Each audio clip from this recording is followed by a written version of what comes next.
When the zombie apocalypse came, the lives of thousands of people changed. After all, the dead surrounded people and were encountered at every step. Each meeting with them could be the last. Therefore, a person needs to be ready. Mutants were extremely hardy and strong and could easily catch up with and knock an adult to the ground. The main character was an experienced soldier in the past, so he prepared to meet monsters. His task was to find supplies for his family and survive for their sake. He had to risk his own life, which he did every day. The streets were teeming with mutants, so he used a car he found on the street. But even that was not safe, because the monsters had intelligence and could pursue their prey. He had special equipment that was critical for his survival on the city streets. The man had to wear special armor and equipment that helped and protected him. There were so many zombies on the city streets that any walk for supplies could be the last. He had to break through because that was the only way to escape from the environment. There were really many of them. It was real hell. A person who was not ready would die immediately after the first encounter with a zombie. His car was very badly damaged. The windshield was broken. Stopping in a crowd of mutants meant death. Suddenly, the broken glass could not stand it, and one of the zombies tried to get into his car. The man did not want to die like that, so he started pressing the gas pedal with all his might. For him, it was ordinary everyday life. Such things happened to him all the time, and every day he had to risk his life. But now, he understood that the danger was real. After all, the zombies had overturned the car and locked him inside.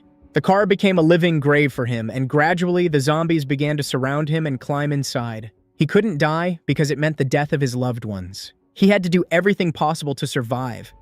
It was scary, he screamed. But even a few months ago, he had no idea what awaited him and his family. He had a wife and daughter, and they lived their normal lives like all other people. But everything changed the day when people in military uniforms appeared on the streets of the city. It was announced over a loudspeaker that martial law had been imposed in the city to try to stop a new, dangerous epidemic that posed a serious threat to all of humanity. People had to follow the main news channels to learn about the spread of the infection and possible risks. The main character's wife was very worried about the epidemic because their daughter was still very young. To calm his family, the man promised to do everything possible to change the situation and ease their situation. Even in this difficult time, he tried to joke. The news reports reported that the number of infected people had already increased to several thousand people. From that day on, quarantine was introduced because politicians believed that this was the only way to slow down the spread of the disease. Rumors spread on the internet that it was a zombie virus, and over time, those infected allegedly turned into monsters. However, the professor did not support this idea and categorically rejected such statements. The man also did not believe in turning people into zombies, considering it only a way to scare the population and keep them at home. The main goal now was to earn money and stock up on everything necessary for the quarantine period. That morning, doctors went around the house, conducting a census and identifying the sick. From now on, they were supposed to bring food to all living people every few days, and in case of need, they could be contacted for help. There were almost no people on the streets because everyone tried to avoid danger and stayed at home. For the first time in many years, the main character allowed himself to sleep longer, because now he did not have to get up early and go to work. The supplies that the doctors brought could provide them with food for several weeks, so they did not have to worry about money. The daughter wanted to go out into the yard and play, but the father explained to her that it was too dangerous. They could not take the risk. To distract her, he turned on the TV, which reported that no new cases of infection had been detected in the last 24 hours. This meant that the epidemic had been stopped, and this news brought great joy to the people. The last days in the apartment had been extremely difficult, but suddenly the light went out. After checking the meter, the man realized that something serious had happened. The neighbors also had their electricity cut off, and now they didn't know what to do without it. On the streets, the police tried to calm the angry crowd, assuring them that the outages were temporary and that everything would be restored soon. Hearing this, people began to go outside, because there was no point in staying in their apartments anymore. The police tried to stop them, but in vain. Everyone was convinced that the epidemic was over and the danger had passed. Suddenly, a column of smoke rose a few blocks from their house. It seemed that the fire was huge, and it was difficult to understand what was really happening. To hold people back, the police were already ready to use weapons. But suddenly explosions were heard, and shooting began a few meters away. The sounds became louder and louder. It felt like they were getting closer. It was unclear from which side to expect danger, and the man, trying to protect his family, quickly led everyone back into the apartment. Suddenly, a stranger appeared on the street, running away from someone in panic. A huge crowd of zombies was chasing him, and seeing this, people, along with the police, rushed to flee. But they could not escape. The monsters were too fast and did not know fatigue at all. They caught up with the defenseless and tore them to pieces. Despite the desperate shooting of the police, there were too many monsters, and the bullets did almost no harm. Surrounded by a crowd, everyone was doomed, with no chance of survival. The zombies tore their bodies apart, causing people unbearable pain and torment. Then they began to penetrate the houses, destroying innocent residents on their way. Panic broke out in the city. Civilians found themselves in a death trap, unable to leave their own apartments. The man understood that danger was approaching. Now he had to do everything possible to save his family. His daughter cried in horror. She was extremely scared. They moved away from the balcony. The father quickly began to close all the windows and doors, trying to block any way into the apartment. So that his daughter would not hear the screams of people and the sounds of shooting outside, he put headphones on her. The man tried to convince her that this was all just a game and that what was happening was not real. Only after his words did the girl calm down a little and believe that her father was telling the truth. Then he rushed to the door to make sure that it was locked. But strange sounds were coming from the corridor. It became clear the monsters were already very close, and now their family was in the same danger as everyone else. There were so many of them that they could easily break down the door and get into the apartment. And at that very moment, the monsters began to bang on the front door. The man was seized with panic. If they broke inside, it would be impossible to stop them. He grabbed the phone, hoping to call for help because this was his only chance to escape. But instead of an answer, he heard a message. During quarantine, calls are prohibited, and if you need help, you should contact another time. In despair, he cried. At that moment, the man realized that they had been deceived all this time. In fact, the situation was much worse than they said, and there were many more infected people. Despite this, he had no right to give up because the life of his family depended on him. Soon the water was also turned off, and the people found themselves in an even more difficult situation. The main character began to check all the taps, hoping that at least one would be able to get some water. But all his efforts were in vain. Then he hurriedly began to collect the necessary supplies. It seemed that he had a new plan. He decided to use an empty bucket. He began to tightly cover the empty buckets to preserve even the remnants of water that were still inside. This was vital because most likely the water supply would never be restored. Despite everything, he continued to make attempts to call for help, although he understood that he would not get an answer. His wife cried. She had already come to terms with the fact that their family was doomed. Her husband promised her that they would survive, and he would do everything to make it possible. She seemed to believe his words because she simply had no other choice. None of them could have imagined that events would unfold so terribly. They did not even suspect how critical the situation was. It was clear they would have to stay at home for a long time, and the lack of water and food would turn into a real threat to their survival. Therefore, it was necessary to accurately count the remaining provisions and learn to distribute them economically. Fortunately, the last time they managed to buy a large amount of baby cereal, this supply was enough for a long time. Also in the pantry were a few kilos of rice, beans, corn, 2 packs of pasta, and some fast food. There were some vegetables, a few packages of yogurt and rice cakes in the fridge. They even opened the fridge door to collect some water from the condensation. After all, the water reserves were melting, and soon they could disappear completely. First of all, it was necessary to eat those products that spoil quickly and put the rest aside for later. But it was almost impossible to cook food without water. Now they had to figure out how to cook dishes because they could not eat raw rice. And suddenly the man remembered that they still had a reserve. 40 liters of water. It was stored inside the water heater and it could be used. It was enough to open the valve to get the much-needed vital water. After counting, they realized that they actually had about 50 liters of water, which meant that now they would be able to cook real rice. This news gave them joy and, most importantly, hope. They felt how much they loved each other and how grateful they were for their support and presence. But outside the walls of their apartment, everything remained the same horror. Soulless zombies continued to roam the streets. From time to time, screams could be heard from people who risked their lives trying to leave their homes in search of food and supplies. The only desire of each of them was to survive and at least someday return to normal life. They followed one another, and some, out of desperation, dared to take a step to leave their own apartment in search of salvation. Parents did this for the sake of their children, but almost no one could make their way through the crowds of the dead.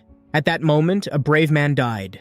He fell dead right in front of his little son. Most of all, he wanted only one thing, for his child to survive, even if he himself was not destined to. For the boy, this was the end. He was left without support and his closest friend. Time passed and nothing around him changed. In the end, his father's body also fell prey to the infection.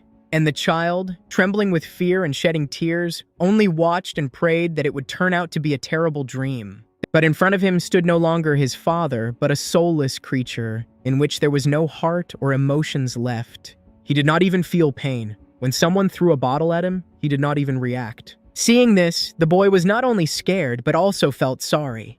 Because in front of him was his own father, whom he had already lost forever. Some male neighbors, not realizing the tragedy, tried to perceive everything as fun. They laughed and threw things at the dead, not even thinking that they were once also living people. The poor boy tried to stop them because he couldn't believe that his father was not real. He felt pain and tried to protect him. Because of his scream, the neighbor missed and wasted a valuable bottle, which made him very angry. The boy felt very sorry for his father and asked him not to touch the man with the briefcase. Other people mocked him, claiming that his father was a psychopath or a coward for leaving him alone in the apartment. These words deeply affected the boy and he started crying. There was no more food left in them, and his father had eaten almost nothing in recent days, so the boy decided to go in search of supplies. Despite the complexity of the situation, no one wanted to share food with him. People ignored the poor boy and continued their business. Without hesitation, the men threw bottles at the monsters, getting great pleasure from it. They had fun watching how those bottles hit the heads and the zombies began to get angry. The zombies noticed that the bottles were flying in their direction and were looking for a way to get to the people in the apartment. Then the people stopped and came up with another plan. They lowered a rope and tried to throw it over the head of one of the zombies. After that, they began to pull him. This brought them so much pleasure that they did not even think about the consequences. After all, when they were left without electricity and were forced to sit at home, this was the only way to have fun. It was very interesting to watch the creatures that could not reach them. However, now the zombies have become much more aggressive. They began to create a pyramid, climbing on each other to get to the people. Very soon, they began to climb the walls of the house, and only now, the people realized how much they were wrong. However, now it was too late to change anything. The zombies began to break the metal bars. Because there were too many of them, they quickly managed to do it. Now the people were trapped, surrounded by monsters on all sides. They had no chance to save themselves because the mutants got inside their house. All the people watched what was happening, but no one felt sorry for them because they themselves were to blame for what had happened. Now it became clear that the metal bars were not a reliable protection against monsters. The man tried to collect the remains of water. He did this so that his daughter could drink. They were ready to do everything for their little girl and gave her all the water without even drinking a drop. When they watched their daughter drink for the first time in several days, then they realized that they were truly happy. In addition, the father came up with another way to cheer up the child. He managed to turn off the phone, and now she could enjoy her favorite game. And together they played it, and even such moments were very valuable and happy. The man invented a special generator with which he managed to charge the phone. However, for this it was necessary to turn the handle for a long time, but it was not a big problem. The phone charged very quickly and they could use it. They also constantly watched their daughter sleep and hoped that the next morning she would wake up. They had not drunk water for a long time, but none of them wanted to do it. Their lips were dry and they looked very bad because they had not drunk water, but none of them wanted to do it. But they understood that this could not continue or be permanent, and sooner or later they would have to drink some water. Therefore, they agreed to do this right now, so as not to expose their own bodies to danger. They each drank a glass of water. Immediately, they felt much better, because it was their first sip in several days. Now water had a completely different meaning for them. Never before had they thought that it was such a precious resource. The woman began to feel sad again, because sooner or later their supplies would run out and they would have to leave their own home for the sake of survival. However, she quickly calmed down. She did not want her husband to see her in such a state. The husband smiled. He was glad that even in such a situation, his wife was not upset. They tried to joke because it was the only way they could console themselves. Suddenly, the people heard a strange sound. It was coming from the balcony, so they had to check what really happened. Carefully opening the window, they saw a strange note lying in the middle of the balcony. The man carefully approached it and picked up the piece of paper. It was a note from their neighbor who lives opposite them. His child had a fever and needed to find medicine, so he tried to ask other people who were not indifferent. The man could not refuse him because I believe he really needed help. Now they had to come up with a way to give him the medicine. For this, he was going to use a rope because throwing them was very risky. He tied one end of the rope to the box, and the other he wanted to hold in his hands in case of need to pull it. And when everything was ready, he threw it. First, they needed to try to connect the rope between their own dwellings. Everything worked out, and they managed to connect the rope between their own dwellings. Now they could tie the medicines and safely pass them to each other. That's exactly what they did after a while. The man had all the medicines he needed. He wanted to thank people for their help, so in return, he sent them a package. It was water, which was critically needed for survival. He sent a note with it thanking the people for their help. Everyone was happy because it was a very profitable exchange. Very quickly, some people also started using ropes to exchange some necessities, but food and water were not enough for everyone and hard times began. The man had not drunk water since then and continued to endure despite the fact that he was very sick. He needed to find a way to get more water. He turned his attention to an air conditioner that could contain condensate and hoped that this would help him. He needed to make the motor inside the device roll manually, with which he could get the precious person. So he started to disassemble the air conditioner. He was so sick that he couldn't concentrate and focus his attention. However, he knew very well what he needed to do and tried to find the compressor. Unfortunately, it was sealed and it wasn't as easy to get to as he had initially thought. The man felt even worse because he had spent a lot of effort on it and nothing was working. His eyes started to close and it became clear that he was losing consciousness. His wife came to his aid. She saved him and gave him some water to drink. Realizing this, he became very angry because he didn't even realize how he had drunk so much water at one time. Besides, it was their last bottle and there were no more supplies left. However, she thought that there was no point in saving because he was dying. And if it weren't for this water, she wouldn't have been able to save him. Suddenly, someone knocked on their front door. Because of this, they were very scared, because it seemed to be people. In fact, it was a girl who somehow managed to get to their house. However, they were in no hurry to open the door and didn't want to let her inside. She showed them a bag of food and water that she managed to save and wanted to share with him, because she couldn't get to their apartment earlier because of the huge number of zombies. Delighted, the woman wanted to open the door. However, at the last moment, he stopped her, not allowing her to do so.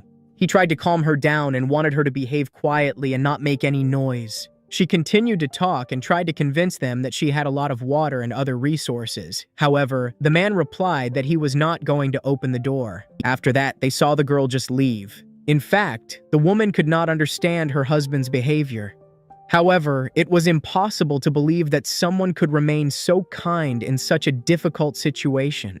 He was convinced that they were trying to deceive them and come up with a way to get inside their house and rob everything. They were very upset about this situation. However, they decided not to open the door to anyone anymore. Suddenly, they heard the voice of their neighbors begging for help. Very quickly, they realized that they had made the right decision, because if they had opened the door, they would have been in her place. The same woman who offered them help was now dragging the victim's body into her home. After that, the suspicious woman returned. She again approached their door and began to threaten with a knife. She promised to return and take revenge. The main character tried to calm his wife and said that her words were a bluff and she was only trying to scare them. They continued to live as before. They only gave their daughter the necessary amount of water that was needed for survival. As before, they did not drink water, therefore their body suffered greatly. However, this time, she received less water than before. The girl wanted more, but now they had to save the liquid. The father tried to explain that she had to be patient until water appeared in their apartment. Then she could drink as much as she wanted. The girl agreed to wait because she knew that her parents did not drink anything at all. Suddenly, several shots and strong blows were heard. The sounds came from the bathroom, and very quickly they realized that it was the neighbors who were trying to destroy the wall that separated their houses. It became clear that it was a woman who was threatening them, and she was trying to find any way to get into their apartment. The husband wanted his wife to take the child, but she wanted to stay to meet him and protect their home. But he couldn't let her or their daughter get hurt, especially since if she stayed, she would only distract him. However, she was afraid for him and that he wouldn't be able to cope on his own. Moreover, their enemies were armed, so she left, leaving him alone. Meanwhile, the husband began to prepare for battle and gathered all the necessary equipment that would be needed during the defense of his own home. He began to prepare, and in order to protect his body, he placed a hard plate. He also wrapped his hand in a large layer of tape. After that, he began to collect other equipment and hid a sharp weapon in his clothes. The hole in the wall became so large that the neighboring apartment was visible. He was very nervous, but continued to wait, not intending to retreat. Then, he took a desperate step. In order to stop the attackers, he used a gas cylinder and lit a flame. He hoped that this would stop them and show that he would not give up so easily. But it had no effect. His body was pierced with a sharp spear that was made by his own hands. Opposite him, he saw a man who was his neighbor. He smiled and promised to kill them in order to take all the supplies. He ran out of gas and could no longer hold him back, so he started climbing into his room. The main character understood that he needed to try to attack first. However, he did not have time to do this and missed a painful blow to the stomach. He was very hurt, but he had to hold on for the sake of saving his own family. He started to fight, despite the severe pain and bleeding, but the enemy managed to catch his hand and block the attack. Now they started to fight each other and everything depended only on physical strength. The main character took a desperate step and tried to strike with his head. It worked, because his opponent lost his balance and the man managed to gain the upper hand. He found himself on top and tried to stab him with his own knife. To do this, he pressed his whole body against him. But he did not notice at all how the same woman who threatened them ended up behind him. Her face was burned because she was injured by the flames. She was hungry, so despite the severe burns, she tried to stab him with a knife. But at the last moment, the hero managed to dodge her blow. By chance, she stabbed her ally's hand and he began to scream in severe pain. Then, the main character again struck a powerful blow to kill her. Now the enemy had no allies left, and besides, he was wounded. The same fate awaited him? Everything was over and the enemies were dead. After the battle, the man felt very bad. His wounds hurt, and he was exhausted. He dropped to the ground to catch his breath. For the first time in his life, he had to kill a person. However, he couldn't relax, and right now, he was going to check what was in their apartment. The priority was water, which he was trying to find. To do this, he needed to go around the entire room and check every shelf. Suddenly, he noticed a strange closet. Opening it, he saw a huge number of human body parts. The smell in the picture made him feel sick. However, then he saw another object that caught his attention. It was an armored box, and it seemed like there might be valuable things inside. There was also a closet there, and he tried to check what was inside. Fortunately, there was water. But he was in no hurry to drink it because it could be poisoned. Enemies couldn't be trusted. In addition, he saw a key on the table. His wife continued to wait for him in another room with her daughter. And when she saw him, she was very happy. He was alive, and besides, he had found water. Jai's wounds were not deep, so they needed to be treated. There was no heavy bleeding, and he felt normal. Now, his daughter Kay could drink the water he managed to find. Despite the fact that his wounds were not serious, Jai was in a lot of pain. His daughter and wife did not leave him because they loved and feared him. His wife sat by his bed for so long that she fell asleep.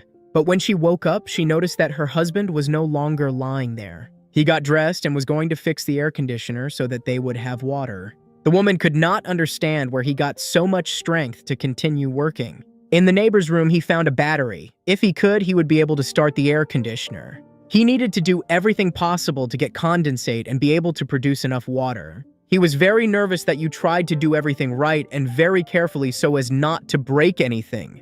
And when he started the air conditioner, she really started to bathe. All the people were very happy because now they had the opportunity to produce at least a little water, which was so necessary for their survival. The next night, he lay awake, holding the neighbor's key in his hands. The woman noticed this and couldn't understand what he was constantly thinking about and why he was so tense. In fact, he knew about the existence of a small car that belonged to the neighbors. It was parked a few meters from their house, and he could use it. Hearing this, she started crying, trying to stop him. But her father didn't listen to her. He wanted to do everything possible to go in search of supplies and ensure the survival of his family. She cried, but even that didn't stop him. Very soon, they would run out of all their food, and there was only enough water for a few days. They risked dying of hunger or being killed by a zombie attack. He couldn't watch his family slowly die, and something had to be done. Even if it was a small chance of winning, he had to try because he would never see his family get hurt. Now, there were far fewer zombies on the streets of the city, and he hoped he could get to his car and stay alive. But what would happen next? He didn't even know how to drive a car. He didn't have a driver's license. Jai was going to get to the nearest sports supermarket and try to find some food for his family. He hoped he would be able to find water, too. She didn't seem to be thrilled with his ideas, but she understood that it was critical for their survival and agreed. The next day, the protagonist began to prepare for his journey. He put on all the necessary equipment that would protect him. It was very difficult to say goodbye to his family because he risked never seeing them again. Finally, they hugged and he saw his girls start to cry. However, there was no time and he left, having only hope in his heart. He tried to move very quickly and did everything as carefully as possible so as not to attract attention. The events moved to our time. The main character was trapped. As before, there were a lot of zombies on the streets of the city, and they began to surround him. Now he was in real danger because his car started to burn and he could not get out. It seemed that the flames scared the monsters very much and they began to retreat. This gave the man a certain advantage, and after a lot of effort, he finally managed to leave his car. Despite the fact that his clothes were burning, he started moving and tried to escape from them. He realized that they were afraid of the flames because at that moment they could not get close to him. In order to protect himself, he needed to find a safe place, and he started trying to climb the tower. He threw off his burnt clothes and was very lucky not to get serious burns or injuries. After that, he started to run away from the monsters along the power lines. When the flames died down, the zombies started to chase the hero, not giving him the opportunity to break away from them. Now that he was on the other side, he needed to get rid of his pursuers, and he started to cut the power lines. Very quickly, a huge number of zombies were on the ground. But even now, he did not stop and continued to climb further. He was lucky because not far from him, he saw an open car and hoped that it would start and he would be able to escape on it. Also, there were the keys, and this meant that he had a new chance for salvation. He tried to carefully get closer to the car, after which he was ready to jump to the ground. He did everything so quickly that he was able to climb inside and close himself there. Now he only had to hope that the car ran on gasoline. Despite the danger, he tried to do everything carefully and calmly. He succeeded. Now he had a car again and could continue to escape. The man was moving too fast to avoid getting stuck in the crowd of the dead again. However, he didn't even notice that he wasn't alone in the car. There was just a zombie behind him who was about to bite him. Jai was lucky enough to see him in the rearview mirror, and he braked. The monster flew out through the windshield. After that, he continued to move, right into a huge crowd of zombies. He was forced to give them his own car because he simply had no other choice. If he stopped, he would simply die, and he would no longer have any chance to get out of the environment. Suddenly, he saw a weapon in his cabin. Jai was very happy because he hoped that it worked and there were bullets there. Now he could shoot zombies who managed to get inside his car through the broken glass. There were few bullets, so he tried not to waste them. Due to the huge number of mutants, his car started to skid. He was not an experienced driver, so he could not cope with the steering. Unfortunately, he flew off the bridge and started to fall, and the zombies who continued to pursue him began to jump into the cold water right behind him. Now, his car was in the water and its interior began to flood. The zombies could not swim, so they began to drown, suffocating from lack of oxygen. And when his car sank to a sufficient depth, he held his breath and left the interior. He managed to reach the surface, which was covered with dead bodies of monsters. This was the only safe way, so he did not leave the water. After a while, G became very tired and decided to stop by the pipe to rest. He understood that his strength was running out and decided to stay there for a while. Jai hoped that the place was safe and that they would not be able to get him there. He lay in this state until late at night. Exhausted, he fell asleep and slept like that for several hours. But he had a terrible dream in which his daughter Kori was attacked by mutants. This dream made him wake up. Now he had to keep counting, despite the terrible pain and fatigue he felt. Ahead there was a dark tunnel, but that did not stop him. There were a lot of ugly insects on his way. However, he continued to crawl. Now, he found himself in a sewer where there were a lot of cockroaches and dirt. He couldn't get to the surface because he had no weapons and his pistols were low on ammo, so he decided to move through the sewers. He didn't know if it was safe and only hoped that the mutants wouldn't have time to get to the sewers. In addition, there were many other dangers there because everything around him was trained and could collapse at any moment. From memory, he managed to get to the local store, which was not too far from their house. Jai carefully looked at the street and realized that there were too many mutants. Suddenly, one of them noticed a strange noise. He heard the sound of a hatch. Therefore, the monster began to head towards the source of the noise, trying to find its new victim. And when the danger passed, he was finally able to get to the surface. Jai wanted to go through the back door, but the door was locked. He tried to open it, although it made a lot of noise. To do this, Jai put a lot of effort, but he couldn't do anything. He already thought about giving up, because he was convinced that he was wasting precious time. However, thoughts about his own family did not let him stop. He did everything only for them. At the cost of enormous effort and pain, he succeeded. The door opened and now he could go inside. The store was very dirty and dark. Also, he heard strange sounds, so he decided to arm himself with a metal pipe. In addition, the furniture and doors inside were broken, which meant only one thing: there were monsters there. Carefully and slowly, he entered the room. It was a room with shelves that once held products. But now it was empty. He saw no food or water. He was preceded by other people who were also looking for supplies and were hungry. After carefully examining the entire room, he saw a strange hole in the wall of the store. He did not know where this would lead him, but he decided to check. When he entered the room, he found himself in another room, but the feeling of anxiety did not leave him. Jai was very tense. He tried to move carefully so as not to make noise and not to attract attention. Suddenly, he saw a little girl in front of him, and it seemed that she was standing near a well with water. The man had hope because now he believed that he had finally found a source of water. But when the girl saw him, she was very scared and started to run away. She hid in a hole in the wall, leaving a bucket of water. Carefully, the main character approached him. He could not believe his eyes because now he could drink enough. He was happy because his efforts were not in vain. It was at this moment that the girl ran to her parents. Her mother was cruelly abused. She suffered terrible torment for the survival of her own family. Her daughter was very scared when she saw everything with her own eyes. The fat man got angry when he saw her and tried to hurt the girl. He threatened to feed her to zombies because she didn't listen to him, but her mother always stood up for her. Suddenly, he felt that there was a gun near his head. Now, the fat man was silent. He didn't risk moving because he was afraid that the stranger was a bandit and would shoot him. They all looked at each other. It became very quiet. The fat man tried to explain that he didn't really need trouble and they were all good people. In addition, he explained that he actually loved his child and was just raising her because she didn't listen to him. However, the main character doesn't believe a single word he says. In exchange for his own life, he promised to give him all the food and water they had. Also, when he offered him to eat right now, he wanted to do everything possible to make his own life better. The woman started screaming, trying to warn her husband because he didn't listen to the fat man because he was a traitor and a liar. With his own hands, he killed a lot of people. In addition, he took her own husband and now mocked him. Hearing this, he got very angry and tried to hit her. However, Jai stopped him.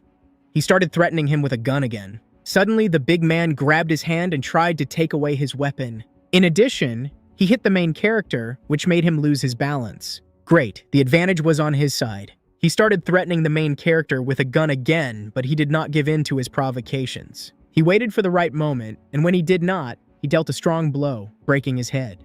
The dead body of the ugly man fell to the ground. When the woman and her daughter realized that he was dead, they cried.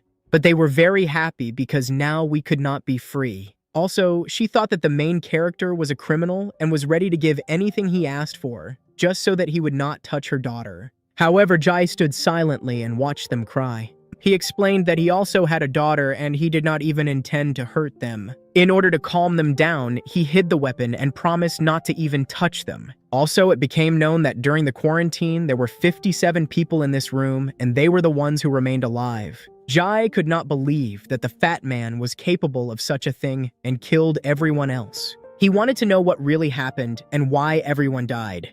However, she could not speak. She just burst into tears. After the zombies appeared, all the people tried to find a source of water, which everyone was so lacking. Her husband was able to get to the water and was ready to share it with all the other people who also needed it. All the people respected him because he became their hero and savior. Also, they wanted to make him the main one among their group of people, and it was he who could give orders and manage all of them. Everyone trusted him, so he was ready to try to do it and take on such responsibility. However, there was another unresolved problem: food, which would also run out very quickly. Therefore, they were going to break through the wall to the store to provide themselves with everything they needed and continue to survive. All the people agreed to do it. Therefore, he began to break through the wall first, showing everyone his example. Of all the people, only the fat man behaved very strangely and suspiciously. He suggested that the man rest and was going to work instead of him. At first, he behaved normally and even helped people.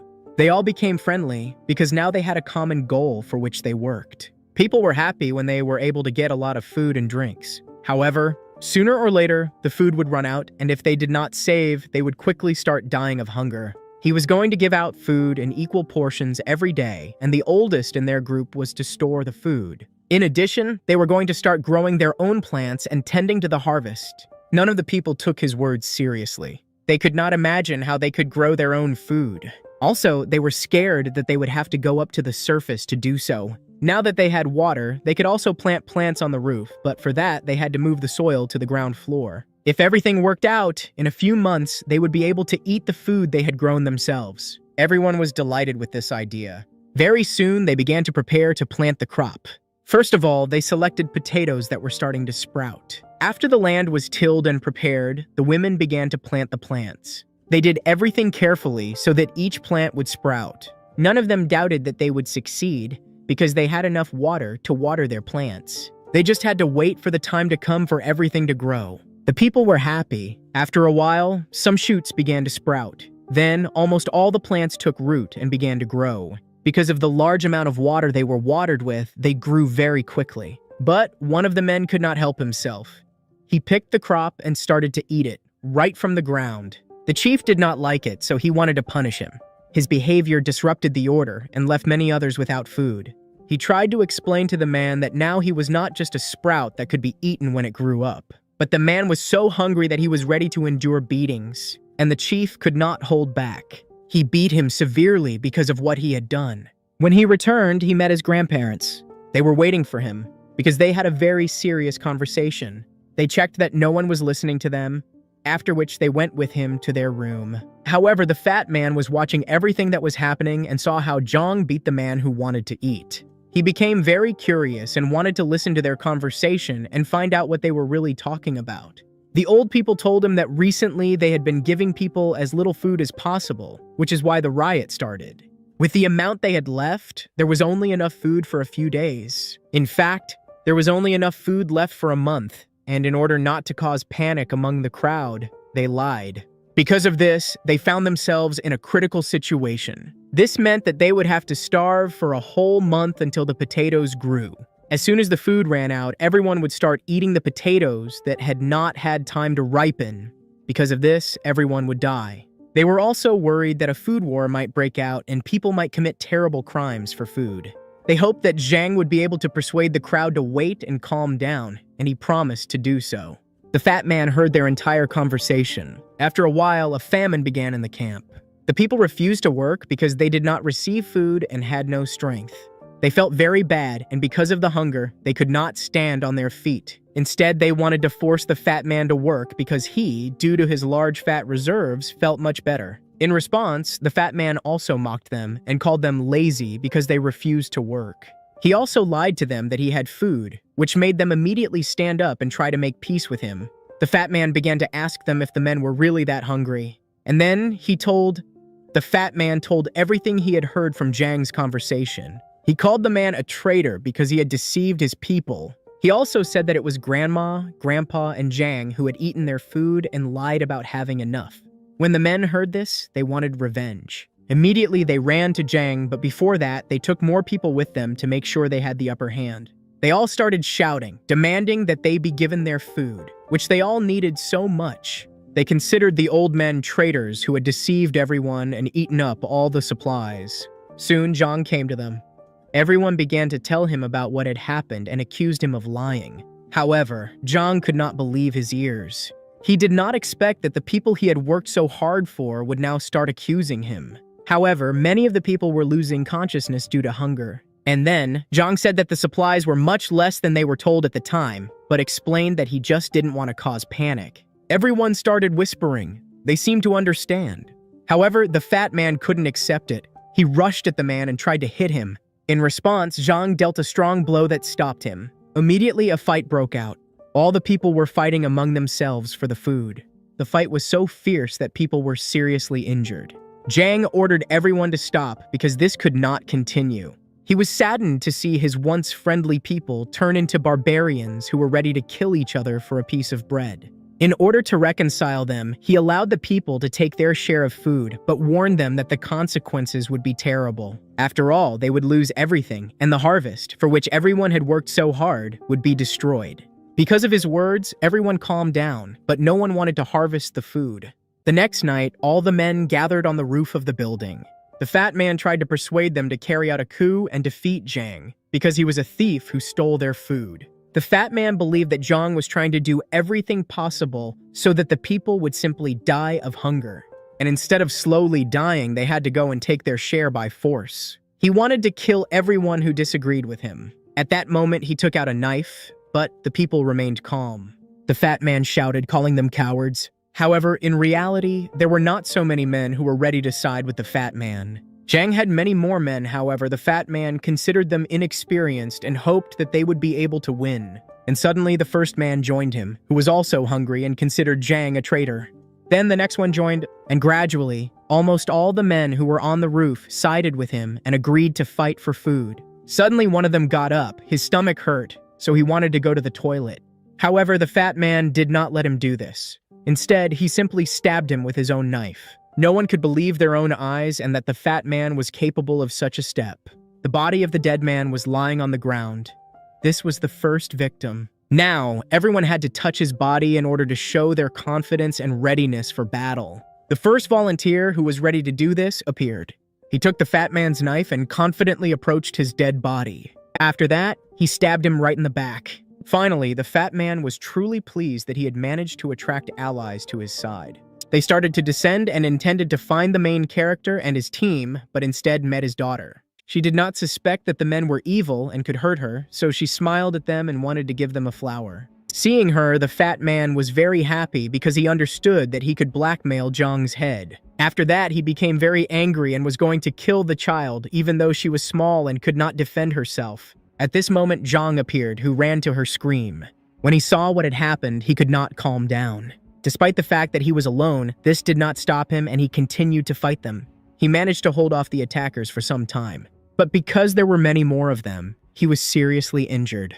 In addition, he killed several of them. The dead bodies of the attackers lay on the ground. Because the leader was much stronger, no one could get close to him, and they were all afraid to die. With his strength and courage, despite his terrible wounds, he managed to stop the attack. At this moment, the fat man was very scared because he understood that Zhang would want him. In order to protect himself, he tried to cover himself with the body of his comrade, because of which he died. After that, he pushed the men away from him. Zhang tried to convince them to stop before it was too late because of his wounds, he could not continue fighting. However, they did not want to stop because they understood that they had a huge advantage when they defeated the strongest. The fat man tried to convince the people that they were on the right path. Therefore, they continued to fight and kill everyone.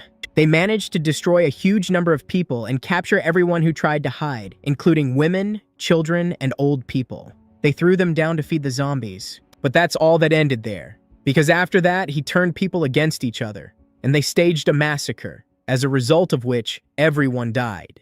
Only he managed to escape and stay alive. When the main character heard this story, he was touched. He looked around the room in which they lived and noticed that there were a lot of different tools. This equipment was collected by her dead husband. He believed that people would need it in order to continue to survive and in the future fight against other groups of people like him. The main character chose the most necessary things for himself that he wanted to take with him. After that, he decided to deal with the fat man. The man was unconscious, so he had to tie him up. He wasn't dead, but he had lost consciousness due to a strong blow to the head. After a while, he started to wake up. But when he saw the situation he was in, he got very scared and started to apologize to the man. But the man wasn't going to forgive him after everything he had heard. He started to undress him, taking off all his clothes. After that, he cut him into small pieces. He put one of them in his mouth so that his screams wouldn't be heard.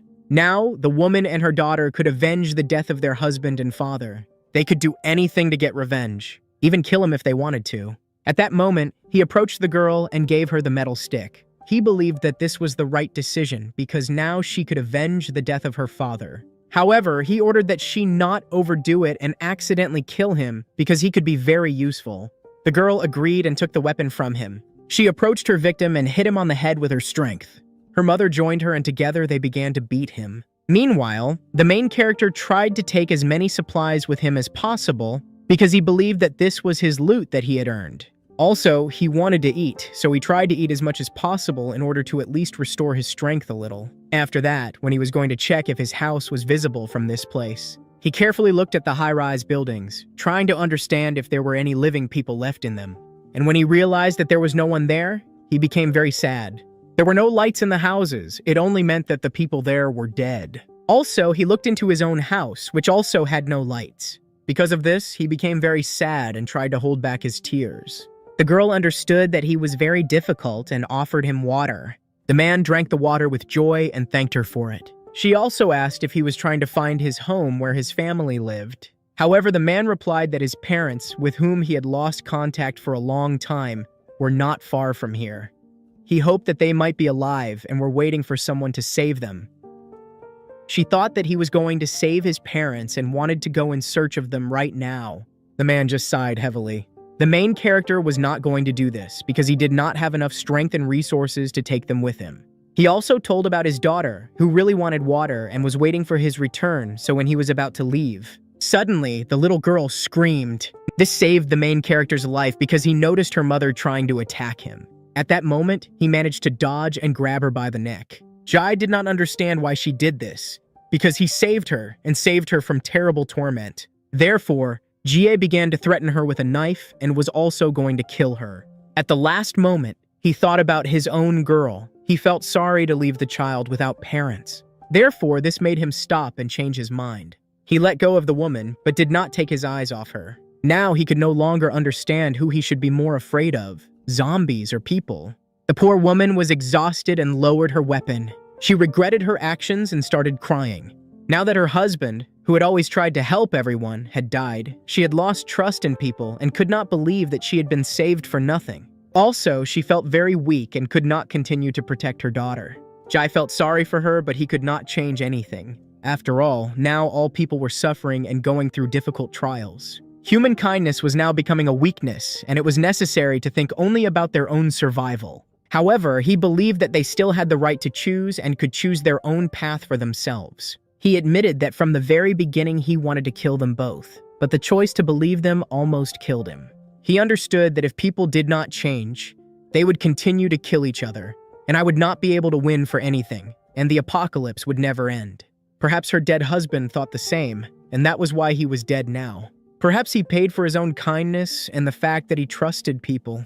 Hearing these words, the woman began to cry. She remembered all the moments that connected her with her lover. Suddenly, a shot rang out.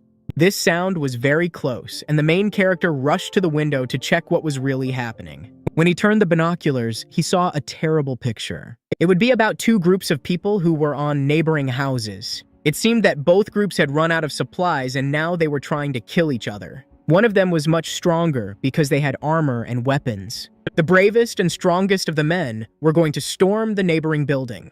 They managed to break into the crowd and start destroying everyone in their path. The war was very cruel and neither side was ready to surrender. A lot of people were dying, and those who were the least lucky fell down, where they were torn apart by zombies. The battle was very cruel, and there was a terrible scream and poor people who gave their lives for a ghostly hope.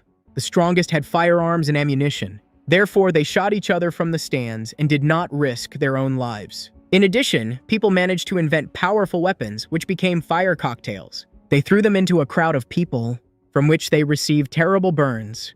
But even this did not stop many of them.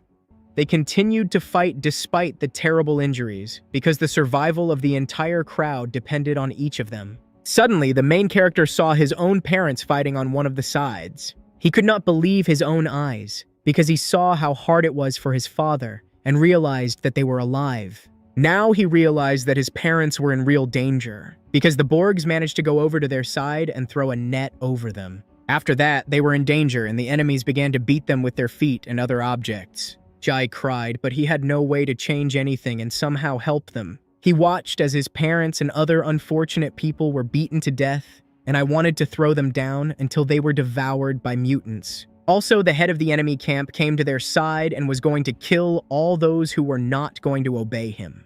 The people who managed to be taken prisoner were going to be transported to the other side. In fact, they wanted to use them as slaves who would work for the enemy camp.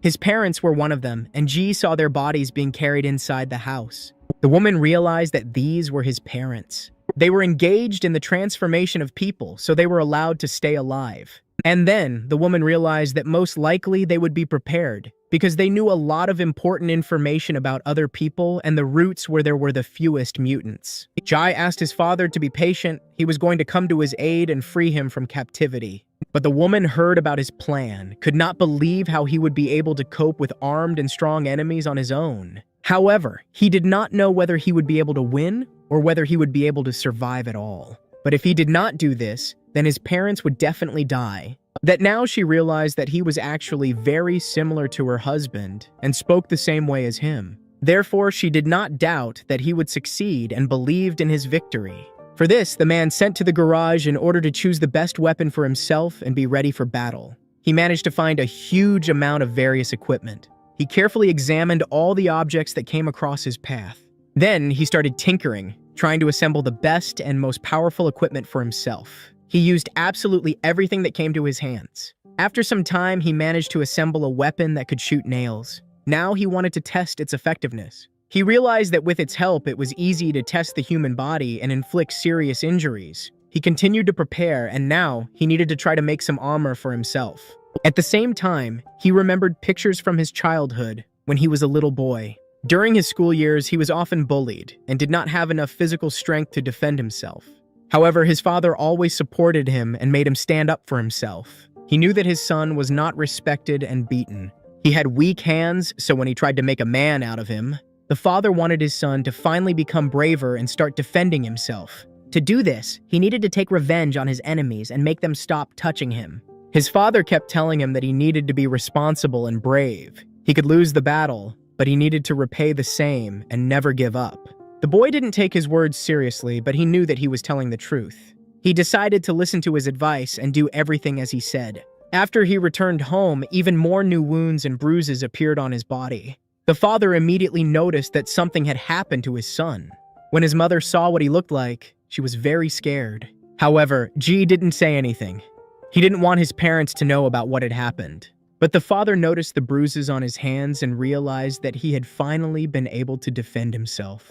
He smiled imperceptibly and was actually very proud of his son. On the first day, he and his father were called to school. He was taken to the principal's office where he was forced to apologize to the person he had beaten. Even though he was not to blame for what had happened and was only defending himself, no one listened to him. The father of his abuser was very rich and allowed himself to call the main character names. But Ji's father supported his son in any situation and considered him right. Now, a quarrel began between the men and they risked a fight right in the school. Even the fact that there were significantly more opponents did not scare the man, and he was ready to take revenge on all of them for the sake of his son. He was alone against the whole crowd and had to defend himself. However, he very easily dealt with all of them and remained unharmed. Now, he was able to take revenge on his own son and became a real pride and example for him. This brought them very close, and the boy remained forever grateful to his father for changing his life. Meanwhile, he continued to tinker and tried to develop deadly weapons. There was a huge number of different tools in the room from which he tried to develop different things. One of these was a rocket launcher, which he filled with a lot of debris and sharp nails. He believed that this weapon would be truly dangerous against a huge crowd of people. Suddenly, a woman approached him. She gave him her husband's jacket because they had the same size of clothes. The main character thanked her for the gift and asked if he had any plan. But at first, he needed to get to the neighboring house, and then when he didn't know what to do, now he climbed onto the roof. He took the fat man with him. He was going to use him as bait. Therefore, he cold-bloodedly pushed him off the roof of the house. Now, the fat man was doomed. Terrible torment and a slow death awaited him. Taking advantage of the moment, he tried to get to the neighboring house. The mutants began to tear his body into small pieces. In all this time, he remained alive but could not do anything. Jai watched how the mutants reacted to the food and tried to move very quickly and quietly. There was a lot of different equipment on him, so it was difficult for him. But still, having made a huge amount of effort, he managed to overcome a long distance and end up on the same house. All the time, a woman was watching him with her daughter. She did not believe that he would be able to defeat a huge crowd of people alone, and the worst thing was that his family was waiting for him at home. The girl believed that the main character would survive and win. Tears appeared in the woman's eyes because she also wanted this. Now that he had filled up on the neighboring house, he was ready to enter the room. It was the place where his parents had been taken. Despite the fact that he was very scared, there was no going back. He gathered himself and with all his might jumped into the room. But surprisingly, it was very quiet there. When he looked around the entire room, he saw nothing at all. Even when he calmed down, he calmly and quietly began to move on. Instead, there was a huge amount of blood in the room. Its trail stretched to some kind of open door, and he was going to move along it, trying to find his own family. On his way, he saw a huge number of corpses and human bodies that were scattered throughout the house. Many of them died of hunger or other diseases that developed in a closed room. He understood that he needed to be as careful as possible and not attract anyone. First of all, he wanted to know in which direction he needed to move and where to look for his enemies. So he began to listen. Now he had an understanding of which direction the screams of people were coming from, and he went in search of them. He had to move through the bloody trail that stretched through the entire house. Trying not to attract attention and not to make noise, Jai carefully started climbing the stairs. He saw a lot of bloodstains on the walls and floor. Despite the fact that he was in a house with many enemies, he was not afraid, and for the sake of saving his own family, he stopped. Suddenly, he saw a light in one of the rooms opposite him. Looking in there, he saw a man sitting with his back to him and did not see the main character. He managed to overhear his conversation. That evening, there was to be a feast in the main house, lots of alcohol and food. They discussed the details of their operation and the war they had managed to win. Because they had won, they started drinking and forgot that they were on guard duty. This was a good chance for the main character, and he took advantage of it. When the men lost their vigilance, he attacked them and started killing them one by one. In a panic, they tried to fight him off, but nothing worked. They were all dead. He didn't give anyone a chance to escape and was ruthless. Suddenly, the man heard a strange sound and saw a glass of blood on the shelf. Very soon, he realized that there were still people alive inside. The sound came from the closet where the criminal could be hiding. Therefore, he wanted to force the enemy to come out of it, keeping him at gunpoint. The criminal was a child and did not want to suffer, so he asked to just kill him. But Ji was in no hurry. He wanted to find out where his parents were and whether they were even alive. There was a bridge on the roof of the building that connected this house with the main building. He did not believe the boy, so he wanted to kill him. However, he asked how old he really was. As it turned out, he was only 14 years old. And this made the man stop. He could not so easily take the life of a child, even though he was his enemy. Jai did not kill him. Instead, he tied the boy tightly. He also covered his mouth so that he would not start screaming and calling for help. Jai left the little one in the same room and went to save his parents. Now he needed to get to the main building that connected these houses. To do this, he needed to go out onto the roof again. There were a lot of enemies there, so he had to do everything very quickly and carefully. But when he got there, he didn't see anyone. Now he tried to find the very bridge the boy had spoken of. As it turned out, it was very close, so the man noticed him right away. But when he was about to go to the next house, he stopped because he heard a strange sound behind him. The man turned sharply to make sure that he was not in danger. However, he saw a man behind him. He was scared and crying. The unknown wanted to be spared and was scared. Jai was going to shoot him to end his suffering. However, the unknown stopped him. He had children, and he wanted them to stay alive.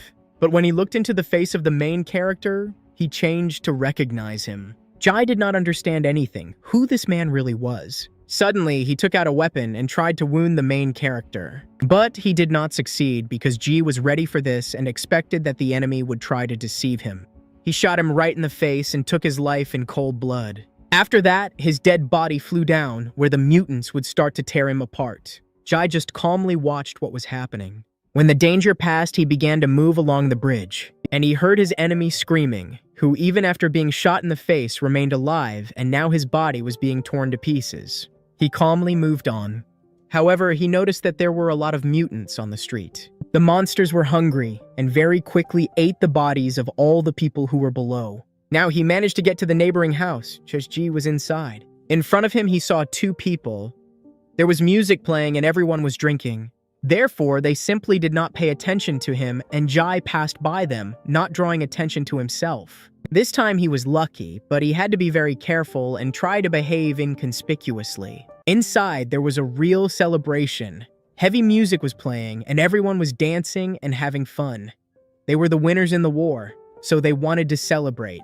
Also, in the middle of the hall sat the chief, surrounded by food and women. He was the main organizer of this celebration. Also, inside, there were many prisoners who were going to be tortured in front of everyone. In order to stay alive and become members of their clan, the poor people had to eat pieces of human flesh. The crowd liked it, so they started screaming. Some tried to do it, but they failed. Then, they were faced with a cruel punishment. They were simply killed. People simply had no choice.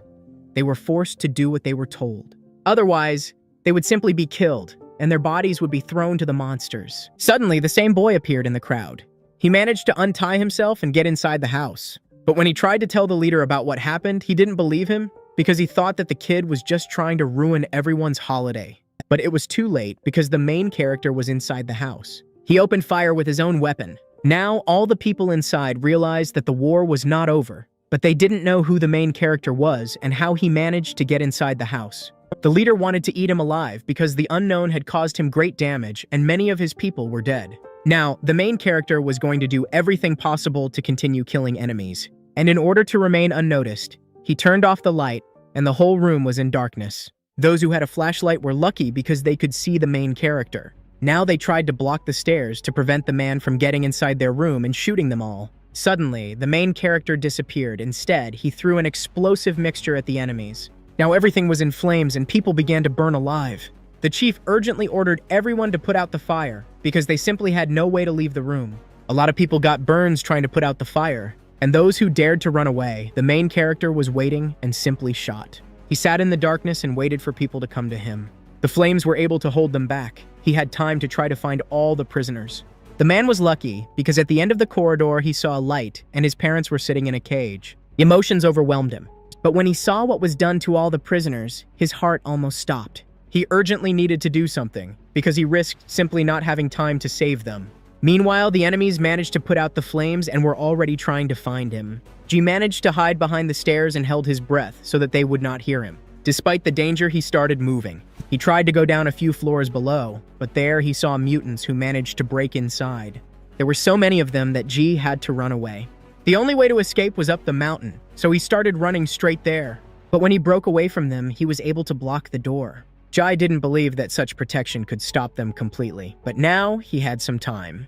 The man decided to take a risk. For this, he was going to let the monsters inside. He hoped that they wouldn't see him and would just run past. But suddenly, the same boy who told everyone about him appeared in front of him. He wanted to kill him, but there was no time for this, so he just ran on. Very soon, the monsters would burst into the house, destroying everything in their path. The door broke, and the little boy saw a huge number of mutants in front of him.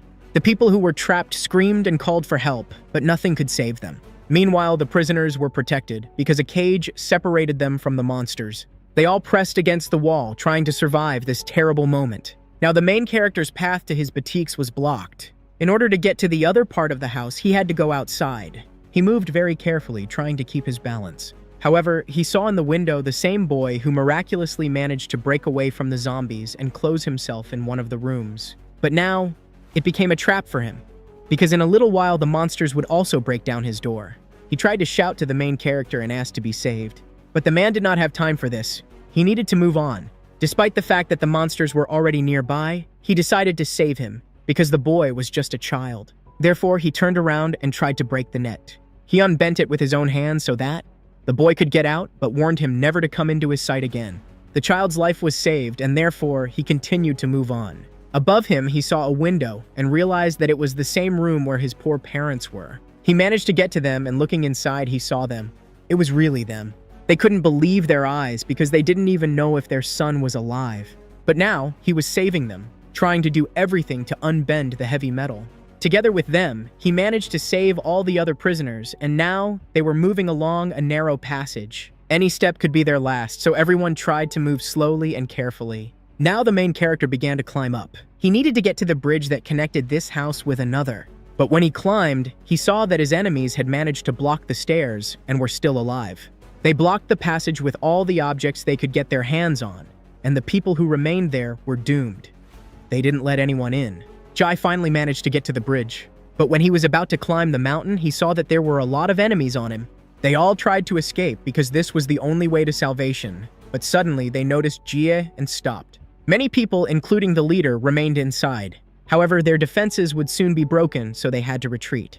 They all quickly surfaced. However, the bridge was broken. The enemies were in mortal danger, but they saw Ji. He was moving along the ropes, trying to get to the other side. The hero knew he had been spotted. Now Jai realized that he was in real danger.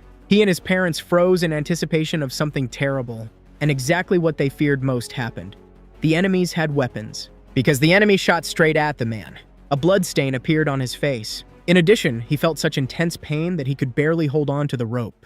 Meanwhile, his wife could not calm down. In her arms was his daughter, who was constantly crying, waiting for her father to return. She heard shots and voices many blocks from her house, but she knew that something terrible had happened. She remembered how long before that she and her husband had watched a zombie movie. At that time, it seemed very terrible to her, and she simply could not watch it calmly. At that time, she could not even think that these events could become a reality for them. Now she was in the place of the hero of the movie, who was eagerly awaiting the return of her hero husband, who had risked his own life. Back then, they didn't think about how valuable the food they had was. And the zombies seemed so imaginary, and in reality, no one could believe that they existed. For some reason, the woman was not at ease, even though it was a movie. For a second, she imagined that all the events could actually happen to them. But even if that happened, the man promised to protect her at all costs. It seemed that he didn't believe that such a thing was possible. However, now that he was not around, she remembered his words and wanted to see him at least once. Due to the injury, the man started bleeding and almost fell off the rope. However, he made a lot of effort and endured great pain in order to hold on. After all, if he fell, then certain death would await him below. His father tried to shout to him, but Ji did not respond. Then, in order to save him, he climbed up to him and wanted to stop him from falling. Nevertheless, he managed to save his son. All the people helped him get to the neighboring house. The enemy continued to fire at them, but he ran out of ammunition. However, he had another weapon. It was a rope with which he could grab people and try to push them out of the house. A hook was tied to the end of it, so he could use it to reach the neighboring house. Other people had the same equipment, so now they were going to reach their house. Meanwhile, Ji began to provide assistance and tried to stop the heavy bleeding. But suddenly, they noticed that the enemy began to climb over to their side. Even the destroyed bridge did not stop them. The chief began to threaten them, especially he wanted to kill the main character, who had spoiled his holiday and doomed many of his people to death. However, this time, Ji did not have the strength to fight. Together with the other people, they began to retreat. Now the enemies were trying to reach their house and were doing everything possible to do so. In order to stop the attackers, people began to build fortifications. But to make their defense much more effective, they decided to set it on fire. They had very few items, so they used absolutely everything they could find to defend themselves. The enemies, who began to approach them, realized that the people had set the fire in order to stop them. But even because of this, they were not going to stop, because they could not believe that the people were really ready for such a desperate step and set a fire in the middle of the house. Therefore, they continued to move forward. The flames stopped them and the enemies moved on, receiving serious injuries and burns. At this moment, the main character and his greatest enemy met their eyes. The criminal managed to bend over the rich, suddenly a strong blow that Ji did not expect at all. The strong criminal began to kill the people who tried to stop him. A real massacre began and many men from both sides died. In the midst of the battle, he grabbed the main character and held him by the neck. Now that he had prepared to strike and was ready to kill him, however, his father appeared out of nowhere.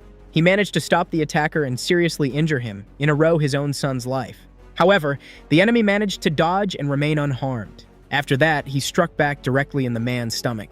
But the man did not stop and continued to fight him. He managed to dodge many of his attacks, remaining unharmed. Then, the man realized that the man was very strong and skilled despite his age. And if he were younger, he would have definitely been able to kill him already. However, now he was not in such good shape as before. Because of this, the enemy managed to injure him. He started beating the old man, right in front of his son. Jai could calmly watch as his loved one was beaten in front of him. He wanted to stop it, however. He understood that he did not have much strength for this. Besides, he was wounded. Jai gathered his strength, and when the moment to attack came, he did it.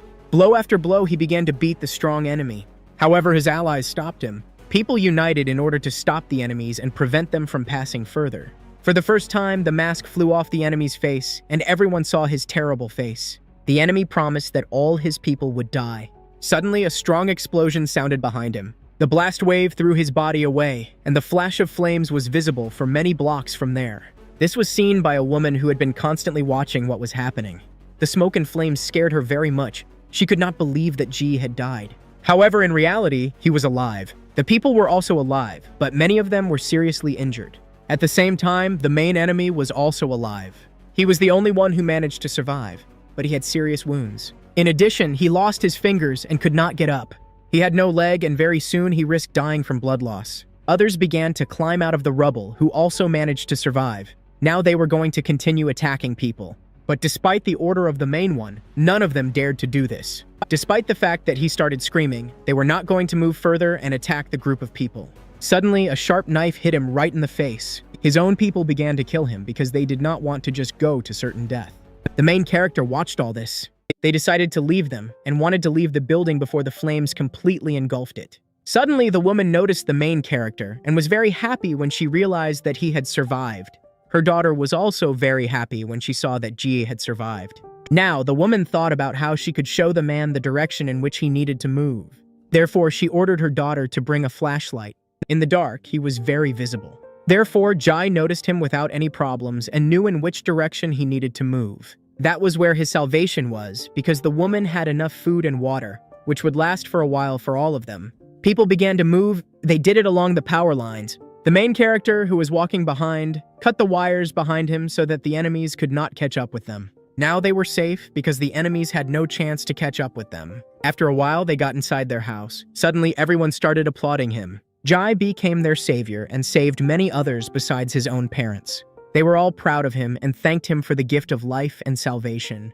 Many of them had lost their own families and clans. However, now, they needed to come together in order to continue to survive. People had to support each other. In addition, the woman was ready to share all her own food and water supplies and allowed them to live in this house. She gave them hope for a new life, so they wanted him to become the main one. After the people regained their strength, they needed to leave their own house. He, along with his comrades, went outside to make a dangerous journey. However, moving on the surface was very dangerous because there were many mutants on the streets. Therefore, they chose the sewers, which remained the safest place. Others watched them and hoped that everything would work out for them. His father could not go with him because of his injuries, but he knew that his son was a hero. The men continued to move through a narrow tunnel.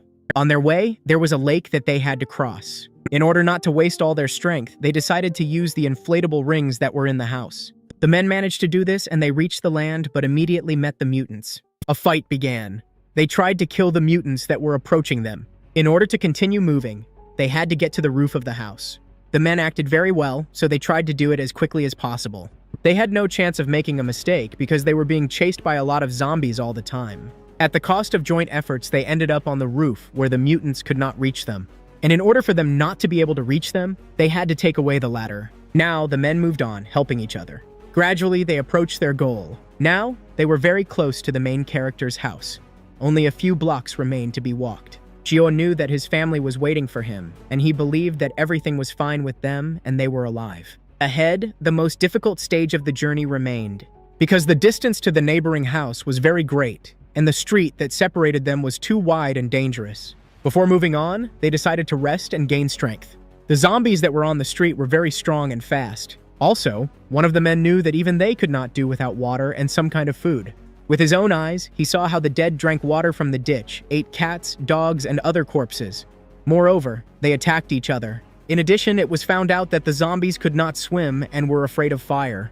The virus attacked the human brain, and the person who was infected with it lost control over emotions and could not control himself. Also, people lost some of their physical sensations. The feeling of pain and fatigue became dull, and in fact, they felt almost nothing. It was also observed that the zombies had epileptic seizures, which occurred because the virus destroyed brain cells. Perhaps they became aggressive precisely when they saw people, and then the coordination of their movements became better. In addition, their hearts beat and they were alive because blood flowed from their bodies. The corpses of the dead did not rot and were not infected with infections. This meant that the virus could spread not only through a bite or the blood of an infected person. However, no one knew this. It was likely that there were other ways to get infected with the virus. The places in the city were very familiar to the men. They had played on one of the playgrounds when they were children. Suddenly, they remembered that there was a feed factory next to them. This meant that there was a lot of food. They were so busy that they didn't notice a group of people behind them. They were factory workers who didn't want to share their food, so they were advised to leave. At first, Jai thought that these people were cannibals. But when he looked closely into their leader's eyes, he realized that this was not the case. He tried to explain that they were not looking for shelter, but simply stopped on their territory to rest. The old man told them about the road that was below. He agreed to help them. The men didn't trust him, but they had no other choice. They decided to go with him because they had nothing to lose. Ji explained that he wanted to save his own family, which he left in the apartment. And the men who went with him were his friends, so they agreed to help. In addition, the main character noticed that many doors were locked. There were many mutants left inside the closed rooms, and the old man tried to conduct experiments on the infected. He wanted to try to understand the nature of the disease and find a cure. Now they came to the same place and began to go down. The men found themselves inside a narrow underground tunnel. For added security, there were metal bars and guards inside. Here, the old man was going to the people, and then when they were supposed to move on their own. He promised that at any moment they could return and use their passage. When the men were on the surface, they pulled the rope and began to move in the direction of Ji's house. They were almost there and had only a little longer to go. Jai could almost see his house, and now he had the feeling that he had been away from home for a whole year. Therefore, he wanted to see his family as soon as possible. However, the cage on the roof was open, which meant that there could be many mutants inside. Suddenly, they saw the first of them. The zombie immediately rushed at the men. There were so many mutants that people had to run away in order to save themselves. The chase continued, and they urgently needed to find a safe place for themselves. Suddenly, they found themselves on the edge of the house, surrounded by mutants. It seemed that there was no chance of salvation, and in a panic, Ji slipped. The man began to fall down. However, he was very lucky. Ji was able to catch his foot on the metal grate, so he stayed alive. Now, they were trapped because they could not return to the roof of the house where the mutants were waiting for them. The only way to escape was to break the bars and get inside through someone's apartment. But it wasn't so easy to do because there were a lot of mutants inside. One of them almost bit the man's hand, but he managed to push him away. Other monsters started to descend towards them. It was necessary to escape and do it as quickly as possible. Therefore, the men started to descend lower while the zombies were chasing them. There were so many of them that the men took a desperate step. In order to escape, they wanted to get to the neighboring house. Fortunately, they managed to do it at the last moment. A few more seconds and they would have died. I started screaming. He hoped that Feng Yun would hear him. She heard a familiar voice and couldn't believe that it was her savior. Feng Yun went out onto the balcony and saw her husband not far from her. Tears appeared on her face. He was alive. Emotions overwhelmed both of them, so he also burst into tears. Finally, for the first time in a long time of separation, he managed to see his own family. He tried to calm his wife. After all, he was able to return safe and sound, as he had promised. His daughter missed him very much and was happy when she finally could see him. She was also very happy when she saw his childhood friends next to him. The men intended to take his family and transfer them to a safe place where everyone who managed to survive would live. In addition, his friends were ready to take risks for him because the main character was their savior. However, Ji remained very modest. Suddenly, they saw zombies. The mutants were able to get to them, and now all people were in real danger. Jai quickly led his family inside the house, and he, along with the others, remained on the balcony and began to fight back. Strike! The first monster was destroyed. Another one came after him, also very strong. The man smashed his face with a sharp knife. This was not enough. They could not cope with the large number of mutants. The zombies were able to jump over their house and started to get inside. Now there were a lot of them. At this rate, they will not last, because the grate will not withstand such pressure. The only way to escape is to get out of the apartment through the back window. Meanwhile, the grate began to break and some zombies could get inside. Ji tried to stop them, however. All his efforts were in vain. The grate was broken, and now the zombies could get inside. However, his family had already started to descend from the window, so he needed to hold out for a while and try to stop the mutants. Only in this way could his family escape. For him, it was most important to save them. Jai could no longer hold them back. The bars were broken, so he started to run away. At the last moment, he managed to jump out the window and escape. Now he was on the ground, next to his family. The people continued to run and started to descend. After that, they reached a neighboring house to which a rope was stretched. The people did not know what would await them inside, however, they could no longer stay outside. Due to fear and stress, his care began to cry. In order to calm her down, The man had to give her the last supplies of food that they had with them. The man tried to explain that the mutants were bad and could eat them, so she needed to be with him and do everything as he said. Now that the child had calmed down, they could move on. Ahead was the tunnel they had come through. Finally, they breathed a sigh of relief because it seemed they were in a safe place. However, the workers who were there were behaving very strangely. It seemed that they were just sleeping because they did not react to people at all. Jai touched him because he wanted them to open the door. But very quickly he realized that all the workers were infected and turned into mutants. They began to attack people. He was very lucky because at the last moment the man managed to push the zombie away from him. A fight broke out and the men tried to kill all the infected. Feng Yun was defenseless. She had no weapons. She watched as the men, risking their own lives, tried to kill the monster with their own hands. At any cost, they wanted to protect her and the child and not let them die from the zombie bite. The fight was difficult because there were so many mutants. Feng Yun closed her daughter's eyes so that she wouldn't see the horror that was happening in the tunnel. When it was all over, the men wanted to take a breath. Now they were trapped. They didn't know if other people had been infected and what would await them on the surface. However, they had no other way. They simply couldn't turn back. The only way was the way forward, and they had to go back at any cost. The light in the tunnel suddenly disappeared, so people had to move almost blindly. The scary atmosphere became even more tense. He ordered one of his comrades to stay with his family. He, along with the others, were going to go ahead to scout. It was necessary to check if the tunnel was really safe. They started moving, but on their way they saw a lot of blood. All the walls of the tunnel and the floor were covered in blood, which meant that a fight had taken place here. In addition, they heard strange sounds. It was the growl of a zombie, which could not be confused with anything else. Going further, they saw a pile of dead people tearing apart human bodies. What they feared most had happened. Now, the group of people who had helped them were dead, and without them, they would not be able to get out of the tunnel and return. A battle began, where it was only them against a huge number of mutants. However, they did not retreat, but continued to stand and fight with them. For some time, they managed to fight back, but new zombies constantly came running. Still, the first group of mutants was destroyed. Ji raised his own flashlight. Now, they could continue moving forward. The men were covered in blood, scared and hungry, but they did not even intend to turn back. Ahead, they saw an exit. There was a ladder they could climb and get inside the house. The main character went first. Inside the room, he saw the bodies of other people. Behind him, his friend appeared. When they examined the bodies, it became clear what had really happened. These people were victims of mutants, and in addition, there were arrows in their bodies. When he was convinced that the room was really safe, he brought the others with him. The door in the room was closed on the other side, and this gave them hope that people could be alive. Jai tried to break it down, and after a while, he managed to do it. Suddenly, the sound of a shot. Jai covered his wife and daughter with his own body and ordered everyone to lie down on the ground. The shooting did not stop, and there were a lot of arrows on the walls. One of them got stuck in his briefcase. The man started screaming. He hoped that people would believe him and stop. A voice was heard from the other side, and after a while, someone looked in through the small window in the room. Suddenly, the door opened. Armed men appeared inside, ready to immediately shoot the entire group of the main character. After them, the chief entered, who was able to recognize Jie. But even after his appearance, the soldiers did not lower their weapons. In fact, it was a test to see if the people were infected. Only after that could they go inside. The first symptoms were supposed to appear in half an hour, so they just had to wait. The man also learned that the people had managed to kill all the zombies that were in the tunnel.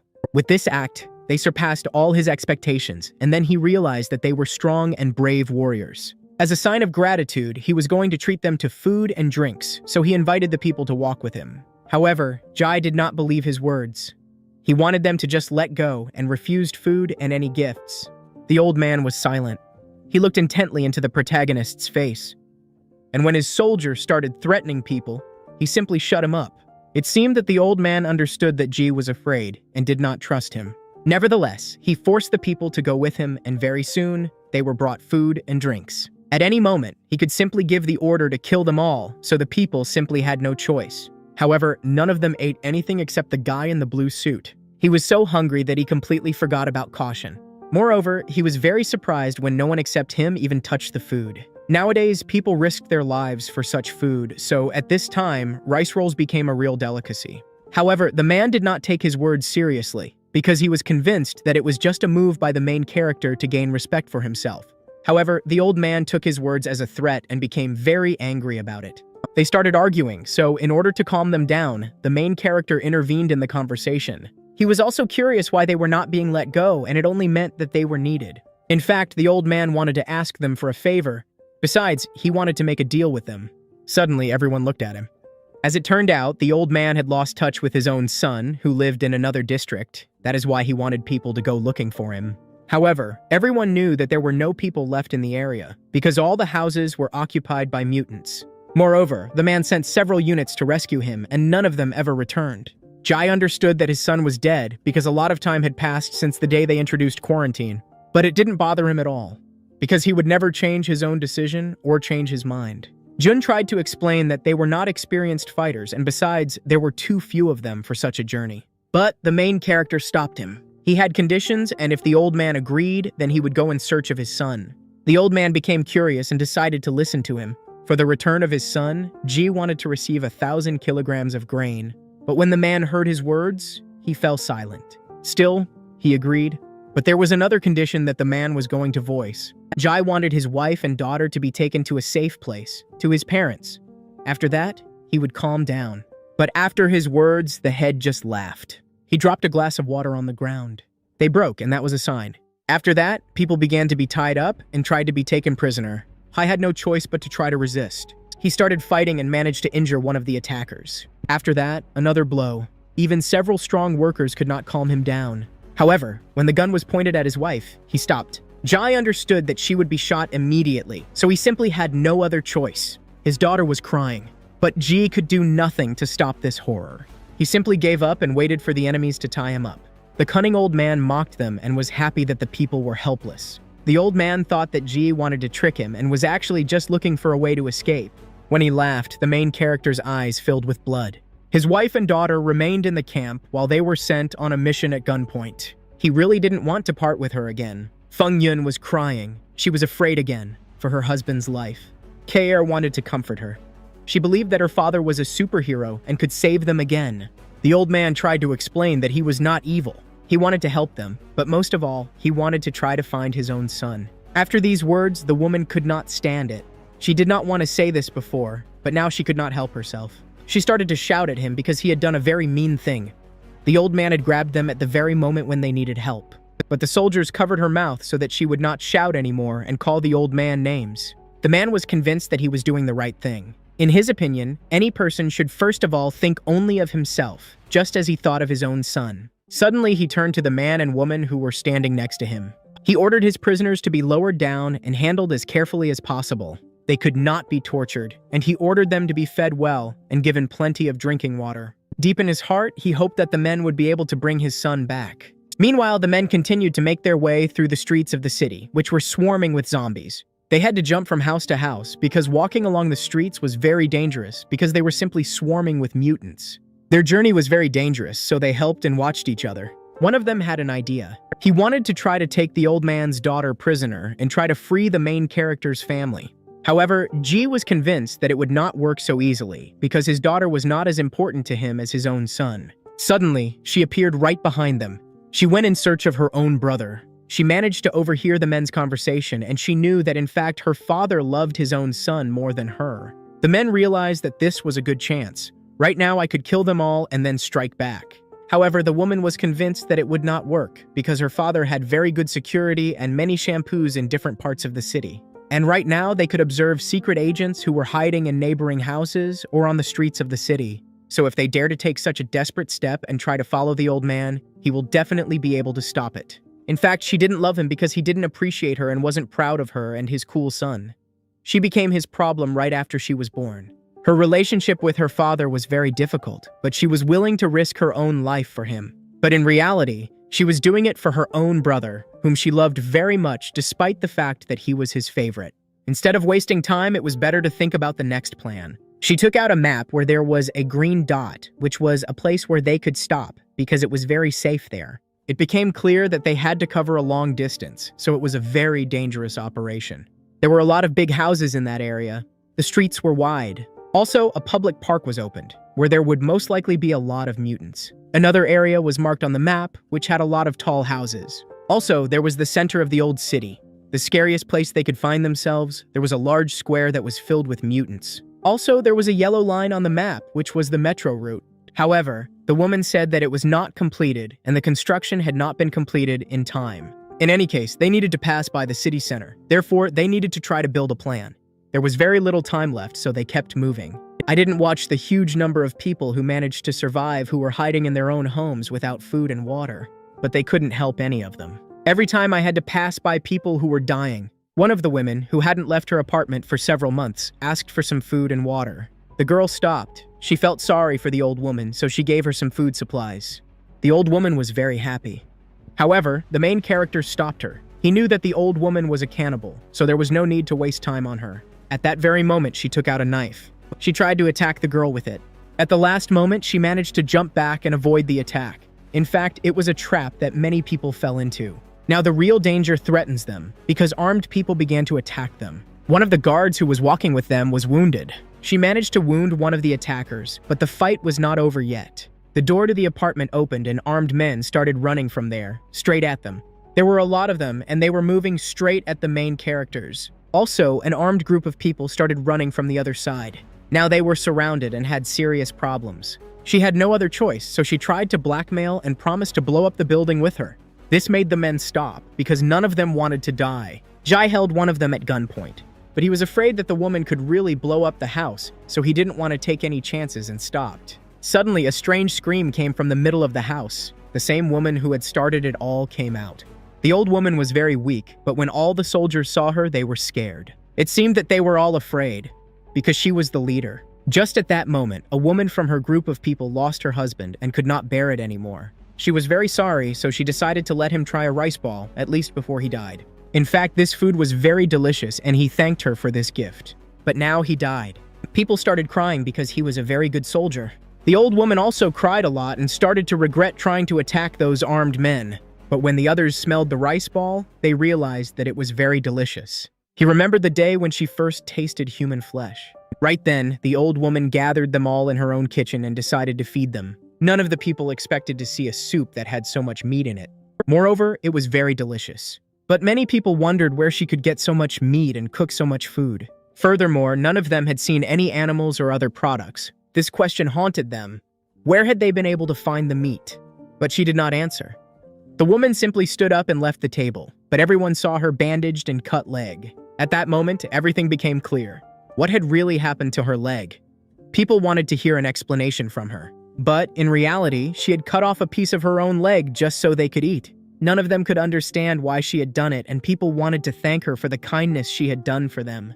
They cried, but the woman assured them that she was fine. She had done it because she was old and could die at any moment. All the people were very young, and she hoped that this would benefit him. The boy who cried was her favorite, and she remembered that he was a very good boy in his childhood.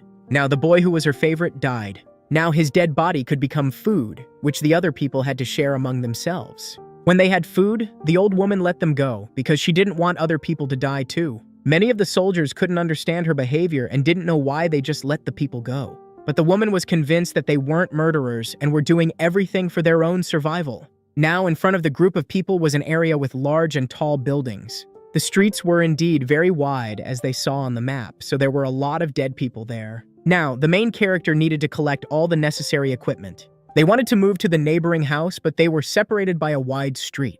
He prepared very well, so he had a special machine that he wanted to throw a rope to another house. It was a gun that he managed to collect from all the objects that were under the rocks. He shot, but the first time he didn't succeed, because the range of the shot was too short. Jai tried again, but this time nothing. Every time he didn't succeed and had to do everything from the beginning.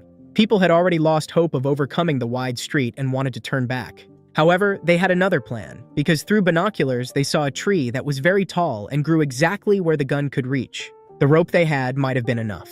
But in order to get to the tree, it was necessary to go down to the square. Despite the danger, Jai began to go down.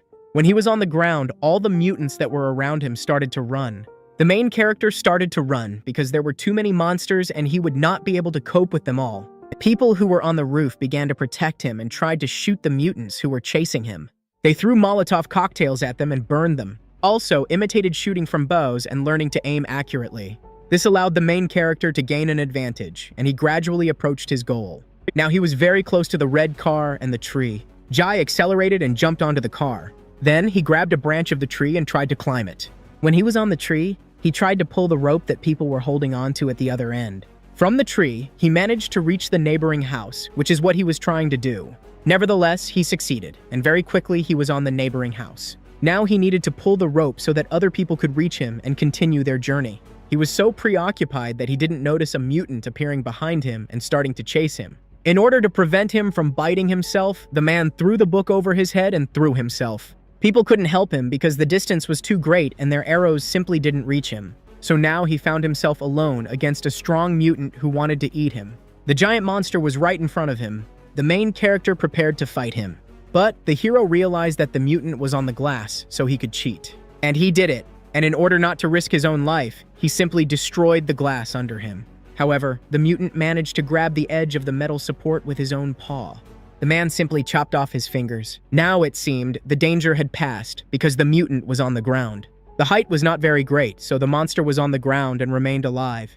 The zombie did not want to give up so easily, so he got to his feet and tried to tackle him again. He tried to jump up and grab the metal support again to try to reach the man. From the first time, he failed and people watched as the zombies tried to reach him. The hand of this guy there was very strong and he seemed to speak. Realizing that sooner or later I would be able to reach him, the main character had to run away. He tried to climb higher. The man did it as quickly as possible in order to break away from the pursuit. However, the zombie was smart and tried to climb the metal support again. To do this, he climbed the same tree, and from it, he could successfully reach the ledge on the house. The monster was moving very quickly, and soon I would be able to catch up with the man. In order to stop him, people tried to hit him with arrows. But it was very dangerous because at the same time, they could advise the main character. Still, the zombie managed to catch up with him and grab the man by the leg. At that moment, he thought that this was his end because he definitely would not be able to cope with such a strong mutant. He was just very lucky because the woman actually saved his life. She hit him right in the arm with her own arrow, which stopped him. This really angered the monster. He saw him being shot at from a neighboring house. At that moment, they aimed at him again. Suddenly, a shot. The arrow hit him right in the back, and hit him right in the back. Meanwhile, the main character managed to get to the roof of the house. He breathed a sigh of relief because he managed to stay alive and complete a dangerous task. Suddenly, he saw that despite the huge number of arrows, Monster remained alive and would continue to pursue him all the time. But the man was not confused. He was ready for this. He aimed and shot him right in the forehead. Despite the fact that the poster was very deadly and the arrow hit him right in the eye, the mutant remained alive. He simply took it out of his own skull and wanted to tear the main character into small pieces. Suddenly, a new shot. This arrow went right through. But even that didn't stop him, and he also continued to stay alive. The main character had no other choice, so he tried to chop it with his own axe. Then when he wanted to hit it, the zombie caught his hand and stopped the blow. Now when they started to fall to the ground, but he managed to push the monster away from him. He got back on his feet and tried to attack the main character. G realized that defeating him was not so easy, so he chose a different tactic. To do this, he moved very quickly and did not let the zombies surround him. Because of this, he managed to tie up the monster. But that wasn't the end. In order to restrain the strong mutant, much more rope was needed, so he continued to tie him up. Finally, he managed to tie him up tightly, and he hoped that it might work. The others noticed that the main thing in the game was to defeat the strong mutant. And while the creatures couldn't get out, they had to push the rope as quickly as possible to get to him. Despite the fact that there were a lot of mutants below and the rope was very low above them, they had to move forward. One by one, people started to do it. After a while, they all ended up on the neighboring house. Now, they could all carefully examine the immortal monster that was trying to attack the main character. You wanted to kill him. This mutant was really very dangerous and strong. Besides, he was intelligent. If all zombies became like this, people would die without a single chance of salvation. However, one could not lose hope in such difficult situations, and one had to seek salvation at any cost. The guard, who was a veterinarian in the past, wanted to check the monster's internal organs. He managed to find the location of his heart and wanted to check if he would die after that. Well, with all his strength, he stabbed him with a knife right in the heart. The man realized that it was in place because blood began to flow from the heart and wound. Then, he continued to strike at other internal organs, trying to find its weak spot. Everyone watched what was happening. But it was obvious that the monster was much stronger than ordinary zombies, and even with internal organ damage, it did not die. In order to kill it, it was necessary to cut off its head or injure its brain. They did not have much time left, so they had to keep moving. As before, they tried not to go down to the streets and climbed from house to house with the help of a rope. In front of them, there was a large area, so they had to move along a pedestrian bridge. Thus, they also managed to overcome this difficult test. Next, they found themselves on a tall building, which they had to pass through because they couldn't reach its roof. In order to get inside, they had to unbend the protective grills, which we will use to cover almost all the windows. When everything was ready, the people were inside. They moved very carefully around the house, checking every room. It would get dark very soon, so they needed to find a safe place for themselves. This place could be their apartment, so they lit a fire and were going to spend the night there. The conversation turned to the old man and the fact that he had a lot of food and no one had ever robbed him. This information was not secret, so the girl agreed to tell her husband everything. After the epidemic began, her father united all the people in the house and did everything possible to make them work together. They were constantly engaged in buying underground tunnels and sometimes fought with other neighboring houses, which had the same united groups of people. They did not fight for the factory, which had huge reserves of metals and other food, and all the wealth belonged to her father. He managed to create a special food group, which included people who had families. They lived in a warehouse that was isolated from the outside world. In addition, her father had planted explosives in the warehouse and was ready to blow it up at any moment. He had a lot of power and paid all the people with food for their work, and those who did not work did not receive anything. Everyone at the factory knew very well about his methods of government, and everyone agreed with it. So even small children worked. There was no guarantee that somewhere in the world there was a person exactly like her father. So people always remained suspicious and did not want to betray him. Everyone listened to her story very carefully and tried to understand who her father really was. While people were talking, it became very dark on the street. They all slept in turns, and there were always a few people left on duty. Now, it was the turn of the security guard who worked in the warehouse. He carefully watched the woman sleep. Gradually, when he began to approach her while she was sleeping, he wanted to grab her and strangle her. But in reality, she heard him and followed his every step, was not ready for this, and hid the knife. At the last moment, they managed to stop him and put the knife to her neck. In fact, the security guard was very worried about her and secretly loved her. He went on a dangerous journey only so that in the future she would become his wife. But she agreed to marry him only after they could save her brother. But this was not enough for him, and he wanted to at least try to kiss her. Still, she did not agree and pushed him away. The night passed. The turn of people was over. Now, they gathered all the necessary things that remained in the house and continued to move on in search of the lost boy. On their way, there were a huge number of no dances, which they constantly had to fight. Now they managed to go down to the basement, where the abandoned car was. People checked it, and after making sure that it was safe there, they decided to use it. We started loading the car with all our things and tried to seal the windows so that the mutant could not get inside. Now that the car was protected, they could not try to start the engine. That wasn't all. Just in case, the man doused her with gasoline so that in case of something, they could set the car on fire. Now, all the people got inside the car and the main character got behind the wheel. Jai was the only one who had to beat zombies in a car, so all the people trusted him. Now he started the engine and started moving. Very soon, he managed to break the garage gate and find himself right on the street. There were a lot of mutants there, and he started to crush them and was not afraid that the car would not hold up or get stuck. But with every minute, the mutants became more and more numerous. Therefore, he ordered his comrade to set the car on fire. Now they were hiding in the car, which was burning, and the monsters were afraid of fire, so they did not approach them. In order to stop the fire in the cabin, they used water, which they tried to stop the fire and it spread. But they very quickly realized that in fact not all zombies were afraid of flames. In addition, it was getting very hot in the car and there was a lot of smoke, so it was becoming very difficult to breathe. The whole car was on fire, even the tires started to burn.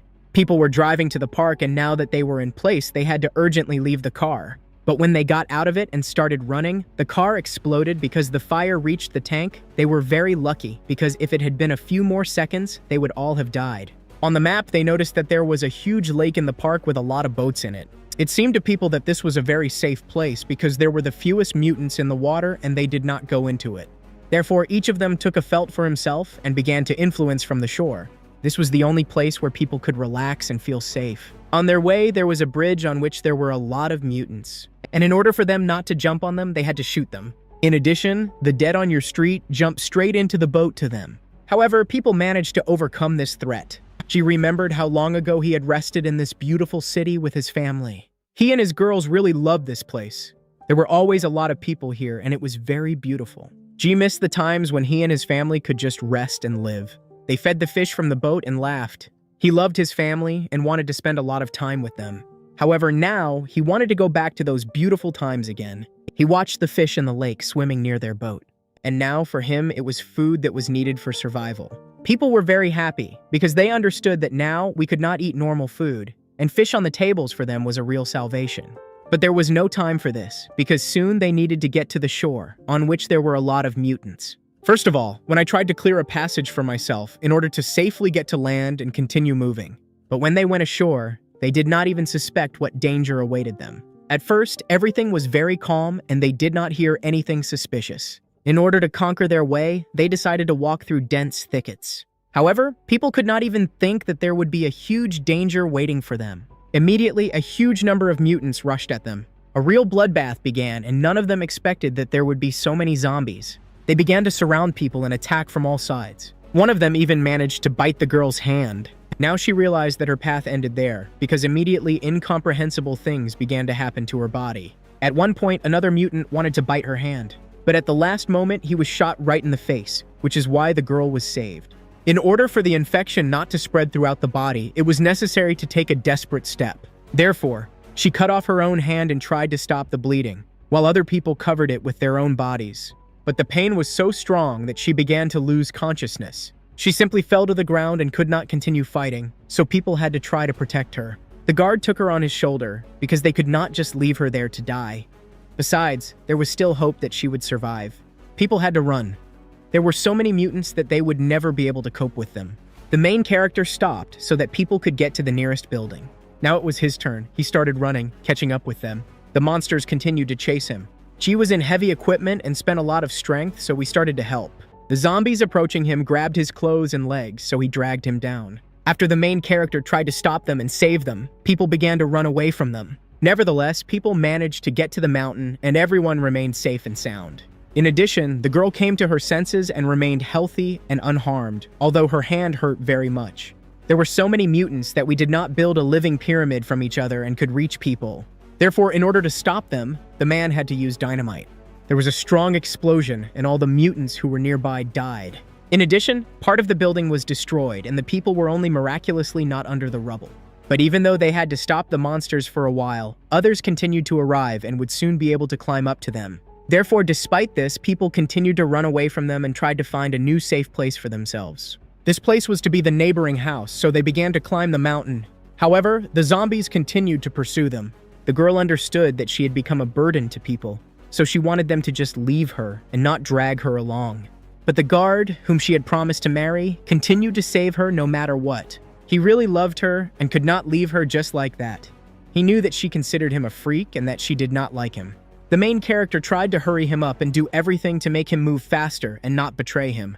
But until he returns his daughter and wife, none of them will die. Now they managed to reach the surface. This place was relatively safe because they could kill all the mutants who tried to get to them. However, there were so many of them that they could not hold them back for so long. People were lucky because there was a television tower on the house and they tried to use it as a bridge to another house. But throwing her to the ground might not be as easy as it seemed at first glance, because she was securely attached to the ground and weighed several hundred kilograms. Jai asked people to hurry up because he wouldn't be able to hold out that long. Nevertheless, Faye managed to shake the tower and eventually the ground under it began to crack. To do this, he climbed to the 7th top so the tower began to fall with him. The man risked his own life so that they could have a chance to escape. But he was very lucky because he stayed alive. Now, they had a chance to get to the neighboring house and be safe. The mutants continued to pursue them as before. When many of them began to move towards them along the antenna, the men tried to throw it to the ground. However, it was so heavy that they couldn't do anything, and the mutants were getting closer and closer. One of them even managed to touch the main character's face. He was about to bite him, but at that moment, the antenna fell and all the mutants on it flew to the bottom. Now, they were safe, and it was possible to take care of the wounded and injured. Faye was very tired. He missed a peaceful and calm life where he could just rest. His friend decided to support him so that the man would not give up and keep moving forward. The girl could never have thought that the man who saved her could be so attentive to her. He did not leave her side and constantly made sure that she drank water, took medicine, and felt good. But he was a doctor by profession, so it was his job that he loved very much. Nevertheless, she finally realized that the man really loved her and was ready to die for her life, so she agreed to marry him after they returned home alive. Hearing this, he burst into tears. He was sure that they would return home and was ready to do everything possible for this. However, Jay understood that they had to leave. It was impossible to stay in such a dangerous place. Suddenly, one of them refused to leave. He wanted to stay. None of the people understood what was happening and why he decided to stay. However, in reality, he could no longer be saved. The man was doomed. His hand turned blue and a deadly infection began to spread throughout his body. He wanted his family to be told that he had simply fallen from a height and not turned into a mutant. Therefore, when people went to the neighboring house, he stayed in the same place. He looked at the photo of his family for the last time. It was their best photo together from the warm and sunny sea. Suddenly, the transformation began. The man began to vomit and bleed. After that, he fell to the ground. And then he finally began to change, becoming a mutant.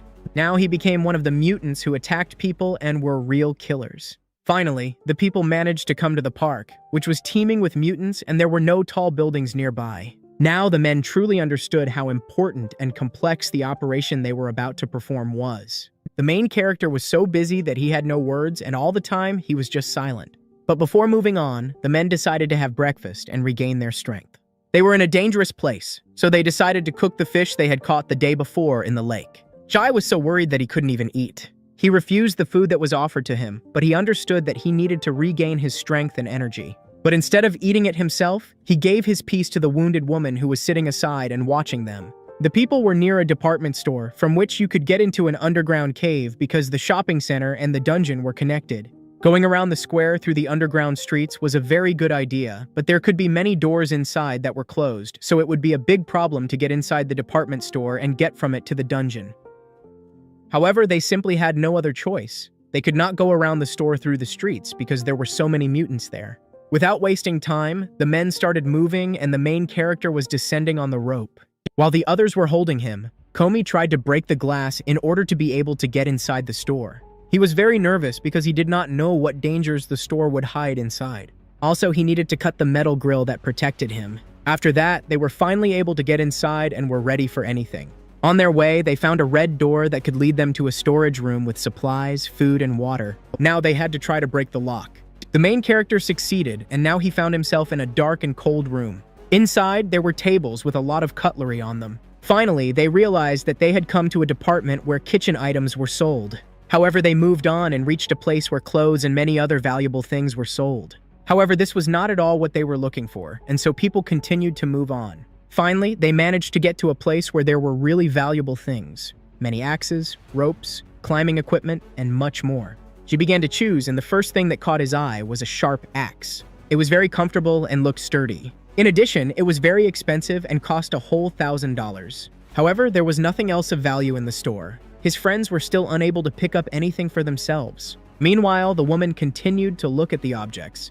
Her attention was drawn to the mannequin, namely, his plastic hand, which she could use as a prosthesis for herself. Now, the people had a new difficult task. They had to go down, but the escalators were not working. G went first. As a leader, he carefully examined and listened to every rustle. Suddenly, they got into a special section for him. He saw a ring. Suddenly, he remembered events from the past when he and his wife were preparing for the wedding. The ring on his beloved's hand was incredibly beautiful and suited her very well. He remembered how he had promised to buy his wife a much better ring with a large diamond. Then she burst into tears because his goals seemed somehow illusory. However, now he had this opportunity, but he refused such a temptation and put the ring back in place. After all, he was convinced that a real gentleman should achieve his goals independently.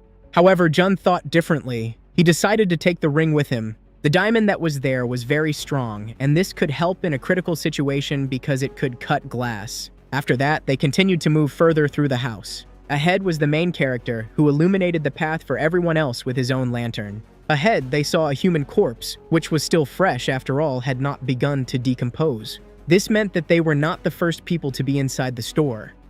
They had to be careful, because danger lurked around. Suddenly, he stood in a pool of blood. In addition, it was accompanied by a terrible smell. Jun was very familiar. It was the smell of rotting flesh. It could have been spoiled food because zombies did not smell so terrible. Indeed, after a long corridor, the team found themselves in the grocery department, where there was a lot of food and alcohol. Inside the refrigerators were many bottles of wine and champagne. Surprisingly, they were not robbed by looters. In addition, there was a bag full of food lying on the ground, but no one took it. In addition, there was a lot of blood, which was fresh. It became clear that something was wrong with this place, so people decided to leave quickly. But as soon as they were about to turn back, they realized that it was too late. Somewhere in the distance, I heard a terrible scream. It was the voice of hungry craftsmen who began to surround them and were about to attack. In addition, they realized that there were a lot of mutants and they were not ordinary zombies. Right in front of them was a huge fence that separated them from another room in the store. People began to approach it because turning back was very risky and would take a lot of time. They needed to try to open the metal fence opposite. This would give them the opportunity to move on and shorten the path. But as soon as they began to approach, the terrible scream became louder and more distinct. It seemed that they were cannibals, but there was a lot of food in this city and there was no need to eat other people. Nevertheless, people got ready and turned off the lights. They set up a real ambush and waited for the enemies to come out on them. Now they had a clear plan and none of them wanted to take any risks, because they did not know what threat awaited them ahead and what the secret of the dark shop would hide. The sounds were getting louder. G realized that the mutants were nearby, and suddenly he saw one of them. He was right behind the fence where they needed to go. At that very moment, he prepared to attack, and as soon as Monster appeared in front of him, he shot him right in the head, trying to kill him. But it did not help. The mutant did not die, but became even more angry. In addition, other zombies appeared, who ran at the sounds of the shot. Another shot right in the head, even this did not help kill the strong mutant. The battle continued and other people also opened fire. However, even after that, the mutants did not die. Even shots to the head did not help. It became clear, zombies evolved. They became invulnerable to human attacks. The only way to win is to cut off their heads. The men began to flee because soon the fence would break. However, there was another way to fight them, and that was what they wanted to check. For this, a lot of alcohol was needed, but fortunately, there was a lot of it on the shelves of the store. After that, when the man found the right amount of alcohol, he started pouring it on the floor. Next, he used paper so that the mixture could be set on fire, and it burned well. Now, he needed to mix the alcohol content and use the paper to set the bottle on fire. He got a Molotov cocktail. Now, they were in a long maze of boxes and crates and did not know from which side the zombies would attack them. But the metal mesh was right in front of them, and G was waiting for the mutants to break it and start attacking. After some time, he heard a characteristic sound. The gate opened. Now, a huge army of mutants was looking for them and was ready to attack and tear people apart in a matter of minutes. These mutants were not like the others. They could think, so they began to look for people. To do this, they looked for traces and tried to catch the characteristic smell of human flesh. Jai understood that they would soon be found, so he could not delay, and he himself went out to meet the mutants. And when the zombies saw him, they began to run straight at the people. But the men were ready for this. They set fire to the cocktail and threw them directly into the crowd. There was an explosion, and a strong fire broke out. As a result, the boxes and cardboard caught fire, and the mutants started burning. But that's not all. After the fire, in order to finish off the zombies, people opened fire. They had a basket. It was full of alcohol, and it was they who sent it into the crowd of the still living dead. Then, a shot. There was another explosion, which was much stronger than the previous one. Everything around caught fire, and very soon, the entire floor of the house was in flames. However, everything was not so simple, because many mutants did not die. Suddenly, one of them rushed at the main character and almost hit him. She managed to dodge at the last moment. Despite such damage, the monster remained alive and even attacked people. The men began to fight, but the main character understood that he needed to cut off his head, and that's exactly what he tried to do. Meanwhile, they managed to open the security door. It was the only chance to get out of the burning room. Therefore, without hesitation, the people went there. But even there were a lot of dangerous mutants, whom the door did not stop. This path was blocked, so they had to quickly turn back and close the door behind them. But suddenly, the noise disappeared. It became very quiet. People were scared, because what could this mean? Suddenly, a strong blow that cut through the heavy metal door. It was an axe. Now all the men tried to block the door together to prevent the mutants from breaking through and killing them all. The zombies continued to break the door, but it was securely locked. This gave the men some time, so they decided to turn back. But there was no way back either, because their clothes started to burn, and due to the strong fire, they simply could not pass. Another way out was the entrance to the underground shopping center. But the door there was also blocked, so people tried to open it.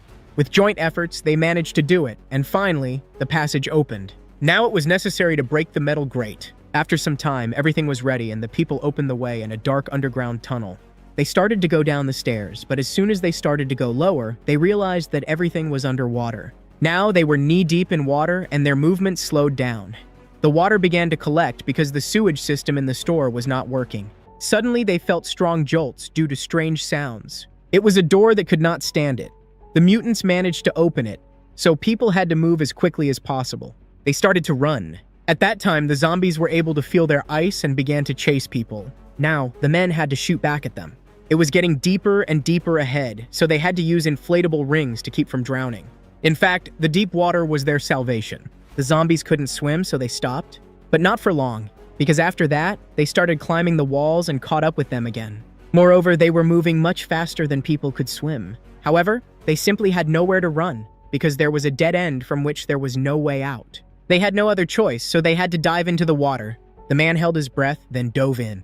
When they were underwater, they realized that it was very dangerous to return to the surface, because there were already zombies waiting for them. They couldn't swim, so they didn't dive with them. People, holding their breath, tried to turn back and move in the opposite direction. Thus, they could at least slightly break away from them. In order not to suffocate, they inhaled air from inflatable balloons. This allowed them to stay underwater all the time. In addition, there were a lot of mutants under the water who fell into the water and could not swim. At the same time, there were many corpses of other people who once hoped to save themselves in the water, but got stuck. Now, they found themselves at the entrance to the dark corridor from which they came. Only now, when they had broken away enough from the zombies, could they breathe air. Very quickly, people began to climb the stairs. However, it was impossible to relax because the zombies might continue to chase them when they realized what had really happened. Now they were able to get to the fishing shop. It was a place that had a lot of nets and other equipment, and this was exactly what they needed. It didn't take a few minutes, and the mutants had already caught their scent. They started chasing people again. However, now the men could use the nets to grab them. Several zombies fell into the trap and got stuck, but others continued to run. They had to fight them. These mutants were not ordinary, and even a blow to the head would not stop them. The men were protecting each other, risking their own lives, when suddenly one of them was bitten. He saved the main character's life, however, he was mortally wounded. He was bitten on the hand. However, he did not stop and was not going to give up. The man bravely continued to fight, blow after blow. Nevertheless, he managed to return, and in the meantime, when Jun arrived, he was in the parking lot, where he found a motorcycle. In fact, his hand was protected by a huge number of watches. Therefore, he remained whole and unharmed. However, the monster did not die. He got to his feet and simply watched the people. After that, he just ran in the other direction. Very soon, a new monster appeared in his place, much stronger and bigger. Moreover, he was armed and just now rushed at the people. They all started fighting him together. It was necessary to kill him as soon as possible. But as soon as the people started attacking him, something strange happened. After all, the mutant just ran away. For a minute, it became very quiet and peaceful. However, thinking that everything became peaceful was a huge mistake. Suddenly, the walls of the store began to crack because a huge number of zombies who had been outside all the time came running at the smell of blood and the sounds of the battle. They quickly filled the entire floor of the store and began to climb directly onto people. The hungry mutants were looking for their prey and were very hungry. Now people had to flee. They moved in an unknown direction, trying to break away from the pursuit. Ahead lay the motorcycle they had found earlier. There was no other choice, so they decided to simply set it on fire. The flames were able to stop the mutants for a while. It was lucky because they were not like the others. They had no intelligence. From the strong explosion that sounded, people's clothes caught fire.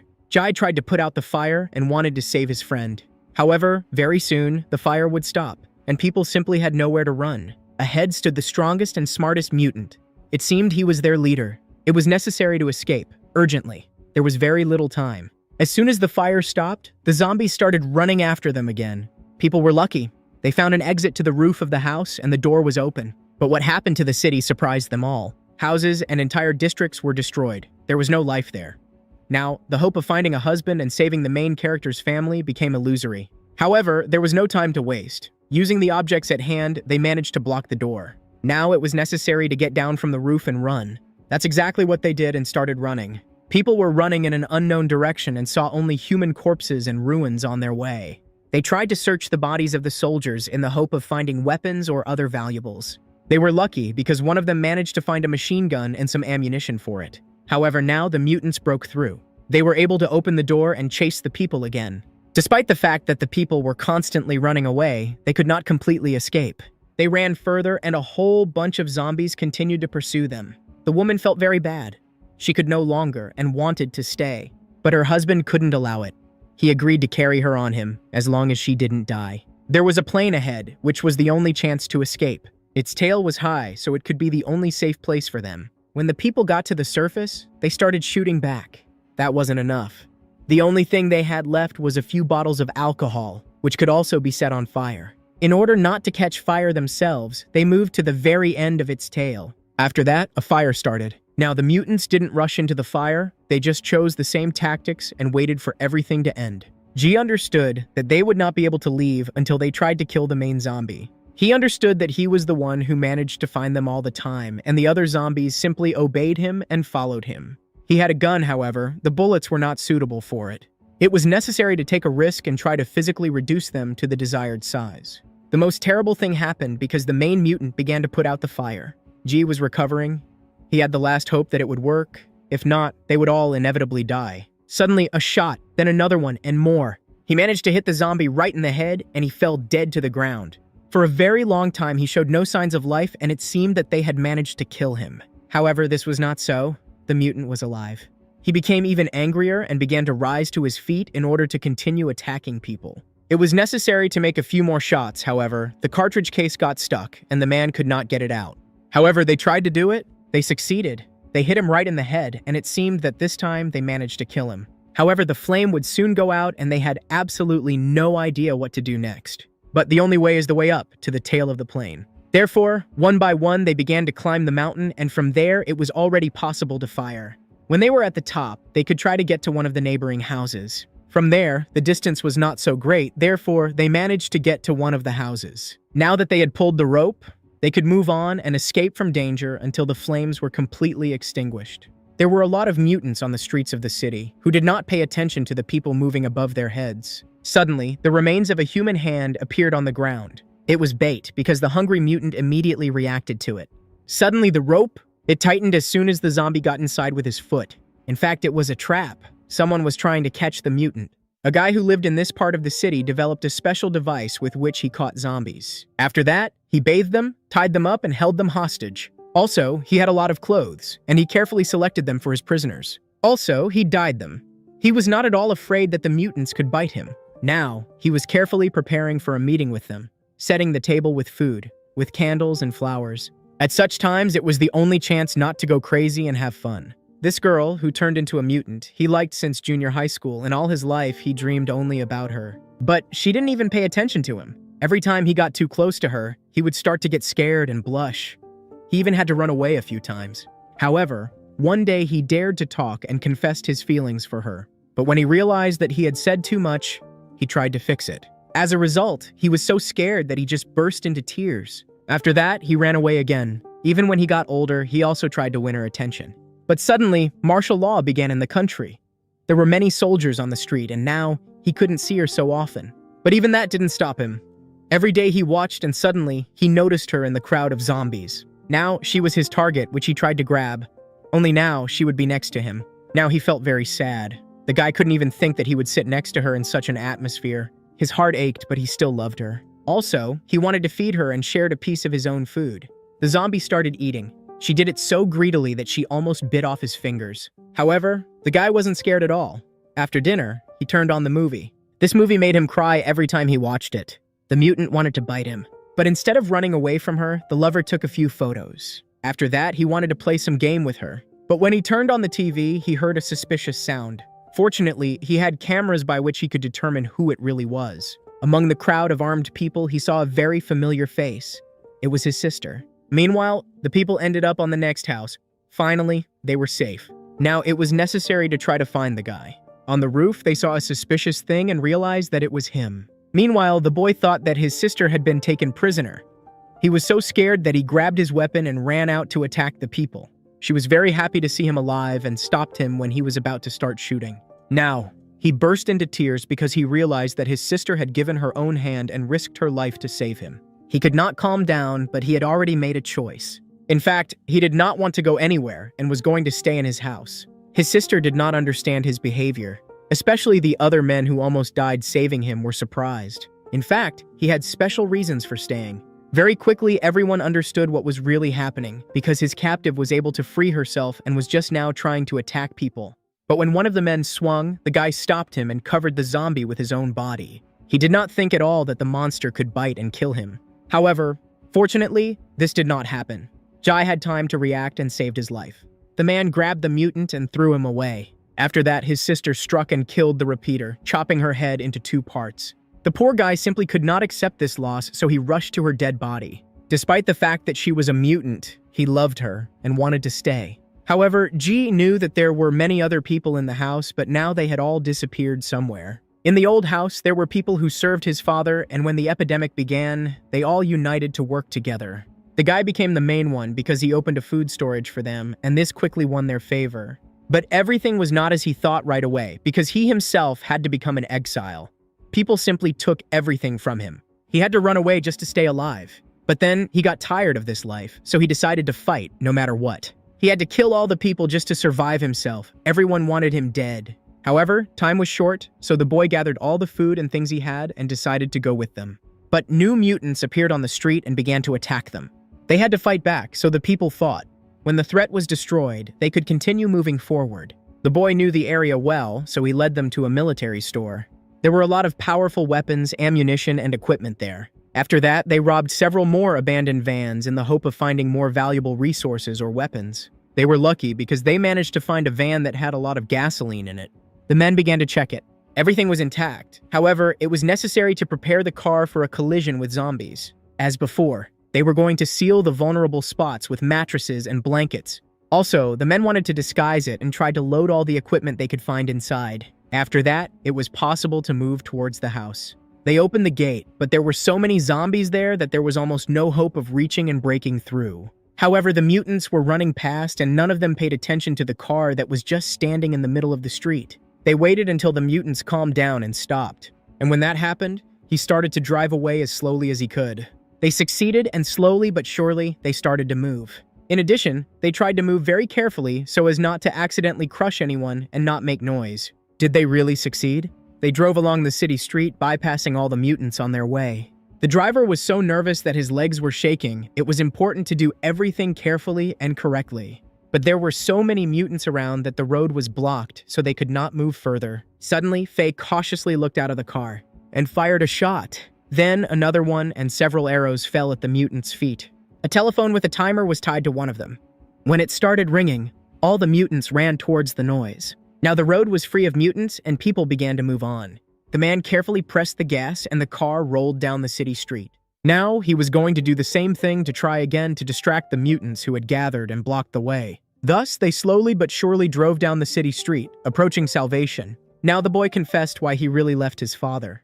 His old man was always kind to him, but he behaved badly with other people. He wanted to ask his friends for forgiveness for him and for having to risk their own lives. Now, they had to survive during the greatest catastrophe that had ever befallen humanity. And the people who were under his father's rule were people who could not find his weakness and continued to live in fear. And what they were doing now was only carrying out a dangerous order. But now they were all in the same boat, and only by working together would their survival depend. Suddenly, the car stopped abruptly. In fact, he hit a dead man and he fell to the ground. Now he was so scared that his heart almost stopped. Immediately, zombies began to roar terribly and attack the car. Mutants surrounded him from all sides and tried to break the glass in order to get inside. With all his might, he began to press the gas in order to break through, and began to crush all the mutants in his path. Now, they needed to break through. At high speed, the car became uncontrollable, so the main character helped to hold the steering wheel so that they did not fly off the road. Now, they were driving under a bridge, and the mutants who were on it could jump onto the car. And so it happened, and now they could get inside through the hatch that was on the roof. In order to stop them, Faye tried to climb onto the roof. From there, he began shooting the mutants approaching them. He shot the last one straight in the head, causing its pieces to scatter into small particles. There were no more mutants on the roof. But the further they moved along the street, the more mutants there were. So now he needed to fry them. From time to time, he threw cocktails at them, which set a huge number of zombies on fire. However, very quickly, he ran out of all his supplies, and now they were practically defenseless. The only hope was that the car would not stop. However, now they have slowed down significantly. There were so many mutants that they could not break through. Because of this, the man tried to do everything possible to keep them moving even at a slower speed. After all, if the car stopped, they would be doomed. Faye continued to sit on the roof and shoot everyone who approached them. But very soon, he would run out of ammunition. Still, there were so many zombies that he could no longer do this. He had to go down inside. The mutants surrounded the car and tried to turn it over. Now, the people were stuck.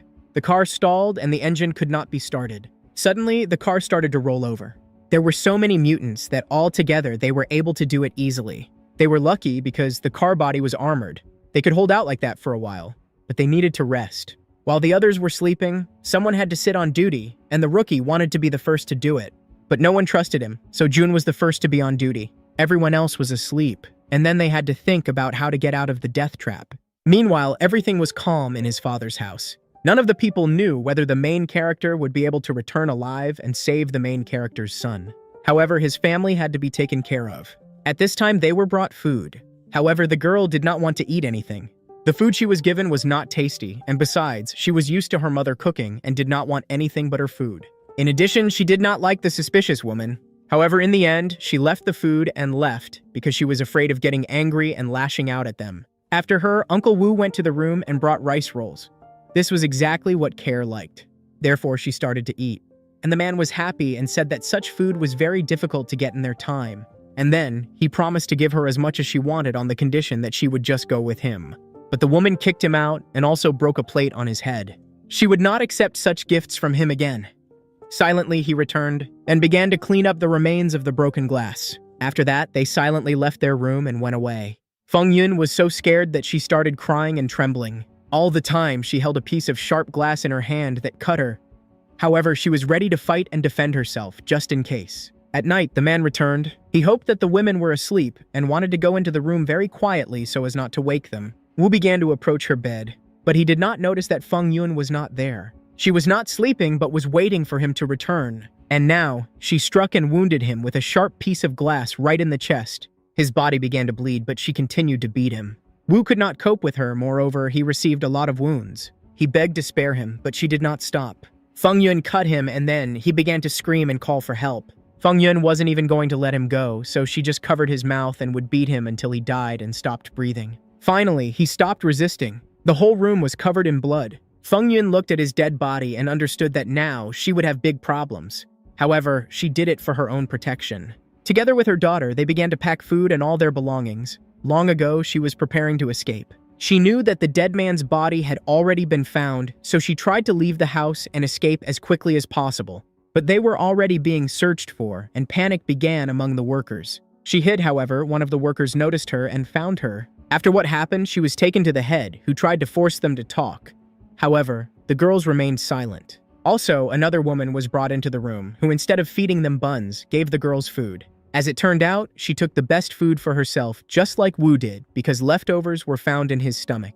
After everyone found out the truth, she was taken away and promised to throw it out as food for the mutants. The old man offered the woman to stay and live in his house because he did not believe in the return of her husband. But she did not believe in it and was going to wait for him as long as it took. At that time, his parents were sitting in a new house. They were also waiting for their son to return because they had not heard any news from him for a very long time. Soon they would also run out of food and supplies, so they didn't eat properly. They also knew that the zombie king had disappeared and most likely went in search of his son Jie. They would be in trouble. Meanwhile, the people had to sit in the car until dawn. It was very hot inside, but they noticed that there weren't many zombies left outside. But the woman felt very bad, she couldn't even speak. In fact, she wanted to go to the toilet, but she had to endure it because they couldn't get out of the car. The men offered her a bucket, and they turned away so that she could do it normally. Each of them was going to do the same thing because they had been sitting in the car for a very long time, and everyone wanted to go to the toilet. However, the main character remained very serious. He wanted to try to turn the car over so that they could drive away and get out alive. But in order to do this, it was necessary to go outside, which was too risky. However, there was space between the car and the road, and they could use it to try to push themselves off. They were still several kilometers from the nearest bay, and covering this distance on foot would be very dangerous. And when a new wave of zombies appears, they will simply park the car against the wall so that they will not be turned over again. Now, Ji started to prepare for the implementation of his new plan. He needed to push a special inflatable tire in order to start pumping it. When everything was ready, he started pumping. Surprisingly, everything started to work out as he thought. The others were happy when they realized that they also had a new hope for salvation. So now, everyone took turns doing it and helped the hero. Now slowly their car started to rise. In addition, they needed to try to rock the car. So, on account of this, they all ran to the other wall of the van, trying to rock it. It started to work out, however, the first push was not enough. But another time, everything worked out, and now they were on wheels and could continue moving. The man slammed on the brakes with all his might. They made a lot of noise and the zombies couldn't help but notice it. While there weren't too many of them, the men had to escape. Suddenly, a bag of urine flew right into one of the mutants' faces. Very quickly, their car was surrounded. Now, the men had to slow down again. They had to wait again until the zombie wave subsided and only then move on. However, this time, everything was not as easy as before, because much stronger mutants appeared, who had weapons and tried to break the glass. Due to strong impacts, the windshield began to crack, and now people were in danger. As it turned out, these zombies were much smarter than those they had seen before. The main character took a gun and waited. He pushed its barrel into the crack and fired, hitting the strongest of the mutants who were trying to attack the car. Now they needed to start the car and try to move on. Also, it was worth throwing zombies from the roof that threatened them and could get inside. The guys got to work. They shot zombies and tried to escape from the deadly trap. Also, they tried to rock the car, shifting gears to crush the mutants and knock them off their feet. However, this was not enough, and G decided to take a desperate step. He left the car and tried to run in order to distract the attention of the dead. He succeeded because they started running after him. At the same time, the car could move. In order to avoid pursuit, he had to climb onto the house. He was very lucky because the window of one of the apartments was open. He took advantage of this, so he quickly climbed inside. However, he was in no hurry because he did not know what danger would await him there. In fact, it was empty inside, and now he breathed a sigh of relief. There were a lot of things in the house, so he could use them for his own purposes. He tried to move the heavy furniture closer to the window. After that, he broke the glass and started throwing them straight into the street. So he managed to crush a large number of zombies that were preventing the car from moving on the street. The noise that was created after the fall drew attention from others. Therefore, each time he managed to kill even more new mutants. His plan worked, but now he was in another danger. How could he turn back and catch up with everyone else? Taking advantage of this situation, people began to press the brakes and the car drove off. Jai did not relax and continued to search. He wanted to set fire to the fabric that he also found. And for this, he applied a special wax that could easily catch fire. After that, he gathered other flammable substances that he could find in the house and threw them right into the huge crowd of mutants. Now it was time to set fire, and he did it.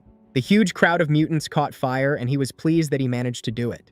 When people broke away to a safe distance, they stopped and wanted to try to contact the main character. Jai started to catch up with them, and when he was already close, they opened the hatch and let him inside. Now, they started to drive as fast as they could. They needed to get to the shore as quickly as possible because it was the only place that would lead them to salvation. There were a lot of zombies on the street, and it was difficult to drive the car. But they managed to do it, and they ended up a few meters from the shore. In order to get into the water faster, they had to take a risk, so they rammed the fence. Now their car was in the water. Before it completely sank, they were able to get to the surface and were going to transfer to the inflatable boat that they carried with them all the time.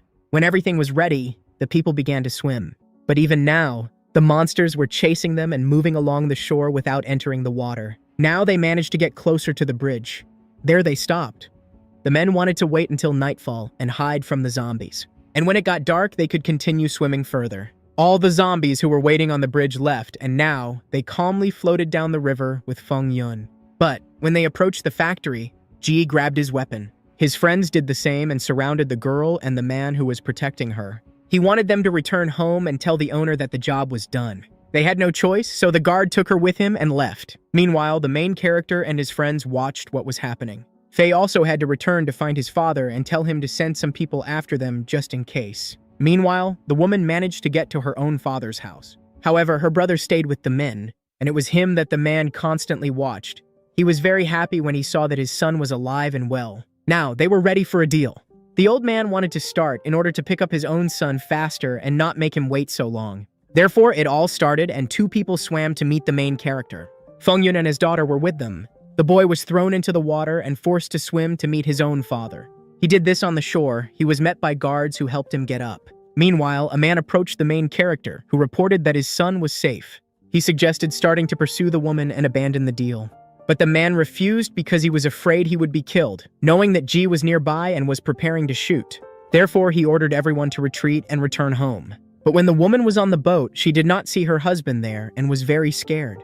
However, her friends supported her and said that he would return soon. Meanwhile, the main character began to return. Finally, they met again and could return home. For the first time in a long time, they all gathered together and sat at the same table. Only now did they feel like normal people because there was normal food and water downstairs. Moreover, the men brought with them the products that the old man had promised to give for the return of his son.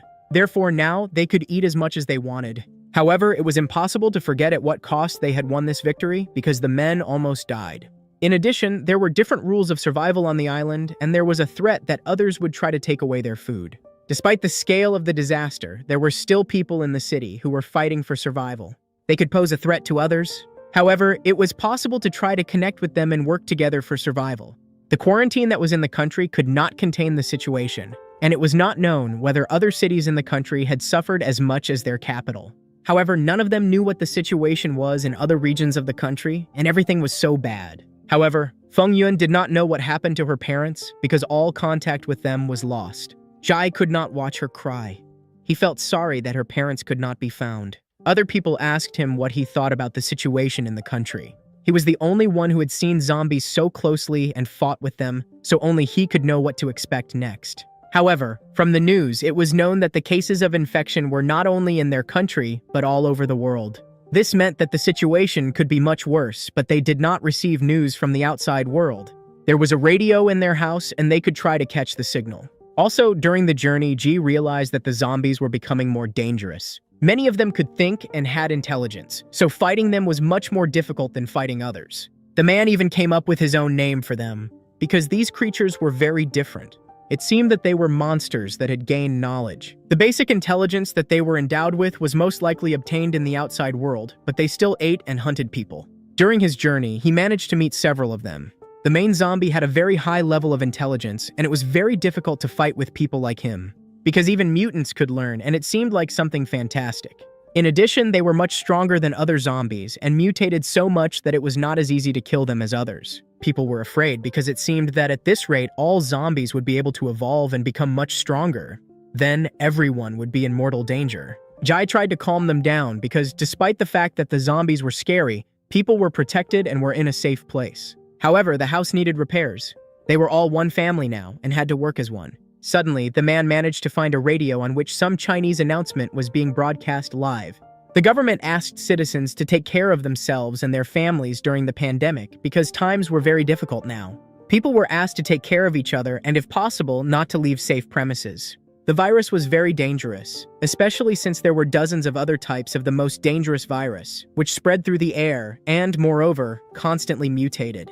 People had to try to grow food in their own homes and stock up on the necessary amount of water. Those of them who could survive in coastal areas would be able to receive shelter from the government and the necessary supplies. People who lived deeper in the country had to survive on their own and look for supplies on their own. Next, she told people about the knowledge and self-defense capabilities that could be useful on the street and in the battle against the dead. Not far from them was an island, and the main character had been there several times on vacation with his family. In addition, there were few people there, and it was really beautiful. But they were now very far from there, and it was too dangerous to go there. No one knew if they would have enough strength to reach the island, where it could be safe. However, the hero believed that they needed a backup plan, even though they had plenty of food at the moment. As before, there were a lot of problems, and sooner or later, food and even water could run out. He was convinced that it was necessary to go, but not now. At this moment, it was necessary to think about defense and how to protect themselves from attacks by other people. In addition, it was very difficult to get to the sea because they had no transport. It was very difficult to drive on the road because the last trip showed that there were a lot of mutants on the streets who blocked the car. There was another good idea. I thought it would work because they could not try to go to the sea across the river, but for this they needed a boat. They could try to find it on the nearest coast or build it themselves. This idea was liked by absolutely everyone, and technically, it should have worked. Other people listened attentively to the broadcast, trying to understand when exactly the outbreak of the virus occurred. People had a lot of ideas about this, and they thought that the quarantine was deliberately not carried out for so long so that more people would be affected. However, now the signal was gradually restored at last. They could turn on the radio and listen to it all the time. That same evening, work began, and it was very loud in the house. All the men worked to improve their homes and make them stronger. But it was very difficult to do because they had to work very hard both day and night. But this did not scare any of them, and they tried to turn their house into a real fortress. They began to build new walls. Also, tried to close all the windows or no one could get inside through them. Everyone worked very hard and diligently. Therefore, in a matter of days, everything was ready. Now the windows did not pose such a big threat to them. In addition, they began to build a special metal frame, which was supposed to serve as reliable protection for their house. In addition, they built a cage from the metal that remained. The men wanted to use it to get prisoners there. However, the construction continued, and they began to build new structures. Everyone did everything in their power, and they worked for a common goal. The desire to survive united them all, therefore everyone was motivated and did everything possible. In addition, the men looked after the plants that grew on their roof. These were potatoes and many others that they managed to plant. This was not an easy job because the plants had to be constantly looked after and watered. One day, when the man was taking care of the plants, he heard a strange sound from behind. As it turned out, he was trying to get to their base and used a rope for this. He threw it from a neighboring house and tried to get to the roof of their building using the rope. The unknown person did this very unsuccessfully because he very quickly gave himself away because he was making noise. He almost managed to get to their house, but the men were getting ready to meet him. They armed themselves and greeted him before capturing him. Faye was so angry that she almost killed him on the spot, but she understood that the man could be useful because he could be interrogated. So they took him inside their house and tied him up, trying to find out more information. The man said that he had caught him while he was trying to get into their territory through the roof of the building. The main character watched him carefully and tried to understand who this stranger really was. She tried to talk to him, but he was silent and did not say a word. Now the men had no choice but to use force and get their weapons, which they did. Finally, he promised to kill him if he did not tell anything. Moreover, he recognized this boy whom he saved in the past.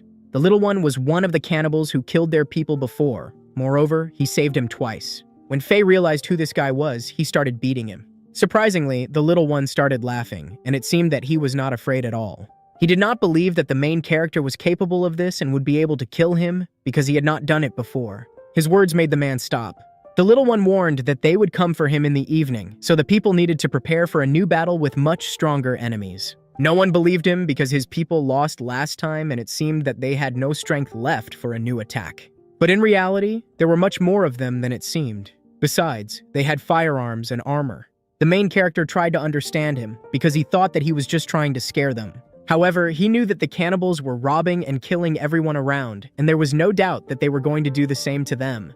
The little one could have escaped from them a long time ago, but he had nowhere to go, so he was in the spotlight and did not know what to do. Many of the people believed him and that the little one really wanted to change and become a normal person. Jai wanted to learn much more about the cannibals and asked the little one to tell everything that was known there. Since the time the leader died, they were left alone and did whatever they wanted.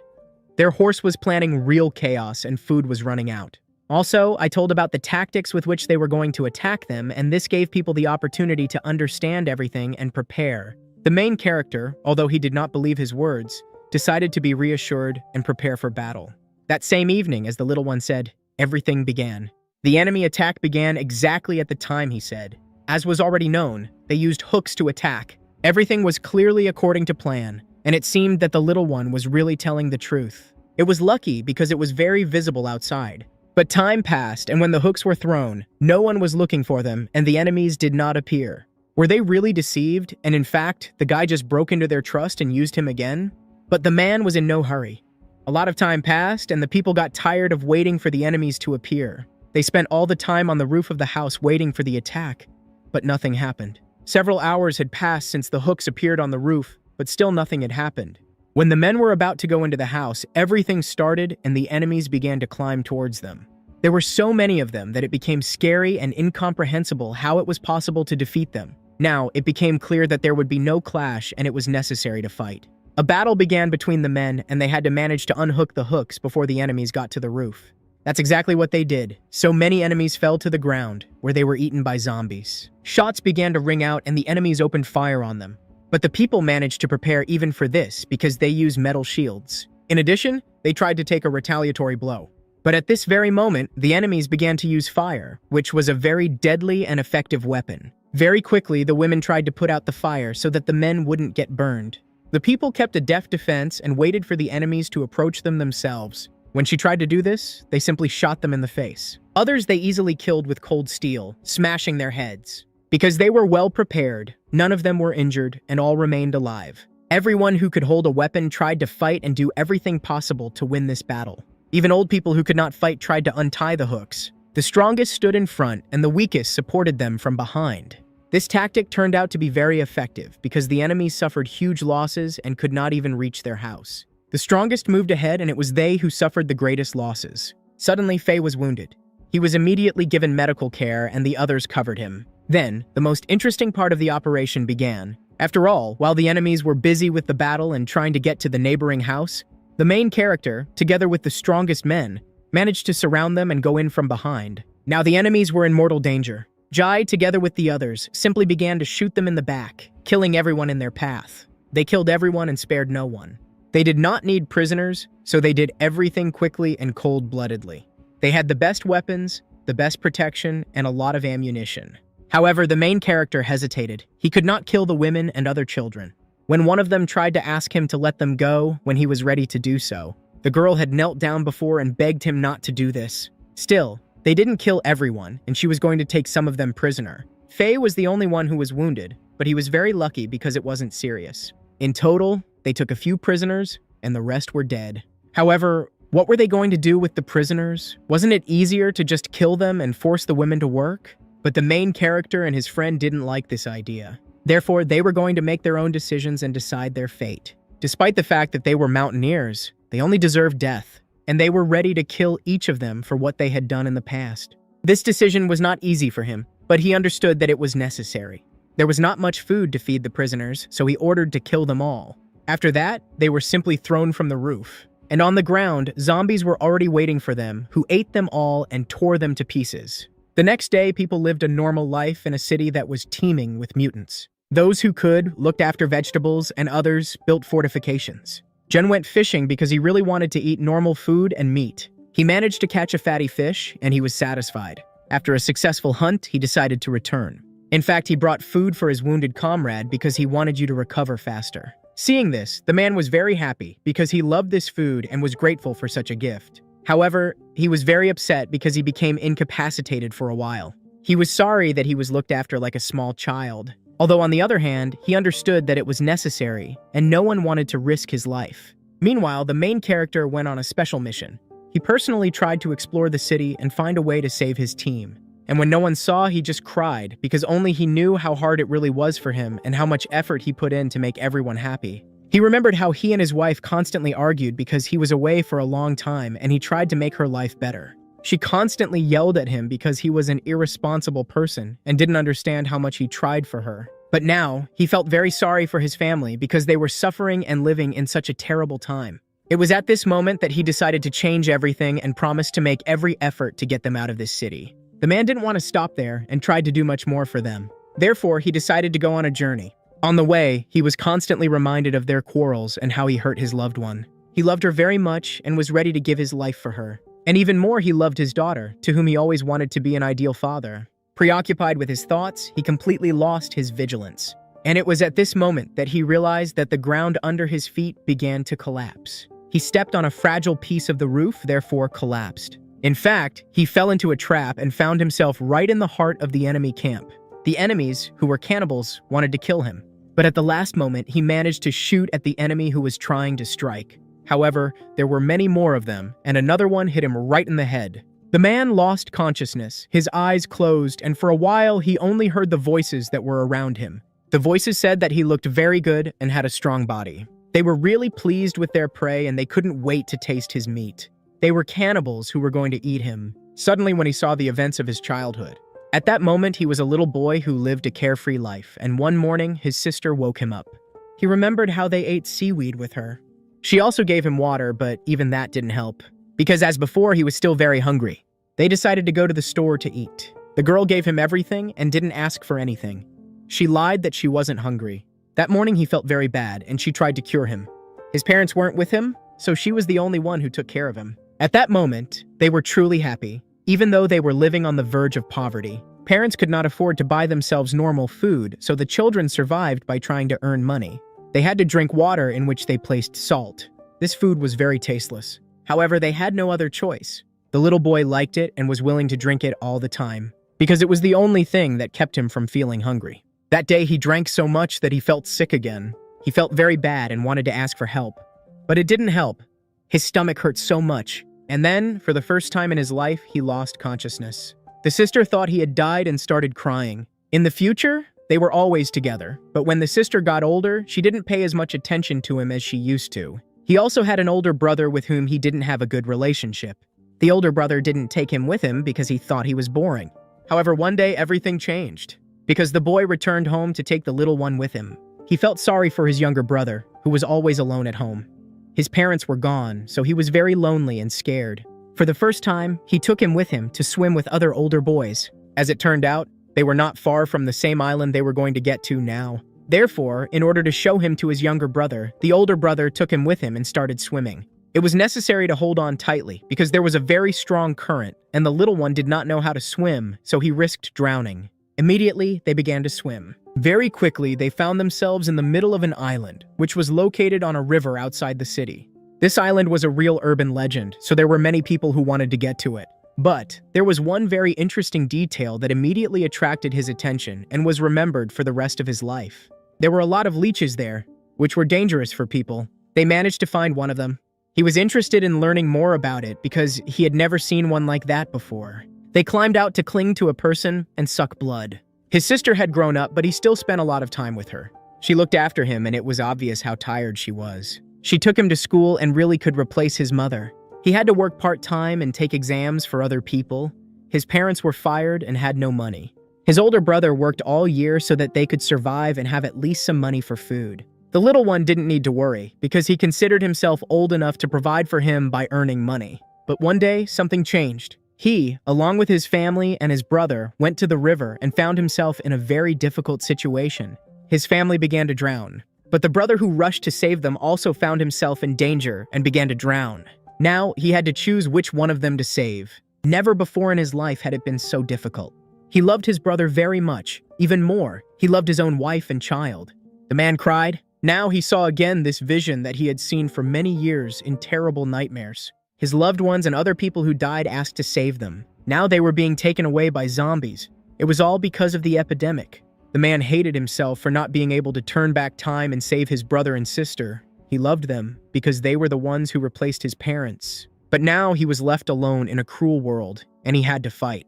G promised to kill everyone who was involved in the death of his loved ones and who had caused him harm. Suddenly he woke up. This dream was so terrible that he simply could not sleep. Now that he realized that he was in an unfamiliar city, his hands were tied and now he needed to find a way to get out. In the room with him lay many other people who were also prisoners and who were very cruelly tortured. He tried to get up and go to his neighbor because he did not even show signs of life. He was so badly mutilated that he lost his legs and could not move on his own. Also, some incomprehensible substances were injected into his body. He spoke incomprehensible words and it was impossible to understand what he really wanted.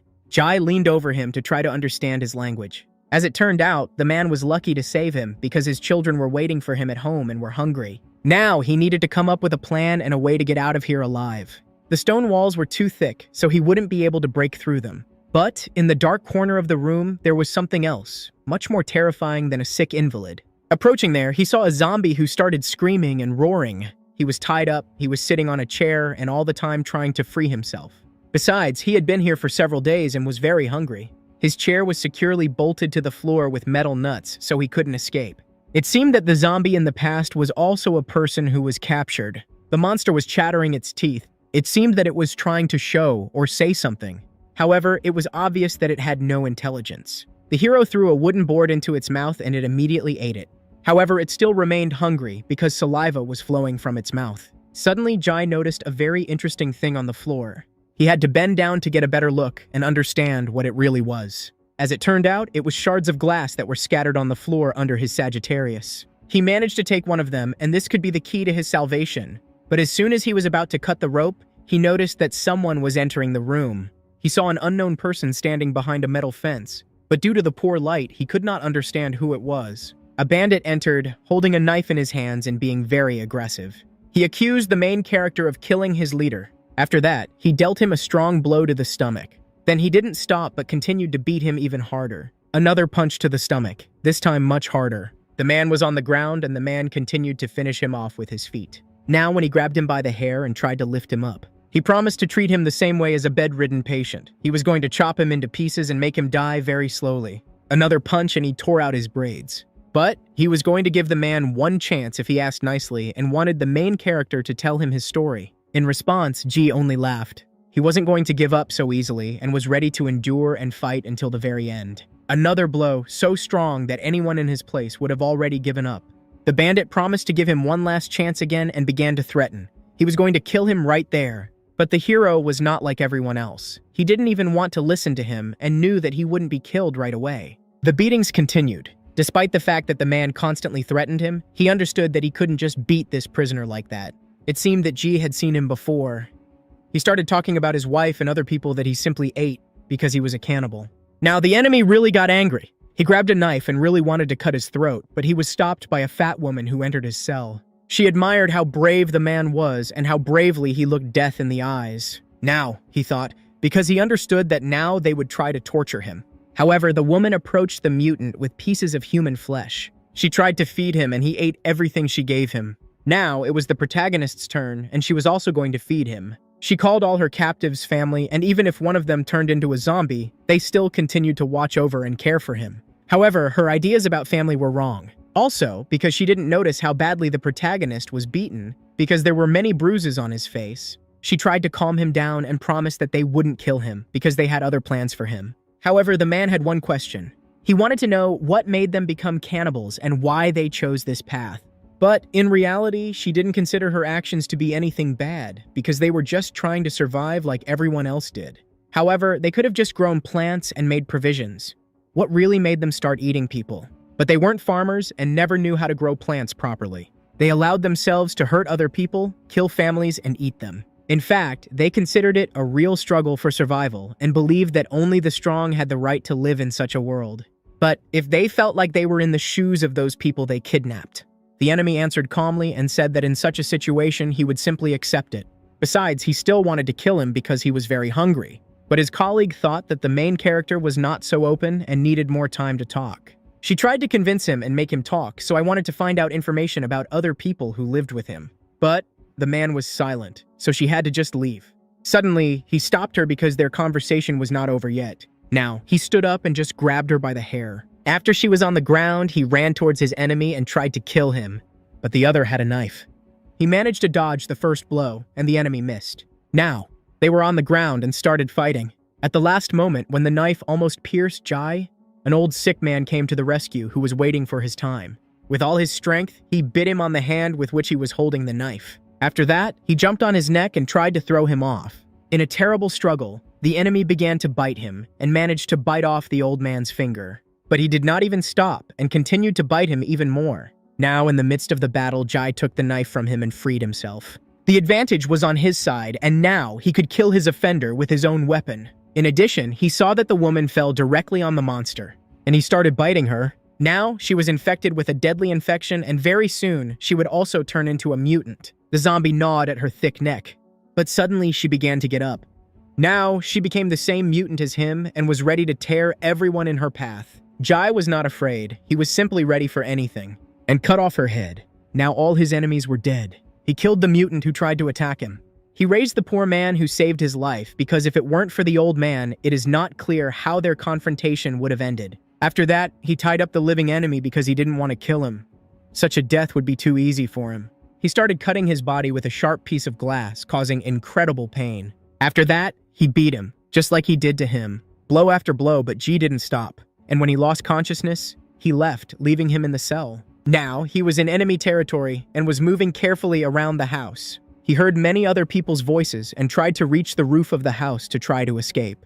In one of the rooms, he saw a woman who was armed and holding a gun in her hands. He managed to overhear their conversation and that they were going to attack other groups of people who were hiding nearby. Yes, they were trying to find new resources for themselves because every day it became less and less. Suddenly, another man came out of the next room, who noticed that the people who went to the pantry to the prisoners had not returned for a long time. He became curious about what happened and actually wanted to check what happened there. But as soon as he said this, the main character attacked him. He could not delay any longer and used his body to cover himself from the bullets. The frightened woman started shooting, but instead of killing the main character, she simply shot her partner. When he approached her, he did the same and simply took her weapon. Now he had a weapon and ammunition for it. He moved through the house, searching every room on his way, and killed everyone he saw. He didn't need prisoners. The dead bodies of his enemies lay on the stairs and in other rooms. They tried to escape, however, they could not save themselves. He did not stop and moved on, looking for valuable items in the house. Suddenly, he managed to find a barrel that had a lot of water in it. Now he could drink to his heart's content. In addition, he decided to wash off all the dirt and blood that covered his body. After he washed, he was going to return to his captive. The beaten man had already come to himself and was trying to crawl away. However, Jai stopped him right at the exit from the cage. He took him by the hair and threw him back. Now when he started to pull out his hair, just like they did to him, he repeated to him his words about the survival of the fittest and was going to do to him the same thing that he had experienced. The enemy began to cry and beg to let him go and have mercy because he wanted to live and was going to change everything. However, the man did not believe a single word he said and was not even going to let him go. And even when he realized what fate awaited him, he began to cry, calling himself a coward. Now that he took out a knife and was going to kill him, he began to cut him into pieces and at first wanted to do with him the same thing he did with the poor old man. He wanted to cut off his legs and sell him for the same life. He cut off a piece of meat from under his legs and was going to cook it for the enemy. But he did not want to do this and again asked to let him go. But even if he learns all his crimes and promises never to do such a thing again, his fate will not change. Realizing this, the enemy began to cry. Still, he agreed to do what he was told. He ate his own meat because he hoped that after that he would be released. But it was not so because the man continued to cut. He was in so much pain that he begged to be let go and was ready to do anything, just so that this suffering would stop. But Ji reassured him because he would not die from the 2 lost pieces of meat. He lost consciousness from the pain. Now Jai approached the old man who had saved him and watched what was happening. He was scared because he thought that the hero was going to do the same to him. But in fact, it was not so at all. He took him with him and was going to save him. Together with him, they tried to get to his house. But the old man understood how hard it was for him to carry him, so he asked to just leave him to die. He was ashamed to be such a burden because he could not help him in any way. He told the main character where his family lived and the house was, so he took him there. When the children and wife saw their father in such a state, they started crying. He lost his legs, but remained alive. The children were grateful to the savior who brought him to the family. And they all bowed down to him. This so impressed Jai that he decided to return and ask them to get up. He also left them some food, water, and other supplies that could be useful for a while and help them survive. Moreover, if he managed to survive, he promised to return or send someone else to help. And when he left, the man burst into tears. He thanked his savior because now he could be with his family. Meanwhile, his family began to worry about their own father because he had been away from home for a very long time. Feng Yun tried to explain to her daughter that he would be back soon, but she wasn't so sure. Suddenly, another resident of the house came running to them, who was very scared. She quickly took everyone with her and led them to a safer place. Meanwhile, unknown people were trying to get inside. But the men blocked the door and were waiting for them inside with weapons. With each blow, the force became greater, and soon the door would break. They were waiting. Another blow, even stronger than the previous one. Suddenly, the door broke. Very soon, the force that broke it would show. The men tensed up and were ready to open fire. But for a while, it became very quiet, and nothing happened at all. They were prepared for the worst. Suddenly, a strange silhouette appeared. They were monsters they had never seen before. The mutants that entered did not look like ordinary zombies. They were monsters much stronger and smarter than all other mutants. People started shooting, trying to stop the terrible mutants. Meanwhile, the women who were inside also armed themselves and prepared themselves. They didn't know what was happening behind the door, so it was still very scary. Feng Yun started crying and couldn't control her emotions. She took her weapon because if they were going to die, they would all die together and in battle. After a few shots, the monsters disappeared.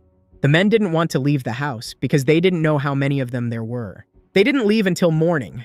Now, they were trying to figure out how the mutants managed to find them. As it turned out, there was a lot of blood on the walls of the house, and the monsters were able to reach the roof of the house. Now they knew about their house, and there was no doubt that they would soon come again and try to attack again with even greater forces. Meanwhile, the main character was trying to get to the house. Along the way, he tried to search the houses in an attempt to find survivors or other valuable resources. One of these houses was his brother's house, where he lived with his children. However, there was no one there. Ji went through all the rooms, but he never found anyone. Room after room, he did not give up hope of finding any living people. He looked into every door in the hope of finding at least someone. However, all his efforts were in vain. There were no traces of a fight, bloodstains, or weapons in the apartment. It was very clean. The only thing he noticed was a note on the table, which said that his brother was going to go to an island, which was his only hope for survival. This gave him hope because his brother could be alive. On the wall, he saw many photos of them together. These were photos of his family, friends, parents, and loved ones. Also, there were many photos of them together, in which they were with him and standing next to each other. Everything in this house reminded him of his brother and how they spent time together. All these things were very familiar and dear to him, and he lived all the moments with him again. He found a thing that was special to both of them because it belonged to their friend who had not been with them for a long time. The man almost cried, but he couldn't leave this empty place for a long time. Still, he couldn't waste so much time on it, so he just left. The next day, renovations began in their house. Realizing that the mutants would come again, people tried to prepare and replace the damaged doors. In addition, they were constantly watched by monsters who hadn't gone too far and were preparing to attack again. At that moment, they were looking straight at them and planning the worst. The worst thing was that now the monsters knew about their house and could prepare. Despite the fact that they had prepared, there were still many vulnerable spots in the house that still needed to be finished. There was a threat that the mutants would want to use them to get inside. One of the men had an idea. They could try to grease the ropes with oil, cut the pipes, do everything possible to prevent anyone from getting inside. Now, all the people had to live in one room for their own safety. This room was one of the most protected in the house. Grandma was going to give Feng Yun one of the best beds because she was the mother. Now all the people were united, although they had not even met before. The disaster brought them all together, and now their survival depended only on each other. At first, Feng Yun was against the idea of her husband finding other people, but now she only regretted that they had not done so earlier. After all, if they had stayed in the apartment, they would have been dead a long time ago. Her words touched the grandmother so much that she almost burst into tears. In fact, everyone was very scared, so the women hugged each other. They supported and reassured each other, and this was the only way to overcome the fear and doubts that arose in them. So they sat until evening, alone in the room. Meanwhile, the men were preparing for a new attack. The guards, who had walkie-talkies and weapons with them, began to walk along the corridor. The men checked every place in the house, trying to anticipate an attack. There were guards on every floor. The house was constantly under surveillance. Other men sat near the door that led to the roof of the house. They warmed themselves with warm drinks. Everyone was ready. Soon, everything would begin. Even in these difficult times, they supported each other and tried not to lose heart. In such a difficult situation, it was necessary for them. Being together, they began to talk for the first time in a long time and were able to learn more about each other. The father did not know his son's friends at all, but he understood that these guys were very brave and were ready to give their lives for him. As it turned out, the old man knew his parents because in the past they were friends and spent a lot of time together. Every time Faye woke up, he hoped that the disaster was over and all people could return to normal life. In fact, he had a girlfriend whom he loved very much. But when it all started, he lost touch with her and now he didn't know where she was. And then the old man told about the fact that the main character went in search of his lost brother and sister. Meanwhile, Ja continued to search. He moved through the dark subway tunnel. It was a safe place because there were a lot of mutants outside, especially at night. He lit his way and followed his heart. The man did not know what awaited him ahead and what dangers the dark tunnel hid within itself. However, the call of his heart and the desire to find the truth forced him to go forward. He did not do this for himself. He had long been indifferent to himself. Suddenly in front of him, he saw a huge number of mutants who were hungry. But how did all these zombies end up here? Now, the monsters noticed him and began to attack. It became clear that he was in great danger. Therefore, he had to run. He ran away from them as fast as he could. If the monsters came from the other side, he definitely wouldn't have a chance to escape. Therefore, he had to do it faster than them in order to be able to get out alive and return. Suddenly, the man fell. He started rolling, and his equipment and supplies started falling to the ground. Also, he lost the only source of light he had. His flashlight fell out. He couldn't find it, so now he was in complete darkness. The man was already preparing to die when suddenly he noticed that the monsters started to bypass him and run towards the flashlight. Then he didn't understand at all. How was this possible at all, and why didn't the zombies pay attention to him? Jai just watched as the monsters tried to find his flashlight and started fighting for it. After that, they just moved on. Now the man understood everything. He had a suspicion that zombies couldn't be seen in the dark. But he wanted to check it, so he hid another flashlight that he had. There was a pebble under his feet, which he was going to throw at one of the mutants. The man just wanted to test his theory in practice. He had nothing to lose, so he did it. He managed to hit the mutant right in the head, so he immediately turned back to him. But he didn't attack. It seemed that he just didn't see him. But suddenly he started screaming and roaring. It seemed like it didn't work. However, the man waited patiently. Suddenly he turned on the light and shone it right in his face, which made him stop for a second. The mutant was approaching, and soon he was a few meters away from him. When he attacked, the hero had to dodge it, because he could have died. He kept him under his sights, but did not shoot. Now, the zombie began to circle, trying to catch him. It seemed that he really did not see him and only reacted to noise and other sounds. Now he had no doubt left. Monsters really couldn't see in the dark, so if you moved very quietly, you could fool them. He watched the crowd of dead people behind him, but he decided that it was okay to go on because it was safe. Now, carefully and very quietly, he entered the abandoned train. It was also very dark and scary there. There was a lot of blood and dead bodies in the cars. He walked without stopping. From fear, his legs began to tremble, and he tried to walk very slowly and quietly. Suddenly, a gun was on the ground. It belonged to a dead passenger and seemed to be in working order. Its owner, a poor tourist, was dead. In addition, the corpse had a lot of other useful equipment that could be useful. Therefore, the hero carefully searched it. Nearby, he found ammunition for a pistol and a shotgun. In addition, the corpse had another interesting thing that caught his attention. It was a camera, and therefore, he carefully began to remove it from the dead man's neck. Then, he wanted to look at the photos and videos that could be there, but in order to prevent the light from shining, he covered himself with a tablecloth. Now, he was safe. There was a folder with photos on the camera. Also, there were a lot of videos. He wanted to see and hear them all again. Only in this way could he understand what had really happened to its owner and why he was now dead. Also, the man set the flash. He waited and set the camera in a convenient place so that its flash would be very bright. The countdown started, and so he got ready. He knew that there were a lot of monsters in the other car, and before going there, he needed to make sure that it was safe there. Suddenly, the flashlight turned on. He started waiting, but nothing happened yet. Then he slowly started counting. I think there was no threat, and it was possible to go further. He even started walking. But he stopped when he saw what was really happening there. There were a lot of zombies in the next car, who just now started running in his direction.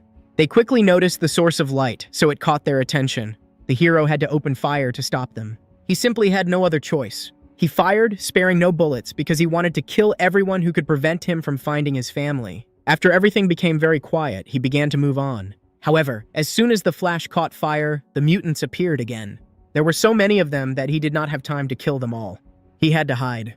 It was lucky, because there was a space between the seats and the floor in which he could stay. The mutants really did not notice him, so they circled around the car. Using this, G began shooting again. Other zombies noticed the sounds of gunfire and flashes. One of them ended up very close to him. But Jai didn't panic.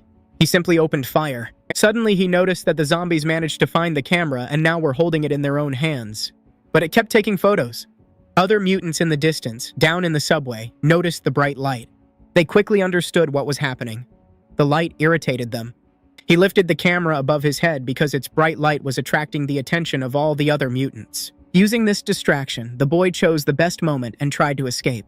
He tried to move quickly but understood they wanted to catch him. On the way, he had to shoot back. Suddenly, he managed to get into a new train car where there seemed to be no mutants. He heard the camera flashes and saw the light approaching him. The mutants were now in the same car and were trying to find him. Now they were trying to orient themselves only by sound. The man managed to hide from them by covering himself with a tablecloth. A zombie was so close that he could feel its breath. He also began counting, because soon the camera would flash again, and when the light appeared, they would definitely see him. But right before the flash happened, he fired and killed the mutant in front of him. After that, he began killing the others, shooting them down. When he ran out of bullets, he dodged their attacks and began to run. But one of the zombies managed to grab his backpack, so the man turned around and shot it right in the face. After that, he chose the same tactic, and to hide from more mutants approaching, he crawled under a seat. It was a very safe spot, so he calmly waited for them to appear. He also had the chance to reload his weapon to prepare for new shots. Luckily, he had plenty of ammo because he'd managed to find more. However, the camera would no longer help him, so he planned to use his flashlight instead. He was scared, because this operation was extremely risky. He understood that any mistake could lead to death. When he closed his eyes, for a moment he saw a vision of his daughter, who wanted to play with him and called him over. The man understood that the lives of his family and loved ones depended only on him. Now, feeling more confident, he was ready to begin. He turned off the flashlight and threw it far away from himself. Its bright light immediately attracted the zombies walking around the car, but this time, they didn't react to it as actively and continued searching for the main character. This gave him the chance to open fire. And he did. He began killing the mutants. He tried to shoot them directly in the head, making it easy to kill them. He was very surprised at how many zombies were in the train. This meant that a massive tragedy had happened here once. The people riding the train were trapped in deadly danger. This time, the mutants were much stronger and faster. Some of them even managed to survive after being shot, so he had to fire again. One of them even got dangerously close to the man. It tried to bite him, but G managed to defend himself with the metal frame of his shotgun. Why were these mutants so agile and strong? Now it was time for the pistol he also carried. His first shot hit the mutant right in the face. Then, as he carefully checked the car, looking for any zombies still alive, it was finally over, and now he could move on safely. Jai picked up his flashlight. But as it turned out, that wasn't the end, because he saw a strange silhouette in the train car ahead of him. Meanwhile, in one of the houses, some survivors remained. They couldn't leave their home, so they tried to gather food using special equipment. It was a drone, an irreplaceable tool during the epidemic. With it, they could deliver heavy items and exchange messages at a distance.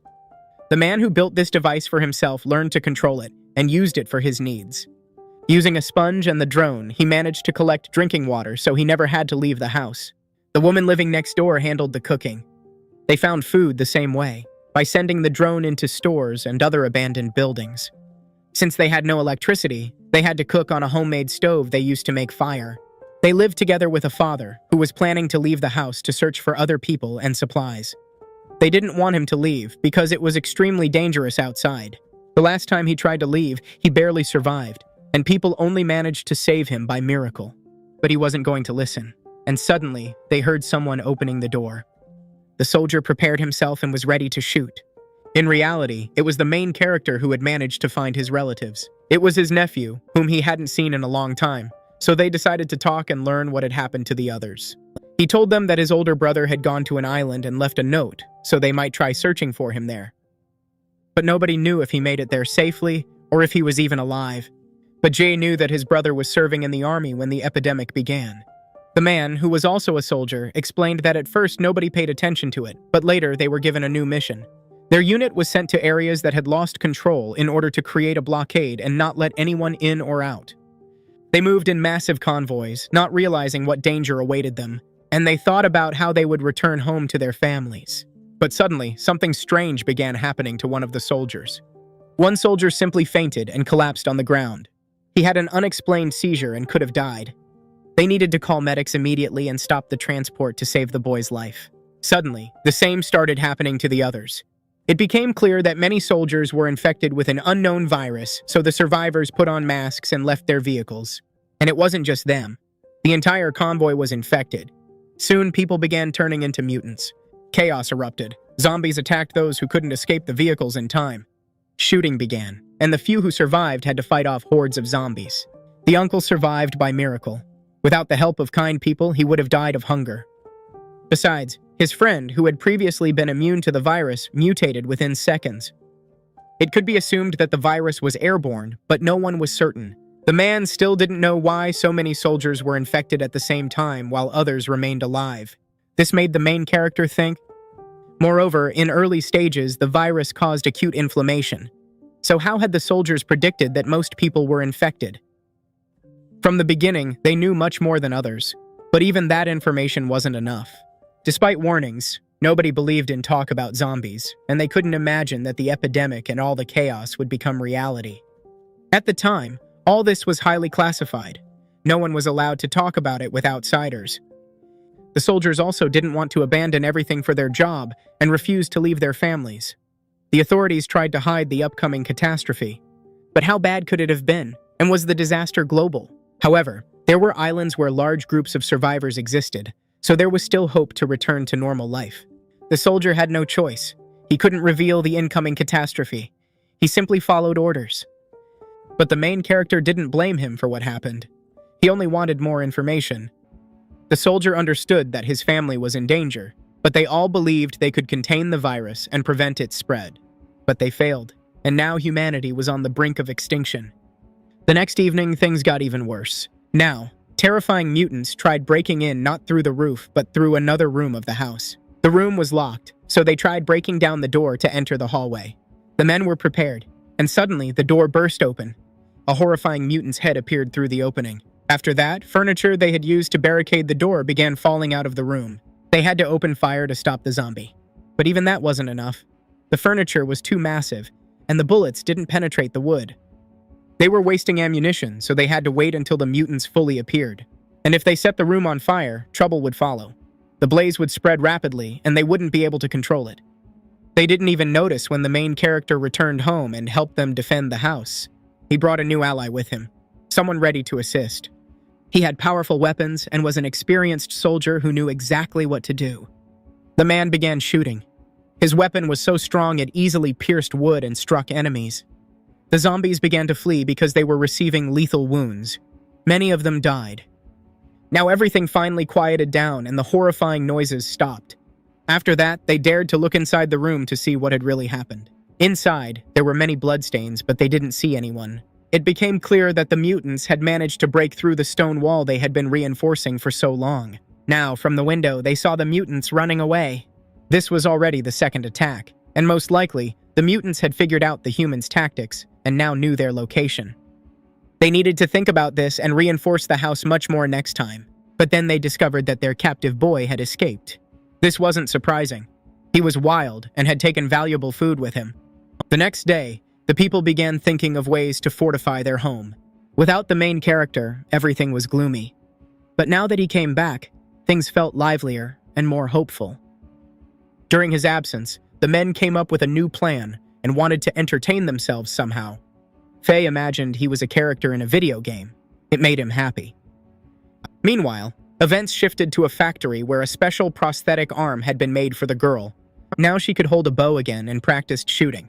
They managed to reach the main character's house and she decided to leave him a message. She fired an arrow tied to a special note toward the wall. It turned out the arrow was used as mail. This method had long been practiced by survivors. The man wanted to read the note as soon as possible to learn what she wanted. It turned out she wanted to speak with him because she had very important information. The men looked around and saw her on the neighboring rooftop. They immediately recognized their old acquaintance. They also noticed her arm was back and realized Tanya had made her a special prosthetic. She wanted to meet her in person to learn what she truly wanted. So they went to the neighboring building to talk. Chai was surprised that the girl managed to find him. But how did she do it? As it turned out, they had been watching him since last night, when he traded her brother for his family. But what did her father want? Did he have a new mission for them again? The girl understood he was hostile. Her father had ordered her to find them because the main character and his friends were talented and skilled soldiers. Now Jai wanted to learn more about the intelligent zombies. He hoped the opposing group had information about these creatures and had found a method to defeat them. It turned out they also suffered from their attacks. The creatures often approached dangerously close to their shelters. Because their factory was open, all work outside had to be stopped. Most likely, these creatures weren't interested in regular zombie meat. They hunted humans or cannibalized their own kind. But could a human turn into one of these intelligent zombies after infection? However, none of their people ever transformed into such mutants. Instead, after encountering them, they turned into regular, mindless monsters. But how did they learn that Jai's people were attacked by intelligent creatures? It was classified information, but they hoped for cooperation and were ready to share it if necessary. He became curious. How many of these creatures existed, and how long would their attacks continue? As practice showed, only a few of them came out at once while the others stayed hidden. As part of a partnership, they were ready to provide 250 kilograms of supplies. But Jai was not satisfied. Before making a decision, he needed to discuss it with his people. So when he returned home, they gathered in one room and began discussing the proposal. The supplies would barely last a few weeks, but they couldn't keep living in fear, constantly suffering from the intelligent mutants' attacks. The soldier who recently joined had a different opinion. He didn't know the state of their shelter, but after hearing their defenses were weaker, he realized they were all in the same boat and equally vulnerable. So he decided to agree. The other men tried to decide. They didn't trust strangers and didn't want to put themselves at risk. Making a final decision was extremely difficult. There were too many opinions, and nobody wanted to die for nothing. On top of that, the tension in the room grew. They needed to reach a united decision and solve the problem. As the leader, Jai had to make the final choice. Deep down, he agreed with the soldier. He knew only together they could defeat such strong enemies, so he wanted to join forces. The next day, they met with the opposing group to discuss cooperation details. Now that everything was settled, they headed to the place where the intelligent creatures lived. Their main nest was built like a fortress. The creatures usually appeared at night and rarely came out in daylight. They were extremely cunning, and killing them was difficult. If people simply attacked head-on, things could end very badly. They could even try burning the place down, but the building had too many exits. Ji had a different plan. He analyzed the situation. He decided to set up an ambush and kill them one by one as they left their shelter. And when only a few remained, they could finally storm the base and eliminate the rest. So when night fell, the people began preparing for the ambush. One of the bravest climbed a tower to watch their base. He used a thermal scope so he could track them even inside the building. At midnight, the mutants finally left their hideout and went hunting. It became clear they were extremely aggressive and wanted to kill anyone in their path. There were only 6 of them, and he reported their movements in real time. They walked down the street toward the girl with the bow. So the people prepared their ambush and waited for the perfect moment.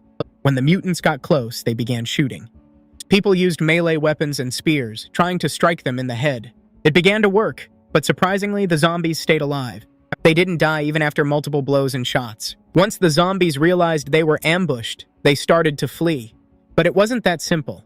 In another hideout, the main character and the strongest warriors were waiting for them. He was ready to fight them openly, using the best weapons and gear. The people began to fight. Soon, all the enemies were destroyed, but they needed to hurry. They didn't want to attract more zombies. The next night, they did the same, but only managed to kill 4. On the 3rd night, only 2 mutants came out, and they were killed too. On the 4th day, something changed. The man didn't see anyone. That night, none of the mutants left their shelter. But they had to stay alert and report any movement immediately. The people prepared for an assault on the base and wanted to rest before it. The attack would take place in the morning, right after sunrise. So the people rested, gathering their strength for the upcoming battle. They tried to recover before the difficult fight. Meanwhile, new guards took shifts, watching the base and ready to wake everyone if something happened. Suddenly, one of them noticed something strange. A sharp spear pierced through his body. He fell from the tall building. Below, hungry mutants waited for him. The girl woke up from his scream and understood they were under attack. Behind her, she saw intelligent mutants who had found them and discovered their plan. There were many of these creatures. They began surrounding the people. In panic, everyone woke up, realizing they had fallen into an ambush. The mutants were everywhere, countless in number. A real army of starving creatures stood against the survivors. A brutal battle began, but the people were unprepared and heavily outnumbered. Many of them immediately began dying while trying to stop the mutants. The main character and his friends managed to survive and reach the house. They tried shooting back, but the monsters quickly stormed the house and got inside. Now they had to run, killing every enemy on their path. They left the house and moved along a narrow edge. But the mutants closed in and began chasing them. Suddenly, one of them grabbed Faye's bag. Because of this, he lost his balance and began falling. Jai couldn't lose him, but the situation became extremely dire. Faye was about to die, and Jai couldn't allow that. The man crashed painfully from the height. Mutants were everywhere. Even there, they began chasing him. The impact was so strong he couldn't get up, and he started bleeding. Now he was completely defenseless. The zombies approached him, and when they found his body, they dragged him toward their hideout. The main character began shouting to him, trying to wake him up. He wanted to jump down to help him, but understood it was too dangerous. He couldn't save him. Meanwhile, other mutants were catching up to them. As before, they fired at them, but it didn't help. These creatures were incredibly hard to kill. All they could do was knock them down. Now they needed to climb as high as possible. They rushed upward to see where the mutants were taking their friend. Immediately, the men began pursuing them. They jumped from building to building, trying to catch up. But on their way, they saw the man who had been watching everything. He had been brutally killed, his body lying on the ground. But Jai took his scope with night vision capabilities, and quickly ran to the building's edge to see everything with his own eyes. He began observing. The main hideout of the mutants was located in a former hospital building. That's where they dragged all the captured people. The people were still alive, meaning they could still be rescued. But going there alone would be incredibly dangerous. Now they faced a nearly impossible mission. The men could not abandon their friend. They had been together since childhood. They had always done everything together and helped each other in the worst moments. Even the day they first met, he remembered for life. Because that day they fought others while defending each other. It was the first time in their lives they had to protect someone and stand together. Back then, the boys got into conflict with much older guys who were stronger. The older ones accused them of trespassing on their territory. But the boys disagreed, so the older ones mocked them. They didn't believe kids could be so brave and reckless to resist them. At that moment, he pulled out a knife. thinking he was a real gangster. He planned to give them tattoos to commemorate their first meeting. Just as he was about to strike them with the knife, the main character appeared and ordered everyone to stop. He bravely stepped forward and forced the older boys to back off. They were stunned when they saw him, because they realized the main character wouldn't back down and would protect the younger ones. He had prepared. In his back pocket, he had stones he planned to defend himself with. He didn't know whether they could beat two strong opponents, but he promised himself he'd try to protect those kids. They were his brothers, and he wouldn't let anyone hurt them. His reckless behavior enraged the older boy, who ordered his friends to attack. He himself intended to stab the main character with the knife, but Ji struck first, hitting him in the head with stones. The fight began. It was so brutal that the younger kids had to bite the older ones just to protect themselves. They did everything they could to win and punish the arrogant bullies. When they finally won, they formally introduced themselves and became real friends. From that moment on, they were always together. They helped and protected each other whenever danger came. Over time, the main character became their leader, and together they took on different challenges. He remembered all of it, and even now, in the worst moment, he decided to try to save his friend. He knew the mutants were zombies, but it was strange that they didn't bite his friend. Clearly, they wanted to use him as bait. Meanwhile, other survivors managed to find them. They wanted to take his weapons because their own friends had disappeared too and were dragged into the police station, the mutants' base. But they needed a new plan, because charging into the building and killing all the enemies was impossible. It was incredibly dangerous. These mutants were extremely strong and intelligent. They could use unknown tactics and attack again when people were defenseless. Out of despair, the men were terrified and even began to cry. But in that moment, they had to pull themselves together to save the others. Now he decided to check the body of his dead comrade. And he noticed that the mutants had now learned to use metal weapons, which were very effective. They had a lot of Molotov cocktails with which they could burn the mutants' lair to the ground. For convenience, they poured them into separate bottles and were ready to attack right away. After some preparations, the people were ready to fight them. One of the more reckless men tried to attract the mutants' attention and wanted them to come to him and take him captive. He banged on a metal can, trying to draw them in. If they ate him, the mutants would become immortal. There was so much fat on his body that they wouldn't need to eat for years, so he called himself a valuable catch. "They'll like that," he said, using these words to bait them. Hearing this, the dangerous mutants left their hideout and started running toward him. Then he informed the others that the zombies were on the move and had left their nest. He managed to distract them, and now he hid inside a building. The others used the opportunity to try to sneak into the hospital. They used the back entrance and took all the necessary equipment with them. Besides, the main character had a thermal scope, so they could move through dark corridors and still see their enemies. That way he managed to inspect several rooms on the first floor. Suddenly, he saw a hungry mutant that lunged at him and tried to bite him. One shot to the head, and its life ended. It was just an ordinary mutant, one they killed very easily. Now they had to move on. A suspicious crate inside one of the rooms caught his attention. Through the thermal scope, he saw a red spot inside, which meant someone was there. Under the table standing in the middle of the room, someone was hiding, their body giving off heat. When they entered the room, they saw a man there trying to hide. His body was covered in bruises, and he hadn't expected to see his friends inside, coming to rescue him. He had actually managed to escape and was now hiding in the dark room from the mutants who were hunting him. But he knew where the other captives were, so the men ordered him to quickly lead them there. The terrified guard didn't want to do it, and didn't want to risk his life again. He wanted to stay under the table and wait for sunrise. But his friends promised to kill him and his family if he didn't take them to the others. He had no choice, so he obeyed their order and went. Ahead of them lay a long path through the hospital's dark rooms.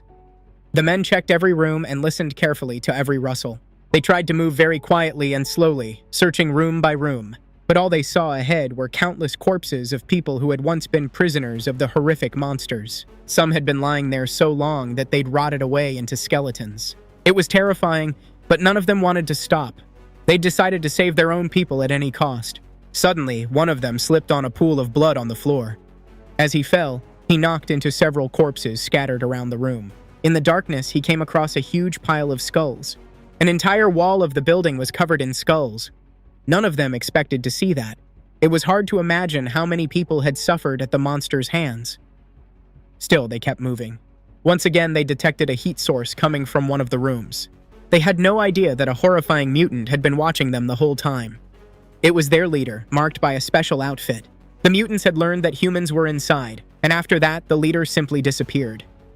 No one noticed him, and they calmly continued through the building, heading up to the next floor. There, many living captives were being kept in a single room. They finally found them and now had to cut them free and release them as quickly as possible. Among the captives, he also found his friend, who was still unconscious.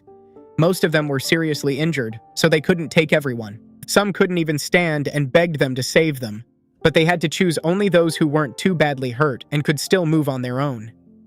If they tried to save everyone, they'd all die. There simply wouldn't be enough time. Among the crowd, they also found Xiang, whom they absolutely couldn't leave behind and tried to rescue. Meanwhile, a huge number of aggressive mutants had found them and were getting ready to devour them. They started breaking in and entering the room where the defenseless captives were. Gunfire erupted. The main character and his comrade tried to stop them while the others fled. But there were so many mutants that they couldn't handle them alone. They were forced to retreat and tried to do it as fast as possible. The people started running. At the same time, the shooting continued to kill the mutants that were closing in. The man carried Xiang and other wounded they refused to abandon. The strongest fighters held back the attackers, giving the others a chance to escape. Now they were in a real trap. They were surrounded on all sides by terrifying mutants that were extremely hard to kill. They were lucky enough to stumble into a room with very sturdy doors. They tried to shut them, but there were so many mutants that the barricade wouldn't last long. There was also an oxygen cylinder inside the room. Using it, they managed to block the opening the mutants could have used to get in. Ahead was a special chamber where the people could hide. It was a relatively safe room, equipped with medical oxygen equipment. There was gasoline inside, which they poured onto the floor. They left some of their gear there so it could be used to ignite the fuel. After that, the main character ordered that all oxygen tanks be opened. The others complied and did exactly as he said. The oxygen mixed with the gasoline, forming an explosive mixture. They used the empty tanks to reinforce the doors. When everything was ready, they shut the door and began to run. After that, the man took out a walkie-talkie. He turned it on and was going to throw it on the floor. Once everyone had entered the special chamber, he left the radio on the floor. Together with the others, he rushed to get into the room before the explosion went off. The guard ran last. But he didn't slow down and ran with all the strength he had left. In the end, they all managed to get into the room that the mutants couldn't break into. The mutants outside tried to break into the room but couldn't. To slow them down, the men had to hold the door with all their might. The zombies tried to topple the huge tank, but it was firmly bolted to the floor. The main character ordered someone to hand him a radio. But Jun didn't have one. It seemed the very thing they'd feared most had happened. So he asked another guard to give him his radio. But that device was broken too, so it was useless. Now the most important thing was to find a working radio they could actually use. The men looked around, but none of them had one. Either they were broken or they'd been left lying on the metal floor outside. The mutants kept surrounding the bunker, trying to break in and eat the men inside. They needed a new plan, but the men didn't stop searching. Eventually, one of them managed to find a radio. Jai tried to check if it worked, but it didn't either. They were completely isolated, and their food and oxygen would soon run out. They wouldn't be able to hold out for long. And the mutants waiting for them outside would never let them leave alive. They had very little ammunition left, so they couldn't shoot their way out. Then the main character ordered someone to take a flashlight and shine it on him. The man did exactly as he was told. After that, Jai grabbed an axe. He was terrified, but he had a plan. He swung the axe at the glass, trying to break it. The mutant watching him didn't understand what he was doing. It even seemed frightened. G stepped closer to the window. He stared it straight in the eyes and waved the axe threateningly. In response, the mutant combatant grabbed a metal object at hand, ready to strike back. Suddenly, it swung. When the blow hit the metal, a spark flashed. Instantly, an explosion erupted. His plan worked. Everyone watched as a monstrous blaze engulfed the entire building. The next day, the main character woke up in his bed. They were all badly injured but alive. Faye couldn't believe he'd been saved and was still alive. He felt like he'd seen a tunnel before death and still couldn't believe any of this was real. But when he heard his friends' voices, he realized it wasn't a dream. He really was alive and grateful for being rescued. Suddenly, they heard a voice over the radio. It was a man calling for help. And it turned out to be their old enemy, a cannibal who had eaten people. It was very strange to hear that he was still alive. The main character answered and gave his name. It turned out the man had found a boat and wanted to share the news with the others. The boy who had once run away from them had found the boat and wanted to show it to them. So they decided to let him in and make sure he was telling the truth. They were very nervous. That kid had caused them a lot of trouble and no one knew what he'd come up with this time. They were ready to shoot him because they didn't know if he was telling the truth or trying to trick them again. But the boy ordered them to drop their weapons. 2 people in cloaks that completely covered their faces came with him. So it was impossible to tell who they really were. But when they removed their hoods, it became clear their faces were deformed. They looked like zombies. The others wanted to shoot them on the spot, but the boy stopped them and warned that they were actually healthy. In reality, they suffered from a rare, non-contagious disease. He had lived with them for a very long time. These people survived by eating ants and mice, so they wanted to seek medical help. The main character chose to believe him again and decided to help. So they lowered their weapons and let the people into their home. Any information about the boat was extremely important to him, so he fed and gave them water. The boy had gone through a lot of hardship to come back and find the boat. They had even hauled it upstream, where there was no one around. The boat they'd found had once been used for illegal fishing and had been confiscated by the lake authorities. If that boat had been working properly, someone would probably have used it long ago and sailed far away. The boat was quite large, so they could fit a lot of people on board. That made everyone think. A few days later, they went to the place where the boat had been found, and the boy really showed it to them. Inside was a massive engine that needed repairs. They had to find special tools and take the engine home to figure out how to fix it. From inside, the hull seemed very small, but that wasn't really the case. They could build smaller boats by hand to ferry people and supplies to the big ship. After that trip, they returned home. Now they had to prepare to leave the city and try to start a new life on an island. For that, they needed to carefully prepare and take everything necessary. But first, they had to repair the boat. Everyone tried to discuss this new decision, but it turned out one of the men had caught a cold and felt really bad. The others thought it was just because of the cold climate. Even the radio said the weather was changing and winter was coming soon. On top of that, zombies from the north were moving south because they preferred warmth. It would take a long time, but sooner or later they would come, and there would be many more of them. In truth, the intelligent zombies had only been wounded. Even the powerful explosion hadn't completely destroyed them. Suddenly they noticed that the old man was beginning to change, and within a few minutes, the irreversible happened. He turned into a zombie and began attacking people. He lunged at the boy's father, but G managed to save him and knocked the infected man out. His body collapsed to the ground, but the mutant still remained alive, even after the heavy blow. The man wanted to shoot him, but someone stopped him. He hesitated because only a few seconds ago this had been a normal person. But now he simply had no other choice. The son started crying because he didn't understand what had really happened to his father. He couldn't believe that now his father was a monster who would never become human again. He had lost his mind and turned into a ravenous beast. The boy begged them not to do it because he didn't want his father to die. But they simply had no choice, no matter how hard it was to accept.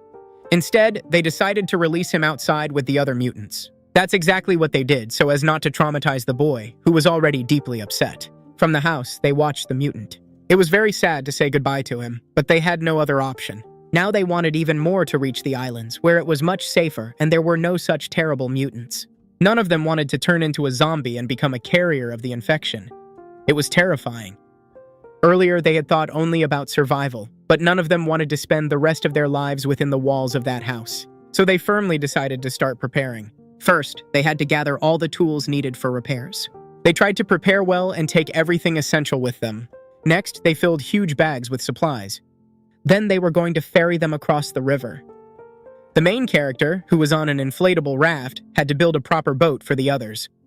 Together, they worked toward their common goal. Very soon, things finally started to work out. Through joint effort, they built a large, sturdy boat that could carry many people. Construction continued until late evening. Then they gathered for dinner and thanked each other for their work. The little boy and the 2 sick people were with them as well. Everything was ready, and now they were about to leave their home.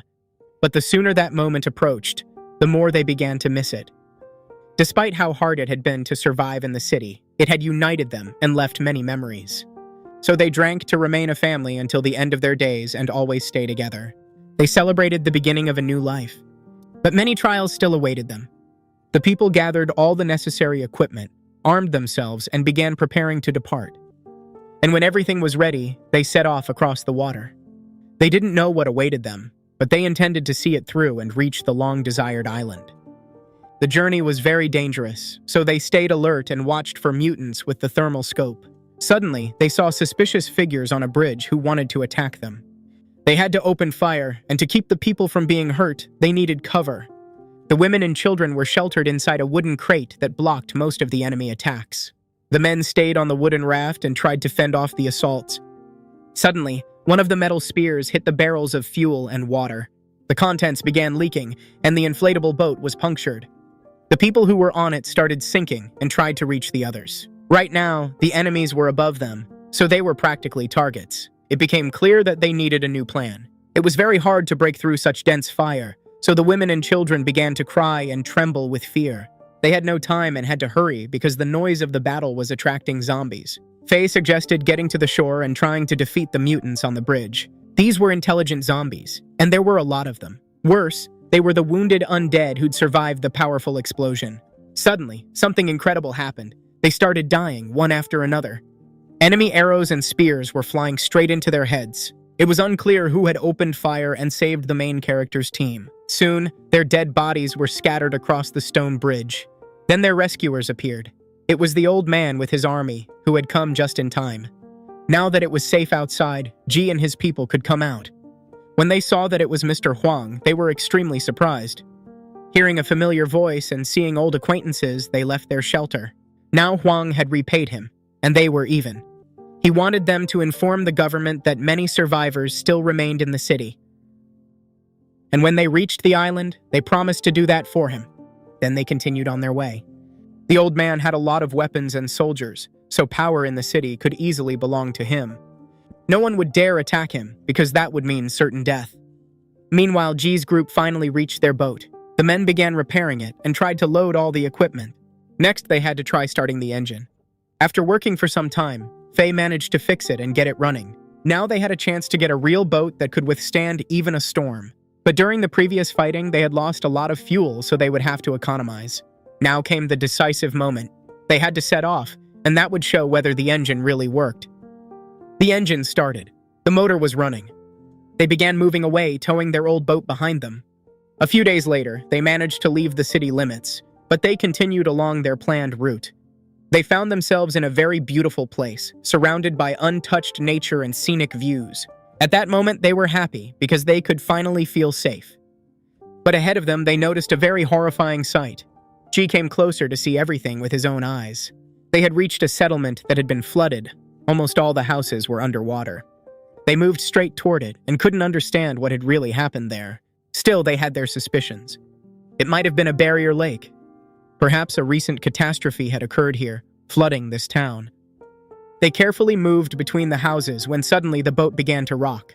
They had struck part of some building that was very close to the surface. To avoid damaging the boat, they stopped it immediately. To check what had really happened and whether the boat had been damaged, the main character had to dive to the bottom of the lake. Once, there had been a huge city at this place. Now it was submerged. They were lucky because the boat wasn't damaged and didn't leak. Still, it required some repairs, and after that they continued moving on. When they finally reached the open sea, a strong storm began. The engine couldn't move them by itself anymore, so they also had to row. While the men tried to fight the elements, the women and children waited inside. There was something in the water ahead of them. The men tried to see what it really was and shone a flashlight on it. It turned out to be a human corpse that had been floating in the water for a very long time. Ahead of them was a huge number of human bodies. Everyone watched in horror. What had happened here? Why were all these people dead? When the storm subsided, the men were finally able to rest. The next day, they had to use the drone again. With it, the men planned to check what was ahead. There was a small waterfall ahead, and part of the land had collapsed into the lake. It was very dangerous there, and it wasn't clear whether their boat would manage to pass. But they had no other way, and they had to break through and keep moving forward by any means. Besides, the water was very shallow there, so the boat risked getting stuck. Despite this, the people continued moving toward the waterfall. They had to stop near it to check whether it was safe. They tried to measure the height of the drop and understand whether the boat would survive. Fortunately, the water was deep there. First, they decided to launch a small boat to test whether it could withstand the fall. But to do that, they had to remove the stones in the water. Those rocks could prevent the boat from passing and damage it. When everything was ready, the people kept working and tried to cut down as many trees as possible. With them, they could build a kind of dam or slide. Once all was prepared, they started the engine and picked up speed. Everyone braced themselves and carefully began lowering the ship. They did it as slowly as they could. The men's strength wasn't enough, so the women helped them as well. This moment was very nerve-wracking for all of them, because if they lost the boat, they would die. Suddenly, the boat began to fall. After that, it tilted and started to roll down. Thanks to the logs the men had laid, its hull remained intact. But they still couldn't relax. Now came another tense moment, because very soon the ship would reach the water. And when it did, huge waves rose up. In the end, they succeeded, and the people were overjoyed when they realized they would survive. A great number of human bodies began falling along with the current. All of them ended up very close to the boat. They felt sorry for the unfortunate people who had died from the natural disaster. So the heroes decided to honor their memory. They lit a candle and prayed for every dead person they encountered on their way. After doing this, they went to sleep because the day had been very hard. The next day, they continued their journey. It turned out they were moving too slowly because according to the plan, they should already have approached the lake. Besides, the water was very yellow, which was alarming. Even using a fishing net, they couldn't catch anything. During their entire time on the yellow lake, they didn't see a single living creature. Still, they didn't lose hope and kept fishing because food was very necessary for all of them. When Faye pulled the net up next time, he felt that he'd caught something. He smiled because it seemed the fish was very large. It turned out there really was a fish, but it was so tiny that even a child wouldn't be able to eat their fill. They had to stop fishing because the engine stalled again. It would take a few hours to fix the engine and continue moving. Suddenly, they noticed several boats approaching them. Jai understood that a fight might be coming, so everyone had to prepare. When the boats came closer, it became clear they were ordinary fishermen. They wanted to trade with the men for something valuable. But what would they want to trade for? The fishermen were interested in gasoline and basic necessities. The main character agreed and offered them potatoes. When the fishermen heard this, they were delighted. The boy immediately rushed to the boat to show what they could offer in exchange for potatoes. He began pulling fish out of the water, but he had to choose the best ones so that the heroes would definitely agree to the trade. They wanted to trade their best fish for potatoes. And this fish was full of meat, so Faye was overjoyed. He was so hungry and loved fish so much that he completely forgot about caution and stepped out in front of them. He tried to chat with the fishermen, but his friends didn't understand why he was doing this. In fact, he just wanted to take care of everyone. That fish hadn't been easy to catch. He'd risked his life for it. The fisherman thought for a moment and then offered to trade potatoes for a few kilos of fish and some life-saving information. That information was truly very valuable because it could save the men's lives. They thought about it and were ready to make the deal. After a while, they exchanged the necessary goods. Then the fisherman lit a cigarette. He was ready to tell his story. Because he wasn't in a hurry, the men started to get nervous and even thought he'd cheated them. But the fishermen were very honest people, and he told them about pirates who were located a few kilometers away from them. The pirates robbed ships, killed people, and raped women. To check this, the men had to use the drone to see everything from above. They really did manage to find the enemy ship in the place the fishermen had indicated. Now they began approaching it. And when the pirates saw someone coming toward them, they raised the alarm. They sprang into action very quickly. And as the ship sailed past, they managed to raise a net. It blocked further movement. Any boat caught in such a trap was practically doomed to destruction. The hero's small boat also got stuck in the net and couldn't turn back. After that, the pirates jumped onto their water motorcycles and headed toward it. They were armed and ready to kill people. They did this for resources and glory because they liked it. Their scooters began circling around the ship, which was calmly moving with the current. They seemed satisfied because their prey was already in their hands. Now they started shouting and forcing the people to come out because all they needed were their resources, which the pirates wanted to steal. But nothing happened. So one of the pirates had to climb onto the boat. He did so and tried to get inside the wooden crate, but there was no one there. He relayed this to his older brother. Hearing this, the older one looked confused. But just in case, he decided to destroy the ship, not leaving it afloat. So the pirates had to return to their base empty-handed. He had hoped they'd finally manage to get something new, but the chances of finding supplies were getting smaller and smaller. Meanwhile, a soldier tried to get aboard their ship. He was so experienced that he managed to do it without making any noise. Now he had to deal with all the enemies and try to do it as quietly as possible. The first one was very easy to kill, and he didn't give himself away. The drone flew over him the whole time. helping him and pointing out the enemy's locations. Meanwhile, the main character and his team were approaching the enemy ship. Everyone took their positions and prepared. They surrounded the ship and began watching what was happening. Some of them crept closer to the water scooters. They tried to take valuable parts from them to repair their own engine. They doused everything else with gasoline, and they were going to set it on fire. One of the men was ready to do it. But suddenly he noticed enemies approaching him. He had to hide so as not to give himself away and ruin the operation. And right before his eyes, the pirates began leading out 2 captive women. They were going to rape them, and the women tried to resist the awful pirates. Still, they were defenseless against the strong men. The pirates treated them very cruelly and started beating them. The hero couldn't allow such treatment, and his heart bled for them. But they weren't supposed to save these people, because they needed to complete their mission. Understanding this, the man became very angry and tried not to look at what was happening. Meanwhile, the pirates continued abusing the innocent women. His son tried to explain that they couldn't risk so much, because in any case, the women would die. But now he didn't listen to him and couldn't just watch what was happening. He carefully took aim and shot the first pirate. He intended to kill the other with an axe. But as it turned out, that pirate had a gun and pointed it at him. A shot rang out, but the bullet flew past him. Now that he had managed to get close, the pirate tried to beg for forgiveness, wanting to save himself. Another shot rang out, but this time the pirate was dead. In fact, the bullet had also hit G. He felt very bad because he had received a serious wound. When the others heard the shot, they armed themselves and came out of their building. The soldier who was in position at that moment opened fire. He managed to kill half of them, but the others started firing back. He had to hide because he risked being killed. Now a real shootout began, and they had to try to capture the ship by force. So the main character also had to open fire. They didn't have much ammunition or many firearms, so they tried to act carefully. The tomatoes were taken from the dead enemies. But there were so many pirates that they still greatly outnumbered the main characters. They had to move from cover to cover. After some time, while the enemy reinforcements were distracted, they finally managed to reach the cabin. From there, they were able to start the engine and drive the boat to a safe distance. A lot of pirates died in this battle, and they also lost their boat. But the pirates still had an advantage, because they possessed a very dangerous weapon that could destroy the boat with a single shot. The guys who controlled the drone ordered everyone to urgently abandon the boat. A shot rang out. The boat was destroyed, and everything on it burned.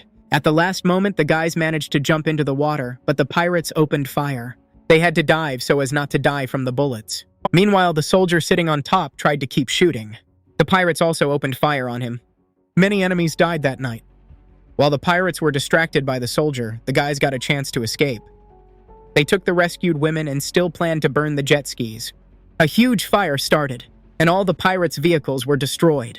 The enemy leader was preparing to fire again.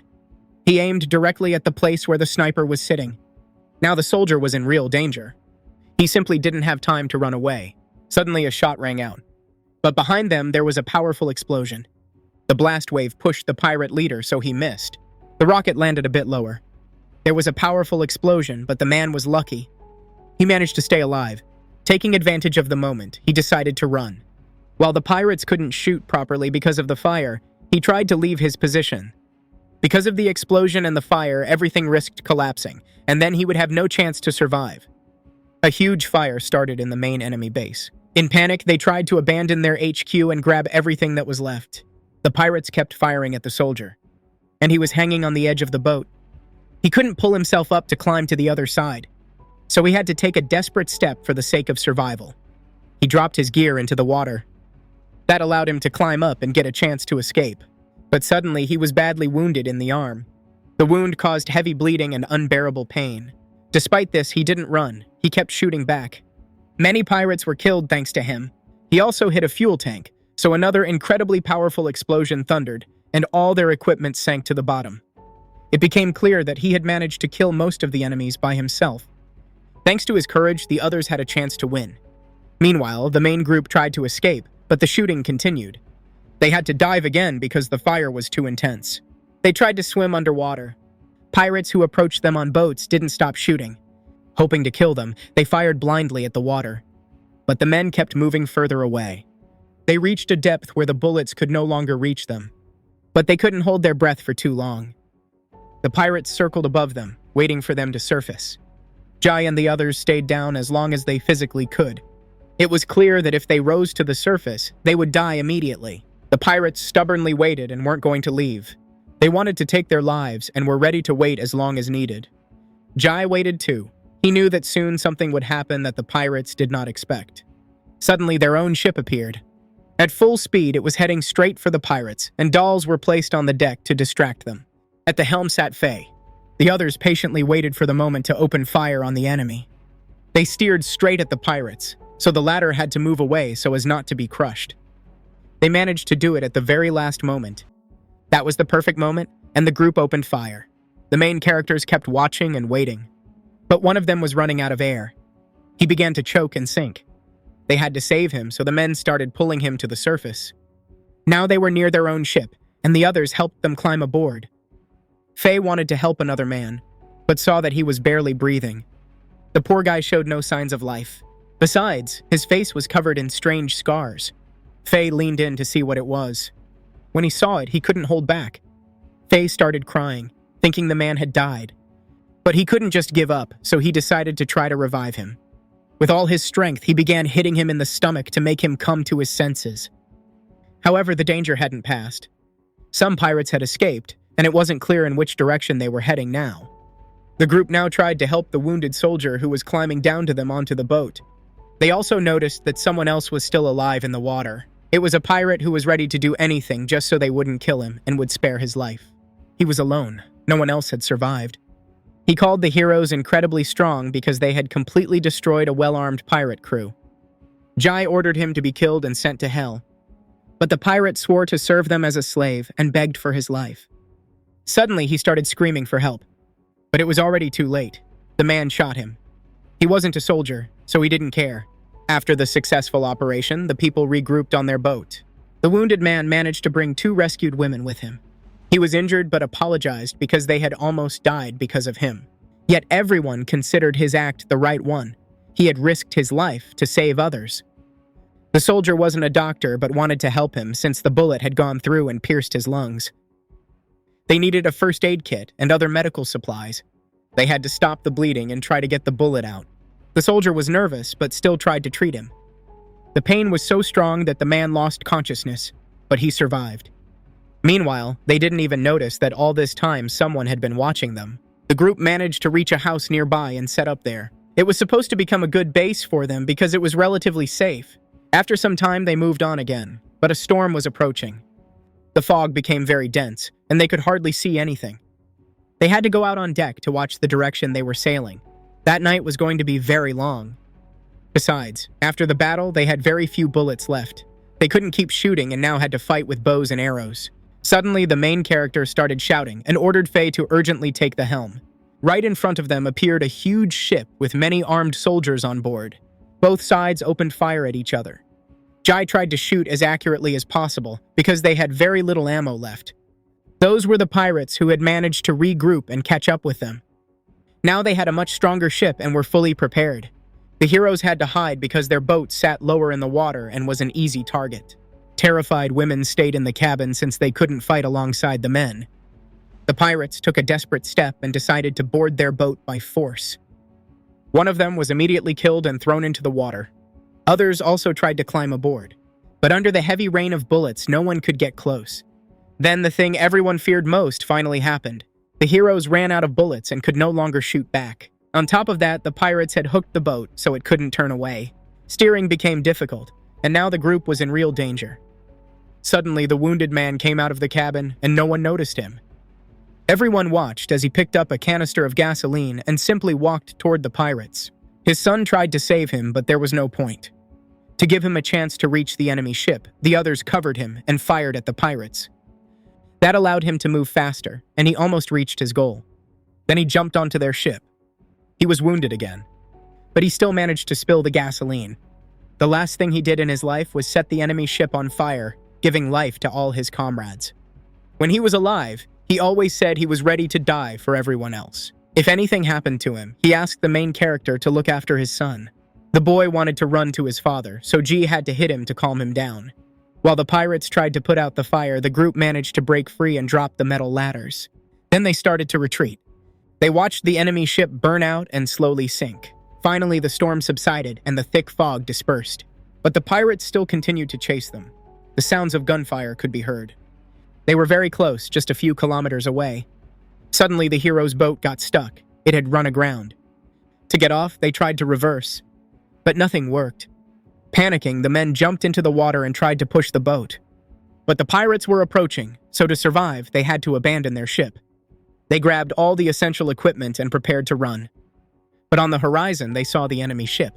Fortunately, the pirates had also run aground. Strangely enough, they still kept moving and now were steering straight toward the hero's boat. It looked like they wanted to ram them, so the main character ordered everyone back on board. With all their gear, the people jumped back into the boat. A big wave formed by the chase pushed them away from the shore and gave them a chance to move again. They started fleeing, and the pirates continued to pursue them. But a few kilometers later, the pirates suddenly stopped. Most likely they were low on ammo and risked running aground again. Indeed, they got stuck too. Many pirates abandoned their ship and tried to push it. Only a few dozen meters separated the two boats now. If the pirates freed themselves, they would definitely catch up again. The soldier took aim and opened fire. He tried to hit the pirates, and he managed to do it. Incredibly, he was killing them even from such a long distance. One after another, dead enemies fell into the water. After that, the pirates fired back, also trying to hit the heroes, but it didn't help. The group hid behind cover and waited for it to end. They admired the soldier's skill and wanted to shoot as accurately as he did. But why did the pirates suddenly stop shooting? Because now another danger threatened them. The gunfire had attracted a huge number of zombies. They were all moving toward the pirate ship. The water near the shore was shallow, so the zombies weren't afraid of it. Now the pirates opened fire on the monsters that were approaching, but they had no chance against such a huge horde. The main character realized that his own ship was also in danger. The zombies would soon reach them too.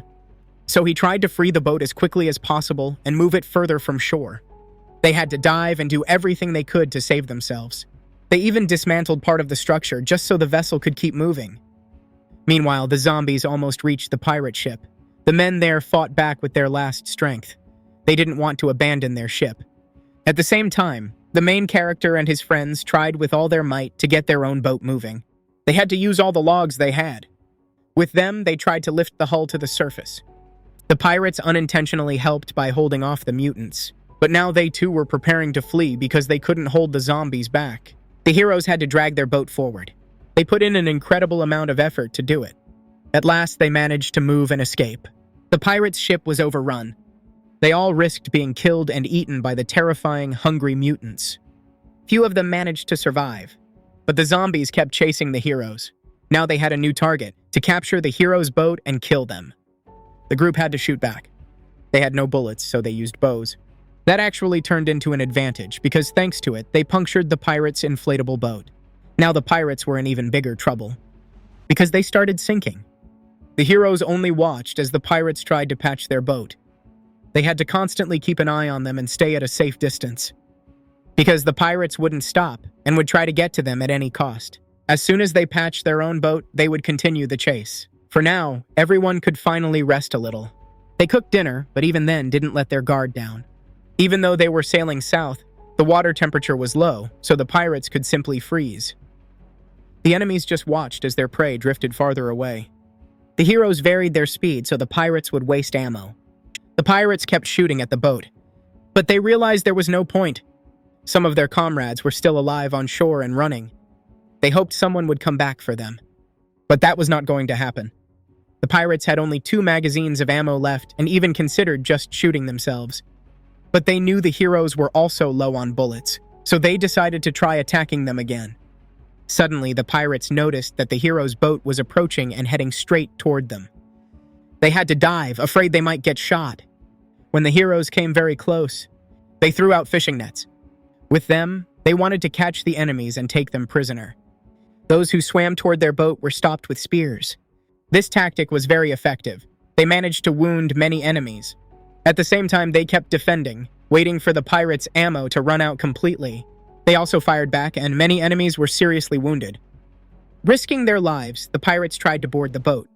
They hoped the heroes had no bullets left and wouldn't be able to shoot. In fact, they were right, and now close quarters combat began. The enemies couldn't break through because the heroes kept a tight defense. Then the pirate leader announced that the time had come. All the brothers injected themselves with some strange liquid at once. It looked like some potion or poison, because right away they turned into strong, terrifying monsters who kept attacking regardless of their wounds. Now they were much stronger, and it was almost impossible to stop them. With their bare hands, they tore away metal shields and broke through the defenses the heroes tried to hold. But the heroes weren't afraid and were ready to fight to the death because their families and loved ones were behind them. Faye fought one of the monsters. His opponent was so strong that Faye had to throw him overboard. Now they both ended up in the water. The soldier also fought an enemy who attacked him. He even had to use his own helmet as a weapon. The strongest of the pirates was their leader, who had injected himself with the largest dose of the drug. Still, after some time, they managed to defeat the enemies. Now they tried to pull the wounded man who had ended up in the water back onto the boat, but he couldn't move.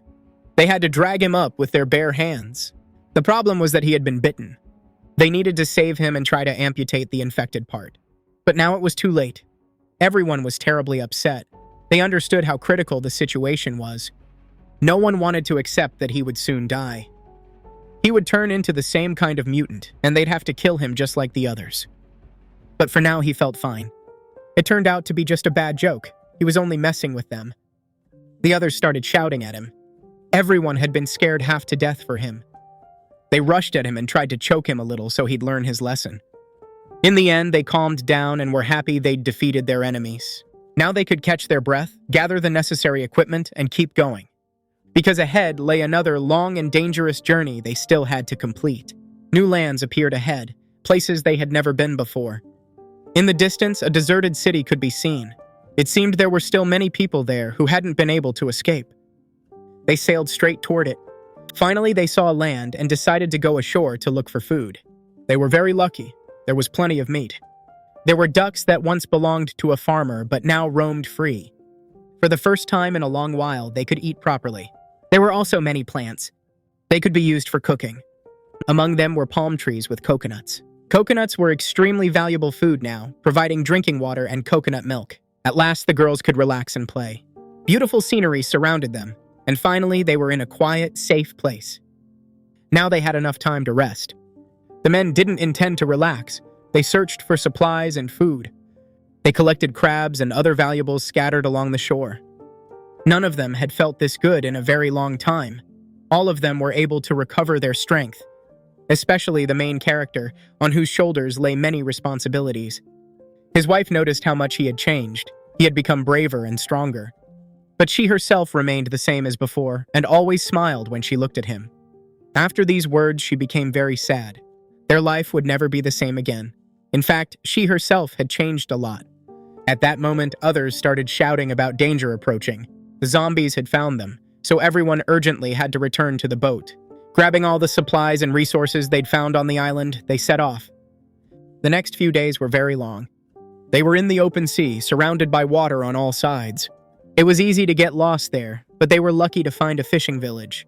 They prepared for a fight, thinking that enemies might be hiding in the houses, ready to attack at any moment.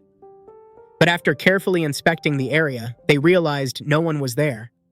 Judging by everything, the town was abandoned, so they could look inside the houses for valuable resources. Still, they didn't drop their guard and cautiously approached the buildings. They had to be careful because they didn't know what danger might be waiting inside. One by one, they surrounded a house, hesitating to enter. The main character volunteered. Hiding behind a shield, he went in. Inside were human bodies. Their bodies were covered with scars and bite marks. They seemed to be dead infected. The corpses had lain in the house so long that mushrooms started growing out of them. Yet there were no signs of decomposition. That was very strange. Most likely they'd had some unknown disease. While exploring the village, they found small ponds with fish. There were plenty of other seafoods too, so they could restock their food supplies. A boy busied himself catching fish, but he didn't want to share what he caught with the others. Faye was also trying to catch something. He was an avid fisherman, and this work gave him great pleasure. In one of the houses, they found a map. They were lucky. It was very detailed and described the area well. Now the men could check it and understand which direction they were going, but they didn't notice that the mutants lying behind them on the ground started to get up. They came back to life and were now preparing to attack. The group suspected nothing, but at the last moment managed to dodge one of them. They had to grab their weapons again and fight. They didn't know how dangerous these zombies were, since they were also a special type. Faye kept fishing. Suddenly he heard his friends shouting from the house.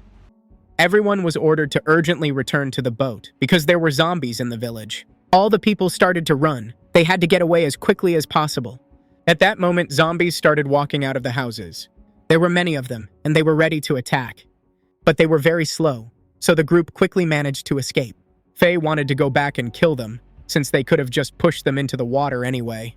But G stopped him, because this was a new type of zombie they didn't know well. What did that mean? The others had many questions. Then Jai explained that these mutants could resurrect even after death, so anything could be expected from them. Their illness was strange, and their skin didn't rot like that of ordinary zombies. This worried him. The virus might be mutating, and over time the mutants were becoming more active. It was getting scarier and harder to survive, because different types of mutants now appeared on their way. Each type was dangerous in its own way, so they had to think about their safety. The men tried to calculate their route and do everything possible to move faster.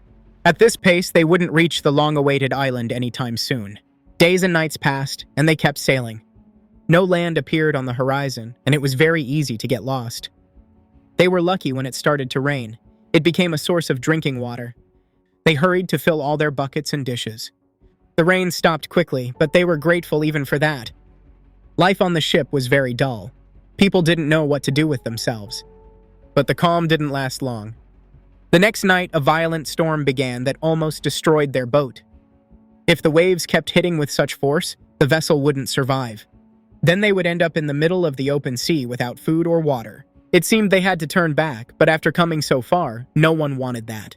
In the end, they decided to risk it and keep going forward. The storm was so strong it almost capsized the ship. The women and children inside started crying. They couldn't calm down and hoped only that they would survive. The men bravely stood on deck, trying to control the situation. Faye especially believed that his boat would endure. The waves grew larger and larger each time, but they held on and did not turn from their course. Luckily, they lived to see the morning and survived. To avoid a dangerous storm zone, they decided to change their route. That would take much more time, but there was no other way. They couldn't risk it again, so the main character roughly calculated their current position. It would take a few days to reach the island, but they didn't have enough fuel for the whole journey, so they had to cover the rest of the distance by rowing. He tried to encourage his comrades who had survived all the dangers they'd met. They couldn't give up at the last moment, so everyone decided to do everything possible to survive. They began working hard again and tried to repair the damage the boat had taken. They also needed to build a device to filter drinking water. Faye was a survival expert. He knew what to do. He made it using seawater in a bowl. He wrapped it with plastic film and placed a stone in the center. That way the water would evaporate and drip into the container. Now he tried to make a fishing device. The boy wanted to help him. After some time, everything was ready. Now they could fish and, along with drinking water, get valuable food. Faye left the boy in charge and told him to call when something started biting. The others took turns rowing. They tried to save what little fuel remained. The main character rowed the most. He hardly rested at all. Others offered to replace him, but each time he refused and didn't want to leave his place. The wind constantly changed, so they had to do everything possible to maintain speed. Many had to sacrifice their clothes. The women tried to make sails. When they finished, the sails helped a lot with the sailing. Meanwhile, the men kept moving forward. Night fell, and without clothes, it became unbearably cold. Sailing silently in the dark was very depressing, so they wanted to hear a story from the main character. In the morning, they could go diving once they reached the island where it was safe. All night, they barely spoke until they got tired. They wondered what was really happening on the island and what secrets it held. Maybe it wasn't real at all, and everything people said about it was just a myth or a desperate hope for salvation. Many didn't understand what the main character was trying to say. It seemed he spoke in riddles because, in truth, he didn't know what dangers awaited them there. For now, they could only prepare for the worst and hope that there really was life on that island. All night, the men kept rowing, but by dawn, they had no strength left. There was very little food, too, since they'd had to travel much longer than planned. So only the children were allowed to eat. They shared the last small piece of chocolate among them, but it wasn't enough to fill anyone up. The older girl refused her share. She wanted her younger sister to eat and regain her strength. So they shared everything among themselves. It was the only way to survive. And the boy, to provide food, had sat by the fishing rod almost all night. Nothing bit, and by dawn he fell asleep. To avoid missing a catch, he had tied the line to his own hand. That was exactly what woke him up. But he was so sleepy and confused that at first he didn't understand anything and almost slept through it. The other men tried to wake him, realizing they finally had a chance to catch some food. So they rushed to the fishing rod and tried to pull it in. Faye realized the fish was very big because it was hard to reel it up. They had to pull very slowly so the line wouldn't snap and the fish wouldn't get away. But hauling the fish out of the water was very risky because it could slip off at any moment. In the end, there was enough meat for everyone because it was a very large mackerel. So as not to lose such a chance, they took down the sail. They used it as a net to help lift the catch on board. Everyone was overjoyed when the man finally managed to pull such a huge fish out. But now they had to figure out how to cook it. So Faye suggested tearing off some planks they had and carefully making a fire. When everything was ready, they started cooking the food. It was the most delicious thing they had eaten for the entire journey. But a few kilometers away, they noticed another boat. The main character tried to figure out who it really was and why they were following them. Yet the boat looked very familiar. It was a Coast Guard vessel, so they could call for help. People were very happy when they realized this, because for the first time in a long while they had hope again. Now they might be saved. The ship noticed them and started moving in their direction. There were also a lot of soldiers on board. They came closer to the group and lowered a boat so they could climb up onto the ship. The survivors had to abandon their own boat and go with them so everyone could be examined and checked. The main character tried to explain to the armed soldiers why they were heading to the island. The military wanted the people to show them their IDs. That question made the men think, because they didn't have any documents. They had lost everything when they tried to escape and left their homes. After those words, the soldier looked at him carefully. Then he suddenly punched him in the face with all his strength. The others started shouting because the soldier had crossed the line. When they tried to move, the soldiers were ready to open fire. Under the threat of death, the people froze. The men stared at each other for a long time, carefully studying one another. The soldiers behaved arrogantly because they considered themselves stronger. They needed any kind of documents, since their task was to establish the identities of these people. Only after that could they let them continue on and let them through. First of all, they had to carry out their orders. If it turned out the people were actually citizens of China, they would be rescued and allowed to sail on. But it became clear that everything they could have used was gone, so they had no way to prove who they were. Among them was a policeman who tried to convince his former colleagues that the group was telling the truth. The people were sent onto the Navy ship and warned that if they disobeyed, there would be consequences. After that, they were given special clothing they had to wear inside. These were rubber gowns meant to protect others from possible infection. And so the men wouldn't be able to escape. They were locked in metal containers. From the outside, they looked like cages. A huge number of people ended up in the port, and it was unknown whether they would ever get out. And the ship sailed off in an unknown direction. Doctors in masks constantly came in to examine them and tried to determine who among them was infected. Suddenly, Faye dared to speak to one of them and wanted to know what was really happening in their country. He learned that the pandemic had spread all over the world and there was no safe place left. Mutants were everywhere. The main character lost track of time. He no longer knew how long they had been sailing. He saw many writings on the walls of his container, left by the many people who had been held there before him.